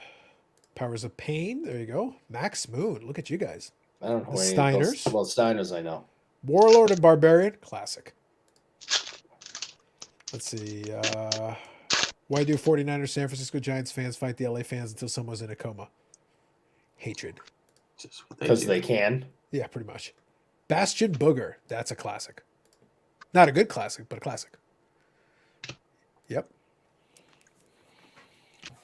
Yeah, you give people an opportunity to go nostalgic on some of their classic tag teams and wrestlers they remember, and they go off. Always. But yeah, that's kind of yes, Conan. That's true. That was another bad WWE gimmick where eventually they turned it over. So yeah, Max Moon was Conan. I don't know either one of those. Conan was in the NWO. I don't remember. Yeah, he would have been. He was the Latin guy who was always on the microphone with the NWO, early days. Was he bald? Yeah. I know who he is. Yeah. He was one of the few guys who actually got to talk, who wasn't Hogan or Scott Hall. Yeah, he's one of the few guys who had a shtick and he would do his bit. I remember him. Yeah, Rick Steiner's son is NXT champ. That's right. But the thing is, they don't call him a Steiner. They call him Braun Breaker because that's not a stupid name. Why wouldn't you want to carry on legacy like they have? That's the argument that a lot of people have is like, it makes no he's sense. a Steiner. Just call him Steiner. You want to call him Braun? Go ahead. Call him Braun Steiner. Yeah. He looks like a Steiner. He literally has a singlet that looks like a Steiner. What'd you get, Bob? What'd you get? I got a Cody Rhodes Gold. I did get something, one in the 64 packs. Okay. What's that? Oh, let me open this. You've actually done very well on these blasters, Bob. I think I have too. And you know what? I'm gonna go ahead and say I've seen enough like cards that I don't recognize that I gotta be really close to the set after this. All right. Luchasaurus canvas card. Okay. Yeah. Kind of cool shot. You like him? He thinks he's a dinosaur. Like I said, we got the characters for you, Bob. Where do we have characters for you? Wednesday in action. It's like a. Oh yes, that's like a shadow box kind of thing. Shadow box. That's what I'm looking for. Yeah, those are actually pretty cool. I like those. But it's Brandy Rhodes. Oh, we got another Rhodes. Great. So God, that's Cody's wife. That's Cody's wife. Oh, all right. Well, okay. I'd be like, Dusty, how many kids did you have? A lot. Well, it's going to be extra confusing because Brandy Rhodes is very black. It's like, so which one of you? Wait a minute. Hmm. The American dream got around. Yeah, yeah. So, yeah, with the book, we with the website, we kind of we're into beta mode. We're testing, we're fixing, we're changing, we're doing a lot of things on the fly. We just did a meeting online yesterday, and went pretty good. A few little notable changes he's going to be doing, and giving that extra month actually was very convenient because of very close push. We just want to go through a month of testing just before, and we'll get a few people in on those and see how it goes from there. But otherwise, pretty good. It's running very well. Did you use any of the pictures I sent you? None, but I mean, no. The ones of the cards is what he's saying. Not the other pictures. You can delete those. Please delete those. You know, that's the big thing that we're running into is that, you know, how many pictures of cards are we allowed in the fair use? And we're seeing so many other websites. It's sort of that legal kind of, we don't even know. And I think even the legal people don't know how many hours would it take them to research and look into it. Well, I if think the company's not a business, do we even have to worry? Yeah, I think it's that, you know what, that would probably be a good Paul Lesko kind of side question, because it's like, side question. I don't want to ask it too openly. Right? Yeah, but it's one of those things, like there is a certain fair use. Like, say I was to write a specific article about a specific card, just to be like, hey, this is what happened with this thing. Sure. And then explain it. It'd be like, I'm using it just to be as a visual aid. Like, let's say I'm using the Cal Ripken Jr.'s brother. What's his name? What's the 89 Fleer Billy? F-face card? Billy Ripken, thank you. Yeah, so let's say the Billy Ripken card. So I put the Billy Ripken card, a picture of one on the article, just so we know exactly what I'm talking about. There are multiple versions of this card, blah, blah, blah. This is one of them, and give an explanation, yada, yada. Yeah, you're allowed to do that, yeah. Yeah, that's what I mean. Like, it's within a fair use. I'm transforming it because I'm using the picture to make a point. I'm not just reproducing the picture for the sake of reproducing it. And that's kind of where that line goes. What is it being used for? If anything, you're advertising for the people. Yeah, you could say that. I guess I just did. Yeah, the problem is that Fleer is very gone in its original iteration. So to answer your question, 357, Favre. I wear this ironically. Favre. And something about Mary. You've seen that movie, of course, right? Yeah. There's something about Mary. Brett Favre. I accept all pronunciations of Favre. But you look at the trading card database; they have pictures of all cards, but they're donated. That's what I mean. They're donated, though. There's something to that. And well, what about have to figure out? Well, what about like the ComC side of it?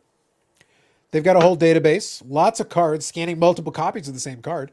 But they're for sale. They are. But even so technically, you don't need anything if it's for sale. But after they've sold it, there's still a copy of it that you can still find in the database. Doing back end research. Yeah. Kind of looking back. You can find old sold stuff in there. Yeah, that's sort of No, I'm just pointing out that they've got a big database of images. Yeah, maybe it is. If I can contact Paul, let's go give him ask about that. But you don't have to dig because then that's, it comes down to the Brian Gray thing again. Can you use the uniforms of the players because it's their work outfit? That argument is kind of there. It's very it's very gray area. I agree. So, to put all the cards in, but do you really need to see every card there on this database? You can see them anywhere. Great examples. All the inserts, the wrappers, the boxes, those are the real rare things that we really look forward to showing. And the information side too.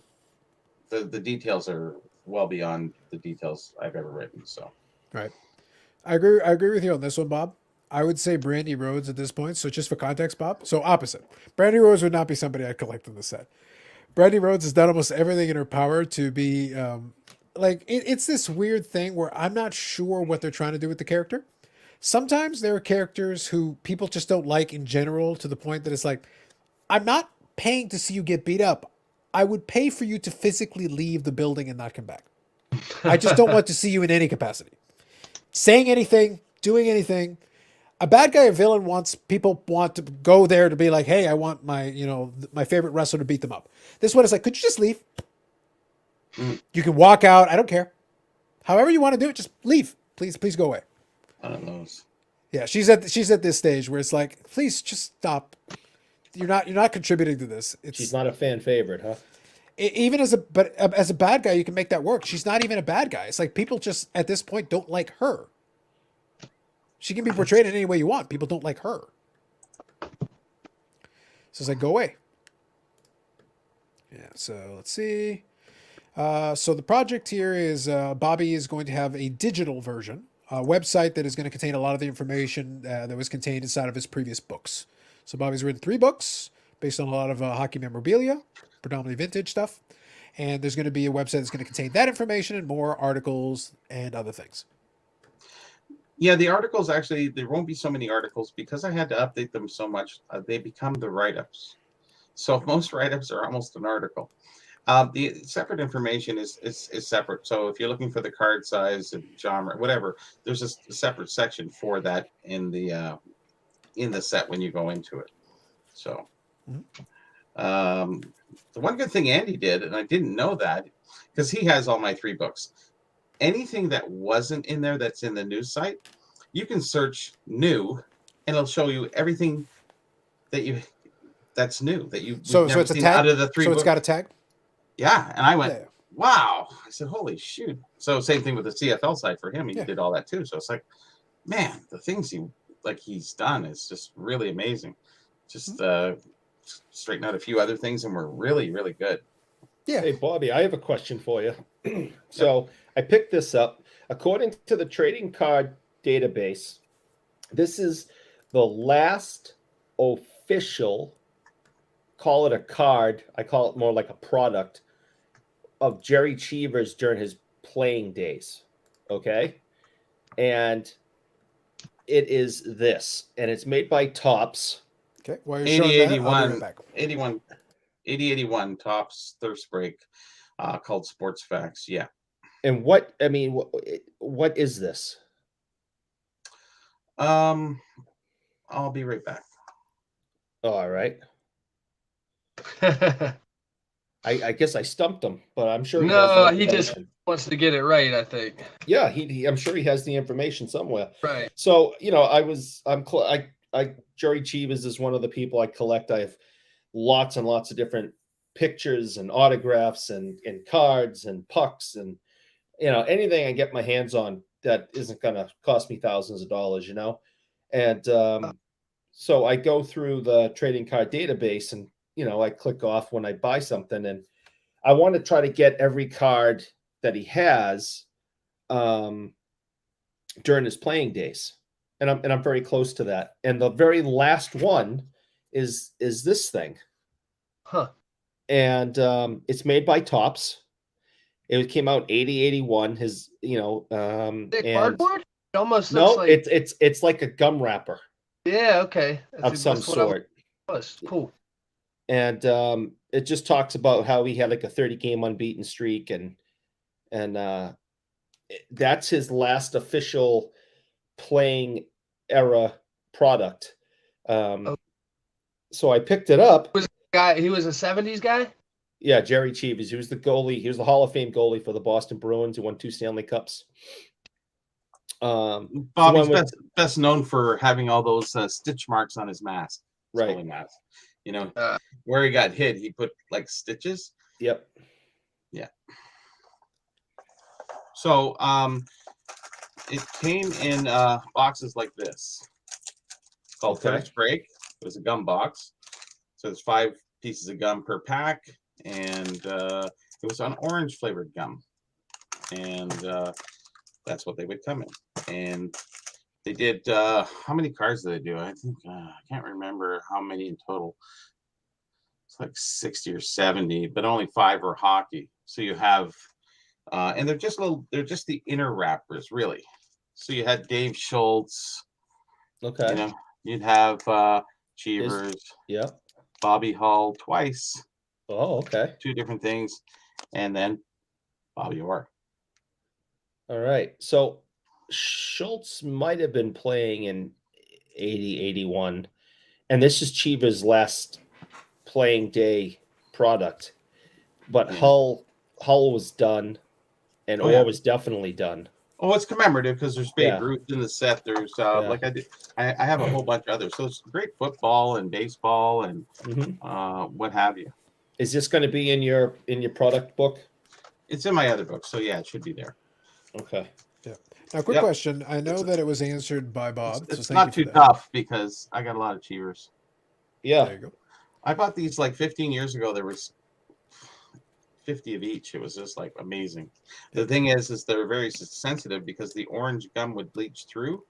It would kind of almost burn through the wax coating, and they'd all get stained. So yeah, I have minimal staining on these. Yeah, the ones I got were done back in the day, so they took them right out right away. Right, and they were all clean. Yep. So real quick, I know that Albert asked the question, and thank you, Bob, for partially answering that. At this stage, are any of the books left available, or is it strictly eBay? I know most of the versions are sold out, but are any of the versions left, or is it strictly eBay? Just the last one. I have I don't know 4, 5, 6 left, something like that. I will 2015. I will gladly sell mine for $500 a piece. $1 million. $500 a piece. They're for sale. You guys didn't even know that the July 1st thing is more serious. He's even selling the damn books. He's like, no, everything must go. Everything. Everything must go. I'm selling the Boston Bruins. They're not even yours to sell. I don't care. I'm selling them. I don't care. Yeah. So yeah, just the one book is available. Like I said, I only have so many left. Yeah, but is it going to be through eBay, or if Albert's interested? He can contact me through Facebook or. Okay, so there you go. I don't know if he has it. If he wants to get back, he can just take my email address. Yeah, I think Albert, I would go with the author. I would contact the author through Facebook. So you look for Bobby Burrell. Bobby Burrell, you'll probably get a better price. Yeah, I give better than eBay prices. So there you go. And if you're Canadian, I give you even better prices than Americans. There you go. Just kidding. No, you're not. Oh yeah, you got a good price. Don't worry. From the one I got from you was absolutely fantastic. Great price. That whole thing. I appreciated it very much. They had these other two. I paid an arm and a leg for. Yeah, I know. Yannick had to pay $120 for the second one, 2006.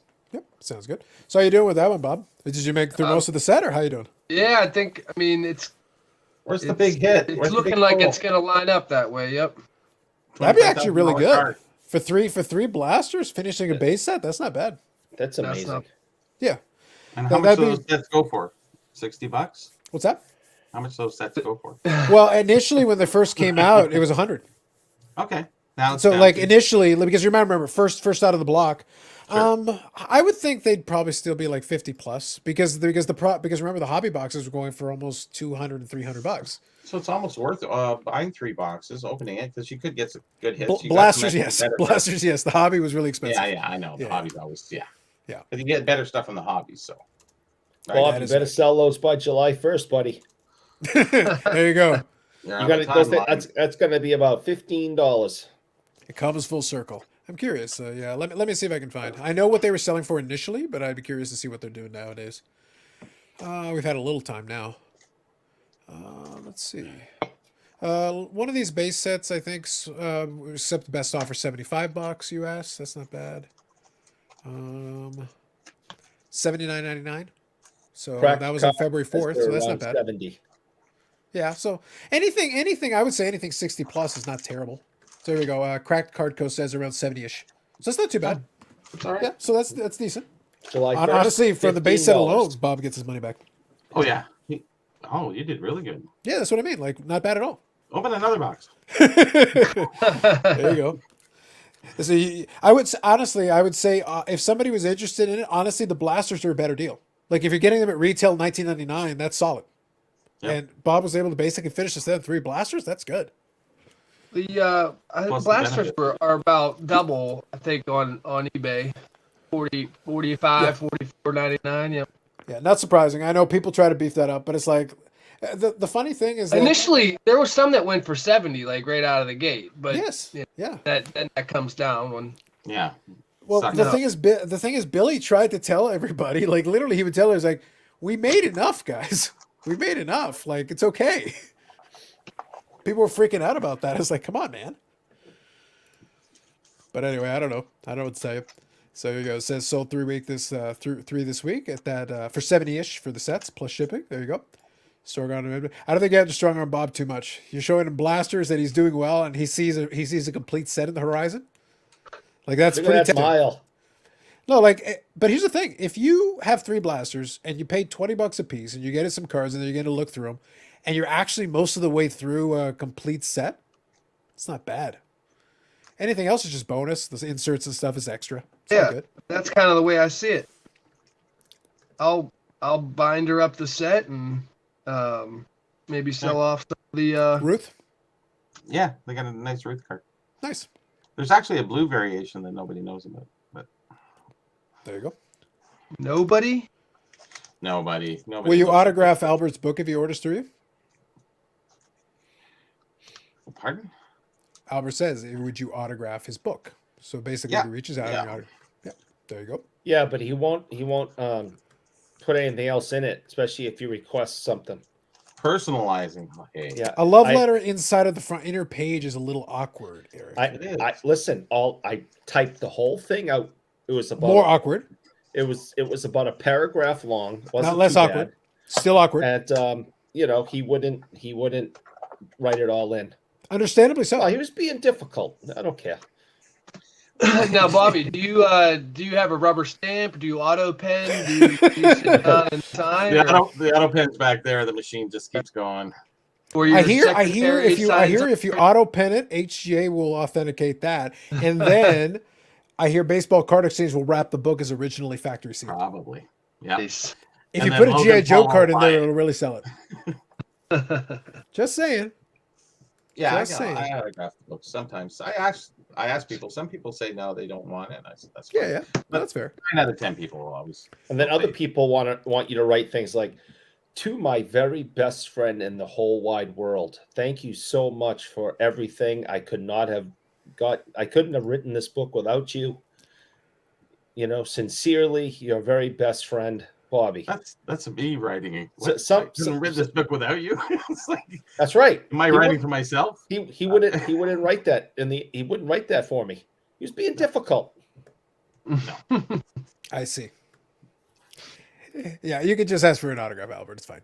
Just ask him to autograph the book. He'll take care of that. That's fine. No big deal. Does he have? Is he going to contact me through Facebook? Yeah. So Albert, I would recommend the easiest way would be if you look up Bobby Burrell there, just first name. Look him up in Facebook. That'd probably be the simplest way. He does have an Instagram too. Yeah. I think it's Bobby Burrell VHC. Yep. Altogether. Yeah. Yep.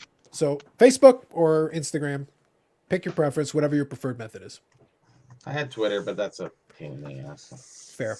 I don't like Fair. So let's see here. Yeah, you can get 12 blasters for the price of one hobby box. Yeah. Like it was getting crazy there for a bit. And to be honest, 12 blasters would be a better deal with the amount of stuff you get out of it. Yeah. Because you're getting compared. Wow. Yeah. Well, because the blasters the hobby box got up past 250. It's $20 a blaster if you're getting it at retail. You could get 12 blasters. That's great. I did get the set. I was one card nice. Short. I did. I just found it in the tag team, so I got it though. Yep. So at 3 blasters, you got a complete base set. That's strong. I like that. That's history. How many golds did you get? I know they're like I know they're not super. They're pretty common, but they're not too crazy. I think maybe it was 1 per pack. Okay, pretty good. Pretty good. Per Yeah. box or pack? Per pack. Oh, you talking like the so there's just like the base golds. Yeah. Hold on. Yeah, I think they're just a little over 1. I think they're not quite 1 per pack. They're slightly over. It's very slight, but you're getting close to 1 per pack. It's not too bad. So let me scan here. If Bobby played for the Bruins, then Eric's love affair would be even worse. It's already pretty bad. Like it would be just ridiculous. No, I got 1 per pack. I got 24 here. So nice. Okay, that's really good then. Mm-hmm. If you at any point want to do any of the golds, Bob, let me know because I bought the set, but I started down the path of building the set from lots, and I've got extras. Okay. So I've actually got a pretty good stack. I have to sort through it, but I've got a pretty good stack. I would be Bobby Horror. Ooh, look at you. There you go. Okay, fair enough. You get 12 hits compared to 2. Yeah. Like I said, it feels like the Blaster's a good deal. And apparently there are fat packs too. So there's a fat pack version as well. That's why I say, like, I don't know why people lost their minds on the hobby box so quickly. It's like, look, man, like, there are other options available. I'm waiting for the Blaster. Like, for me, like, let's just do that. That seems more reasonable to me. I don't even need it, to be honest. I didn't do any of the base set. I basically just went. What's that? 8 doubles. 8. And 3 Blasters? Only That's 8. not bad. Yeah. Boy, that's really close. That's tight. That's what I mean. That's pretty. That's really good collation. That's really good collation. Good job by you, Bob. Look at you. Right. Yeah. Way to go, Target, for the win. I'll be seeing my man on Thursday. Because now I got to pull an auto. I'm just going to keep getting them until I pull an auto. Well, the autographs, the odds on the autos are really long. Because I think it's like for a base autograph, it's I want to say it's like 43,000 blasters. With the lucky in blasters, it's tonight, bad. If he had one more, I'd say the auto was in that one, but I don't know. He was doing good. I think it's in the next one. There you go. There you go. Oh, you only Back bought to 3, right, Bob? You said you got them at Target? You said you got them at Target? I did. Target, yes. What the So heck? crude, so unrefined. I know. This heathen does not understand the intricacies of Target. It is. It takes it a step above. I know. So we have Walmart for. Like, if we want to go like Walmart. The base auto is 1 in 40. They have dual autos for 1 in 1,700. Wow. Yeah. It's pretty tough. The parallel autos are 1 in 600. Yeah. That's not Auto parallel 1 in 800. Yep. So. Yeah. You basically cut that in half because you should get it in at least half usually. Yeah. No, it's one of those things where like they understood when they were building that set, they were not relying on the autograph as the hit. Yes, Right. you can pull an autograph, but it was Really? never the hit. No. What was the hit? The hit basically they use the inserts as the hits. Yeah. A lot of people didn't understand that that's like stuff like that was more available. It was a shadow Frame. box card. It actually is a little bit trickier to do. They actually have to do a little bit of work with it to build that kind of card out. But like people actually didn't understand that. They're like, I didn't pull a memorabilia card. I didn't pull an autograph card. The autograph cards are 1 in 4 hobby boxes. 4 hobby boxes for 1. 4 per case. It's not common. Wow. Yeah, it's a 100 card checklist. It's like you're not getting them that easy. They're actually pretty tough to pull. 100 checklist. Wow. 100 checklists of autographs, yes. Because every single base card has an autograph version. Mm-hmm. Yeah, so they got the 100 card checklist. Every one of them has an autograph version. And then they Is do that have some 96 other then? Sorry? 24 packs in a box, so 1 in 96 for the hobby to get an auto, which is to get an autograph. Yeah. that's So usually they're not- that's the ratio pretty much. Like for these to be 140 and it's 8 packs, I mean that's like 2 blaster cases. Yep. Yeah. The problem they ran into was that originally the MSRP should have been a lot lower than what ended up being secondary market. Because if it had been normal pricing, people would be like, oh, okay, I get that. Okay, fine. I'll buy a couple of boxes and take my chances. I got about a 1 in 2 chance. That's not bad. But then as soon as they became $200 plus, the expectation was, oh, it's like 1 per box. No, it's not. It's not. The fact that you paid more didn't change the design of the set and how they made the ratio. Yeah. Didn't That's change a it. lot. Yep. So the expectations no longer matched what you were doing. So all of a sudden it's like, oh man, I got ripped off. It's like, well, at the price you paid, yes. At the original price, no. Yeah. I think that's what they want. I think that's the suggestion of Fanatics is to have product available like this where you can get it, and it does still have a. But I don't think you lucked out through Target. Yes, I get it, but for the most part, you have that out there that many times, the set will be worth $20. Yeah, I think the hope was supposed to be there's a balancing act. Do you want the secondary market to appreciate it? Yes. Do you want it to push it so far though that people are automatically disappointed every time they open a box? That was never the intention. Because that's you're not going to get any good feedback from that. Like that's not going to work. People won't buy again. Yeah, exactly. Yeah, there's a balance. So like you want people to want it. You want it to like do well, but you don't want people to like be like, oh man, pro set. Yeah. And then there's EPAC as well. That's true. So that'll be kind of interesting. So they've got to hold back some stuff for EPAC. So that's going to be there. Obviously, Bob had the loaded blasters. So he was all set for that. That's pretty good. Not bad. Yeah. So there you go. So otherwise, I think that's good for a show with nothing crazy, no big drama or anything. Solid. So guys, chat. Anything else you want to talk about, or we can wind her down? Call it an evening, and then we got one more full week and change before we go to the game at the end of the season for the footballs. I always used to love the commercials and a lot of the ads here in Canada. They can't say Super Bowl. So they'd be like, the big game. The big game. It's like, you just don't want to pay the NFL, do you? No, we don't. Really? Yeah, they literally, they'll have ads for a large screen television and put an image of somebody playing football, but be like, hey, buy a big screen TV for the big game. And I'd be like, I wonder what they're talking about. Who knows? The big game. There must be a big game. Must be the World Cup. It's in the parking lot at Target. So, hey, since we look like we're wrapping up here, this is my big acquisition for the week. All right. Now, I actually wanted to save the BVG rant. I felt like we had already done so well. I'm saving it for next time. I think that's fair. It'll wait. Don't worry. No, but you got time. I had it in my back pocket in case we need it. Bob did amazing with the blasters. Yeah. We got to have a good chat about it. It's like, you know what? It's still in the back pocket. I'll keep it right there until anytime you need me to rant about Beckett, you just let me go. Boom. That's why I'm holding in reserve, Bob. You always got to have your ace in the hole, and I got it. I almost started getting worked up about grading, those Sports Illustrated for Kids cards and things. You can always rely on Eric to be a curmudgeonly old man and rant about something. That's what I mean. Like, it's in my back pocket. I'm just waiting, just in case. I had to take a breath because I was going to head down that road of grading O-Pee-Chee cards. Ill repute. We'll get there. We'll get there. All right, what's the acquisition? All right, so I don't expect you gentlemen to even understand what this is, but I know that you guys know I'm into cycling, and I didn't even know these existed until a couple of days ago. But Sports Kings, who has for years put out all these different sports and things, I got basically Leaf. Yeah, pretty much. Because Leaf, I think, bought because Sports Kings was done by In the Game. In the Game did the Sports King. They revitalized the brand. They bought the brand name. Well, Leaf isn't on here anywhere. What year Sports Kings is it? 2020.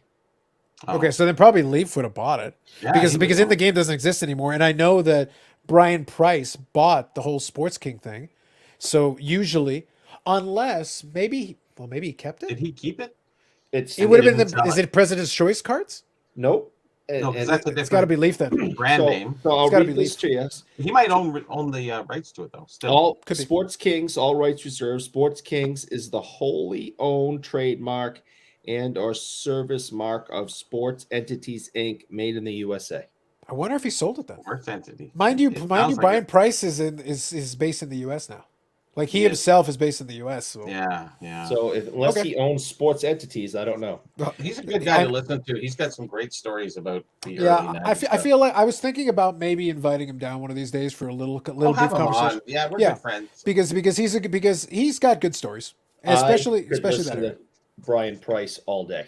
Yeah, but it's one of my favorite things though is that in addition to a lot of the stuff he did with memorabilia and stuff later. Yeah. It's also he was there in that weird transitional period where you could still get a license because he did work with Upper Deck. He did work with this. He worked with different licensees to produce. Parkhurst only came back into vogue because he was able to cut a deal and bring it back. Well, he bought Parkhurst, way back in 91, I think something like that. Or 90. Probably 90. And part of his original deal was those sets, those retro sets, in order to allow him to get something off the ground, and then he was able to make a Parkhurst set with newer players. Well, I had to actually ask Brian because this is a Parkhurst card. Yeah, it was actually a wrapper from the Parkhurst. I had to ask him to get official use for the front of it. Yeah. So I said, "Sure, Bobby." I said, "Here, sign this paper. We're gonna get the verbal agreement ain't gonna cut it." He went, I don't care. Okay, yeah, whatever. He goes, no problem, no problem. So that's my earliest time with Brian. So I've known Brian since 2001. I would love, and I don't have to be on. I'll just sit in the audience. I would love for him to come on. I just think his stories are fantastic. I could listen to him all day. He was there. He was in the trenches, man. That guy was right in there early on. Yeah. That's why, I mean, I think that would be a good conversation because he's got a ton of stuff and he's still in the game to a different degree with the President's Choice stuff. So he's still doing stuff. So, well, that's what he did the Vesna thing, right? He did release all the Vesna equipment cards and stuff. The only Vesna pad, that been out there that people have been able to recent cards. As far as we know, yeah. We never really got 100% on that, but I don't know. So it's BBC certified. It's fine. So, anyways, as we know, Sports Kings was around like in the 30s and came up with all these. They had all these different sports and you name it, they did it. Even cycling cards back then. Mm-hmm. But I picked this up. It is a Chris Froome jersey. Chris Froome, multiple Tour de France winner, and who is making a comeback after a near-death crash. He's no longer on Team Sky. He's on the Israel startup team, and hopefully he is fully recovered and will be able to get back to his form and get that 5th Tour de France victory. Now, does he have any ties to any allegations or anything? Because I know cycling world got hit hard. He was not. He was not. From what I heard, everybody was doing it. But you're talking the 90s. Lance. Eric was doing blood doping and he was just watching. Yeah. Just at home. I just he goes, keep up. Put it into my veins. I need the energy. He was not a professional cyclist back when that was going on, but there was one accusation about a inhaler a couple of years ago. So there is a cloud over him, but other than this one incident, he's pretty much, had a good career. He had a medical excuse to use this, blah, blah, blah. I'm sure nobody even cares about it. But anyway, I didn't know these existed. It came across my desk, and I was like, you got to be kidding me. And so I'm very excited. It's white with a little tiny bit of blue up at the top for the Team Sky colors. And I just was psyched to see something I was interested in. I didn't know existed, and it just popped up, and so that was my big one for the week. You ever thought of getting the 33, the cyclist in the 33? I kind of want to now, so I'm going to look into it. I don't know how many there were, but I want to do some research and see. I mean, even if I got garbage copies, I would like to. Yeah, low grade, but they're really nice. Yeah, I think I'm going to look into it. So is this basically part of your intricate, pump of the market prior to July the 1st? So that you drop it all out. It's like, buy these cycling cards. That's right. Good. Yep, exactly. Anybody, you better get them now. Our only hope right now is that he can pump up those cards quickly. Cycling cards to the moon. Get it done. Get out of right now. Look, at the rate we're going, it might only be cycling cards and Orange Cassidy. That might be the only thing that survives this market. Thank God we got the cyclist guy and the Bob and the Orange Cassidy super collector. Thank goodness. So they also came out with base cards, autograph cards, parallel cards. So there's quite a few of these cards. It sounds to me like a Leaf product. It increasingly sounds to me like a Leaf product. Yeah, I mean, I'm not going to go chase them all. I would like to get an autograph one, but I don't need to keep chasing all these, basically identical cards. But I just thought it was really neat. It's one of my major interests, and you guys know that about me. And I was really excited to find it this week. There you go. So real quick, I'll catch up on a couple of these comments. A couple of things were thrown out there, so I like that. Same with Vegas, big game party. I could see that. You'd have to pay for the rights to call it Super Bowl. I can guarantee that. Wonder if, in terms of Brian Price, if he'd ever do a book, that'd probably be a pretty good book. I'd read that. Yeah, he could He's got the story. He could have his own podcast. To be honest, he could really. Yes. Like I know Beckett has his, which is kind of a 15-minute jaunt. But Brian could have people on, and he would be a great because he's got everything. He's got from 1990 up, and all the time he collected. I agree with that. So Eric had the blood dope to get his Guinness. Facts. Is it true that there are TDF writers with Vitamass? True. Eric blood dopes to get the 5-hour lives. We all got to do what we got to do, man. Bob took a nap before he ever came on. He's like, I gotta rest, bros. I gotta rest. What do you think? Name takes like weeks of rest to even come on for a brief cameo. He needed chocolate covered almonds to get him. He needed chocolate covered almonds. He needed McDonald's weeks ago. Like he needed a lot of things, guys. A lot of things. Who's a cyclist who failed to drug test for drinking Jack Daniels? Don't know that one. I haven't heard that one. Surprised Eric isn't pumping the Marky Mark rookies. Might be next. we still got time between now and July. And that's pronounced Maki Mak. Maki Mak. These are facts. Got it till July the 1st. True. So make sure to get all your different pumping cards. Now's the time, guys. Now's the time. I just want to remind everyone, as you can make as much fun as you want, but the panel had 83 to 85% agreement in my comments, and I will take that. Yeah, you did. You got between 83 and 85%. These are facts. That is true. Not bad. That's right. I had my cards. Exactly. My pickup of the week was this Rochester American preseason game of Toronto Maple Leafs Rochester Americans at the Peterborough Arena. Oh wow. It was kind of interesting. So 68. So they just won the cup. I'm gonna smile and nod like I know exactly what you're talking about. You know. Right on. That's the way you do it, Bob. Good faking it out. It's all signed too. So you got Punch Imlach, Kennedy, John Bauer. Not even Johnny Bauer. He was John Bauer at that time. So are those actual autographs, Bob? Yeah, they're real. Yeah. Oh, that's awesome. There you go. So there's. Where do people come to you with stuff like that, Bob, because they know you would be interested, or how do you track something like that down? We actually had a show on that. You should watch our show a little more often there, Bob. But I mean, ooh, just kidding. See, the problem is the only person left to turn heel is me, but that would be redundant. I think we talked about it last week. I think I asked you. Yeah, I mean. Yeah. So you know the answer. I think I was on that show. Yeah. No, even worse, I guess, that I was there and don't remember. Well, no, your question is a little more specific this time. But do people come to me? No, not really. But they tell me what they sold before they came to me. So, hey, I sold that to this guy too. Was that too much or too little? It's like I know. I'm here at the show, guys. I'm selling stuff on my. Come and see me. I'll give you a fair market value. Don't guess with somebody else. But people tend to avoid me in a certain. I don't know why. I never get a lot of people coming to me for stuff. So I turn it the other way, and I'm more going out for business, not waiting for business to come to me. So items or things. I do a lot of trades with a lot of people too in the U.S., which is good. There you go. So, Eric, I'm going to give you a chance. You want to retort to this? I just think that's hysterical. You got a chance. Now be time. Yeah, he's peaking from cheeseburgers to chocolate almonds, to get in the best shape possible to be on a show like this. Cheeseburgers are not a bad thing. He's hysterical. There you go. So, Bob, what you're describing is my call center career. It was my job to pretend there is a secret entity, a fake character known as Customer Service Carlos. He's a very nice guy. He likes rainbows and puppies and sunshine.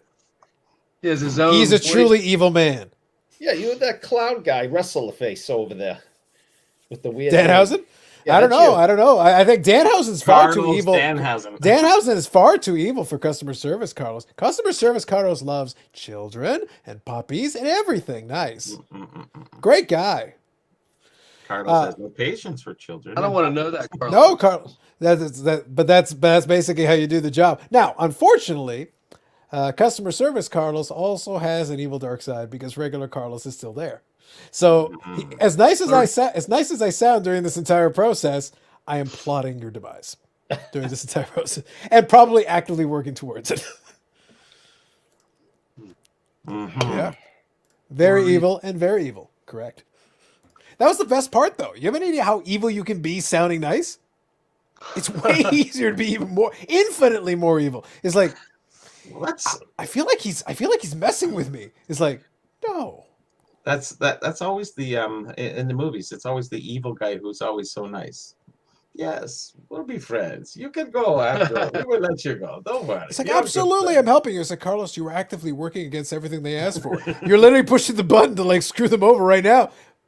Yes, I am. Yes. Hello. Yeah. But I sound very nice when I'm doing it.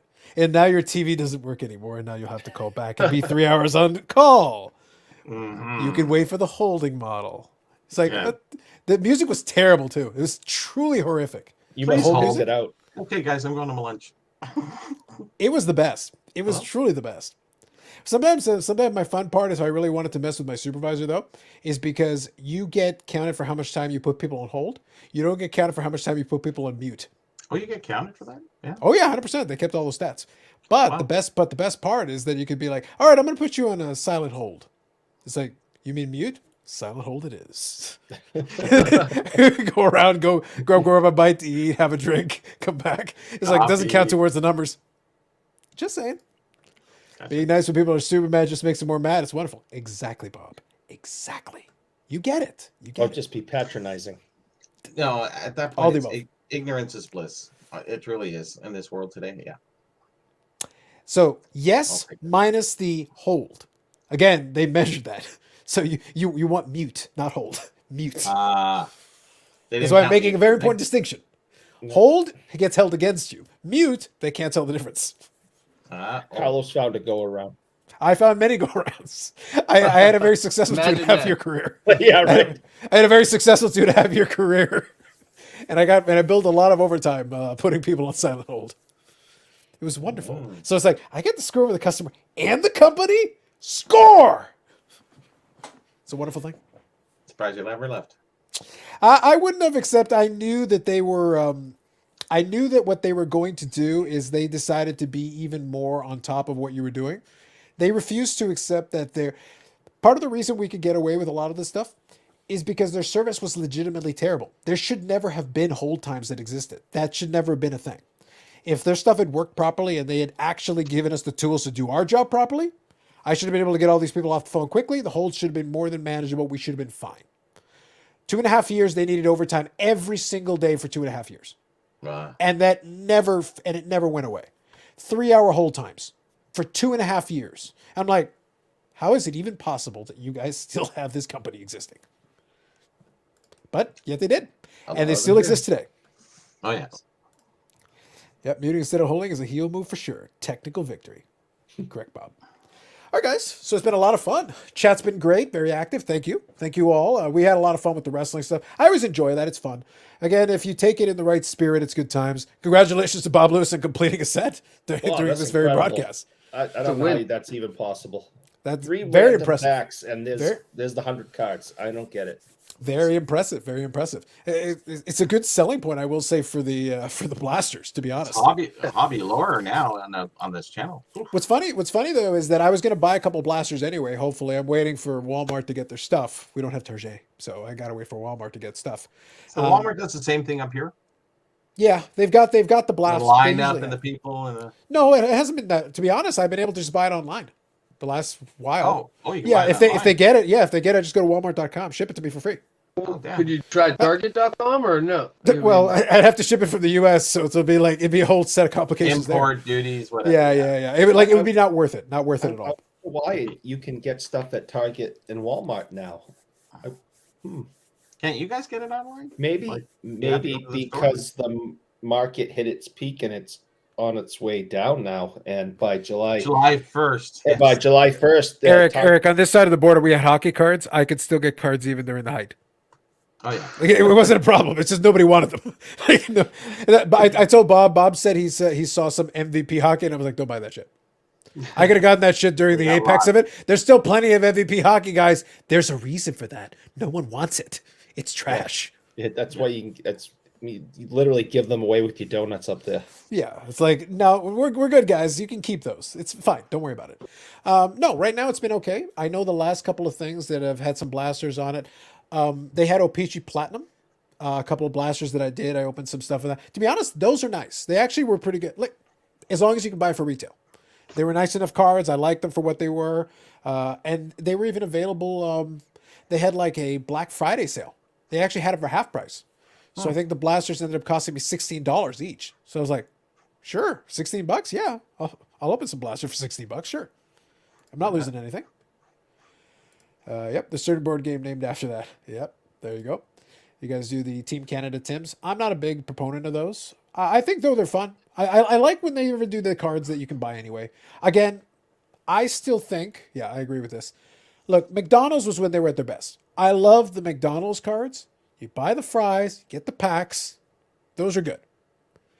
I go to Tim Hortons. I really don't want to buy cards with my coffee. I really don't feel like it's like, I don't really feel like buying it doesn't feel the same. McDonald's ones work better for me. I haven't bought a coffee at Tim's in like months. I think that's what a lot of people find themselves in. They're almost like, it's like, is this even worth it? If you buy it without a coffee, I think it's $1.99 a pack. But I'm like, $2.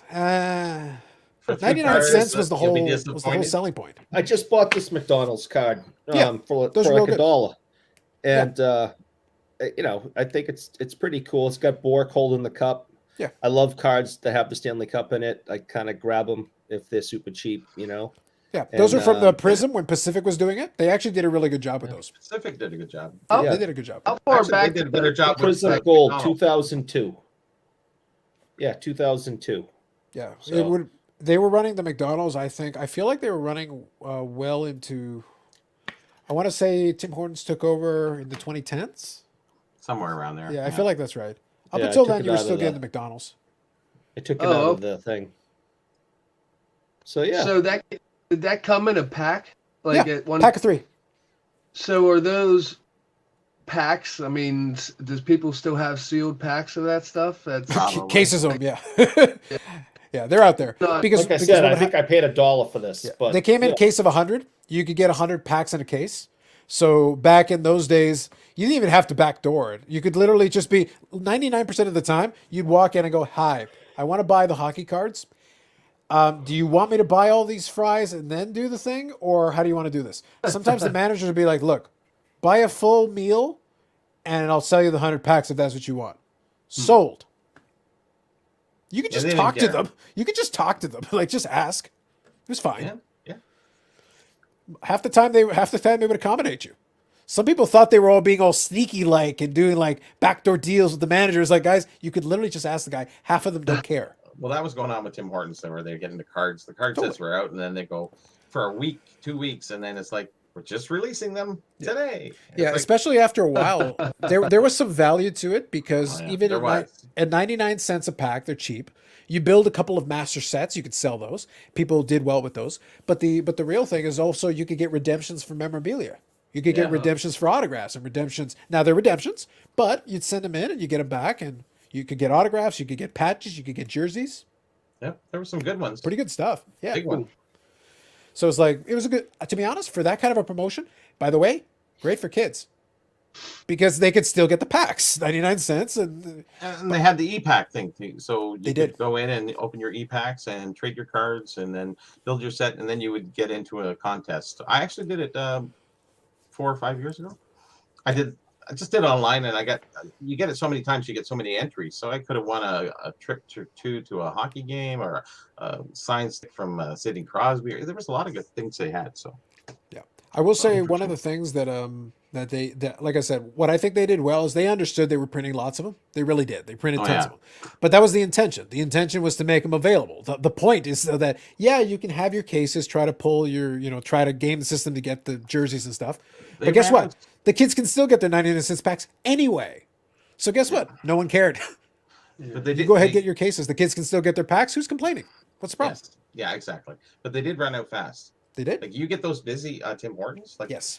1.5 weeks, 2 weeks, it's gone. Yeah. It's like, no, we haven't got any more. It's like, oh, Yeah, but you'd have a window. If you came within the early part of the promotion, you could still get your hands on the stuff. It was still available. That I did. happened. Go ahead. Well, I was gonna say just last year with McDonald's when they had the Pokemon 4-card packs that came in the Happy Meals. kids Yeah, meals, right? You would see the cases, kind of like what you're describing, of 100 packs. I mean, one sold on eBay for like $600.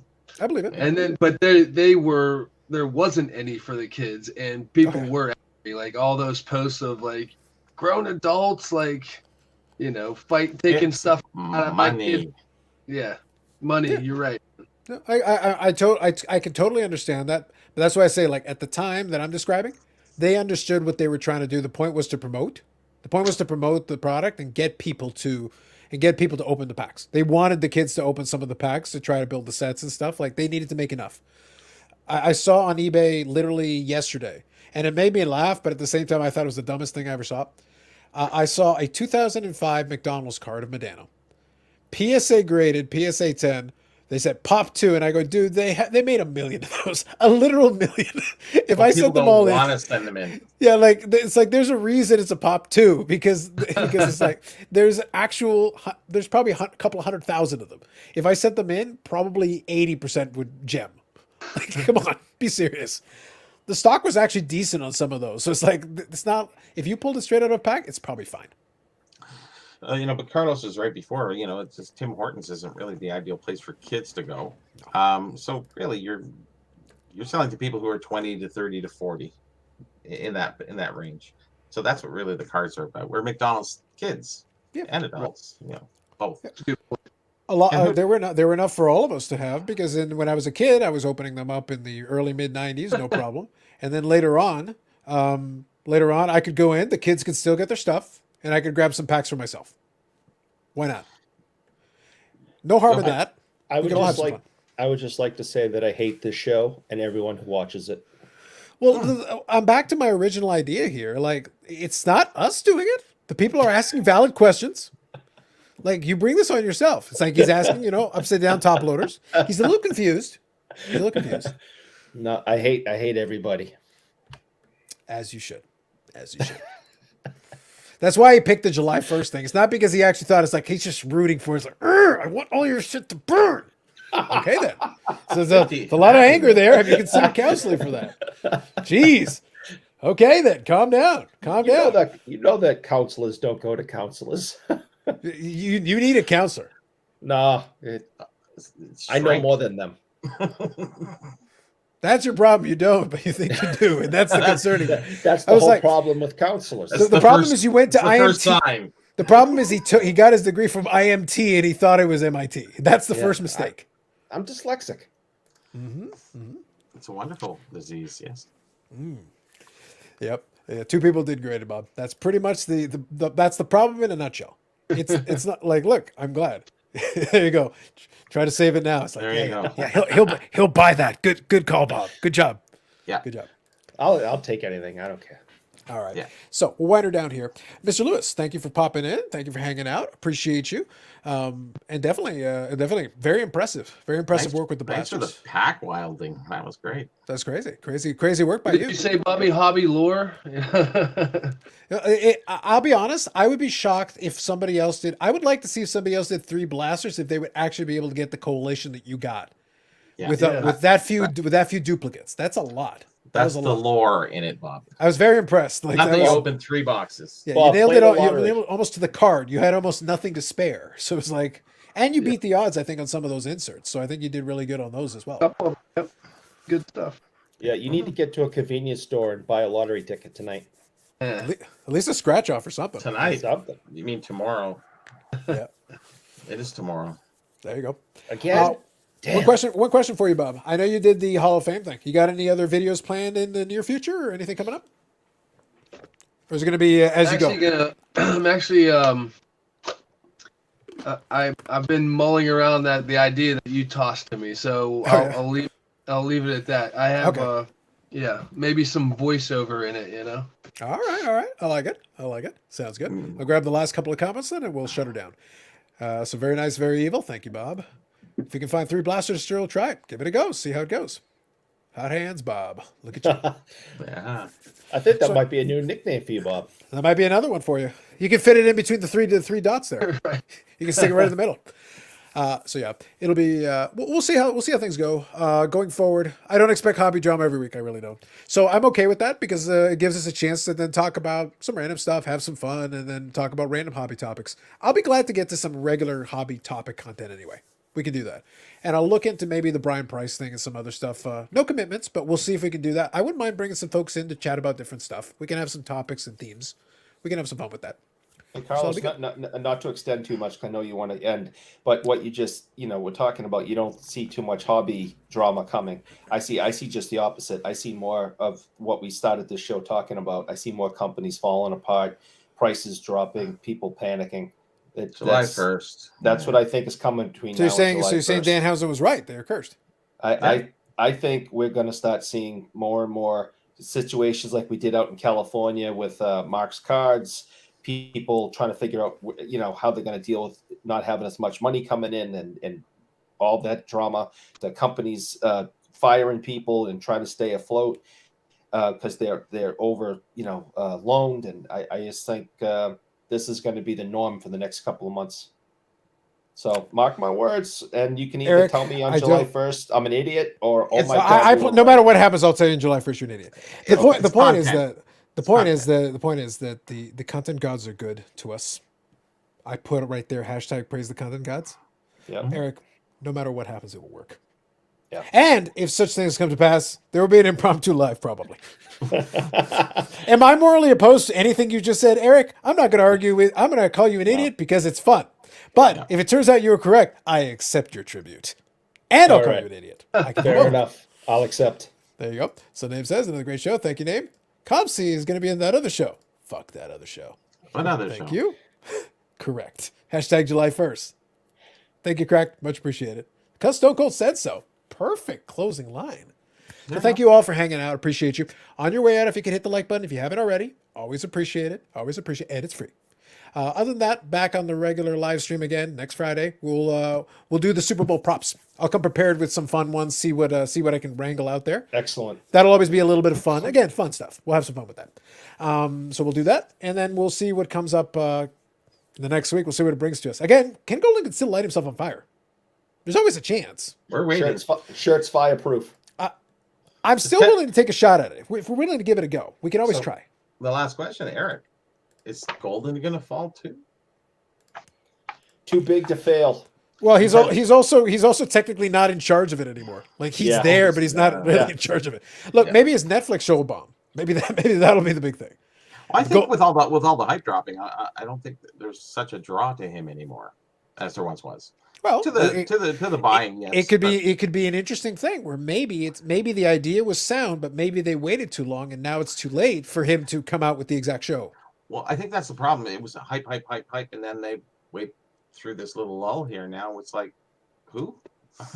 Yeah, well, I just think there's all these different auction things coming up, and he's not the only guy on the block anymore. And I agree with that. Go other places. And he's running hard and fast. He's doing one a month. It's just it's too much. He's trying to keep up. I mean, look what PWCC's doing. Yeah. The PWCC, they got one going every week.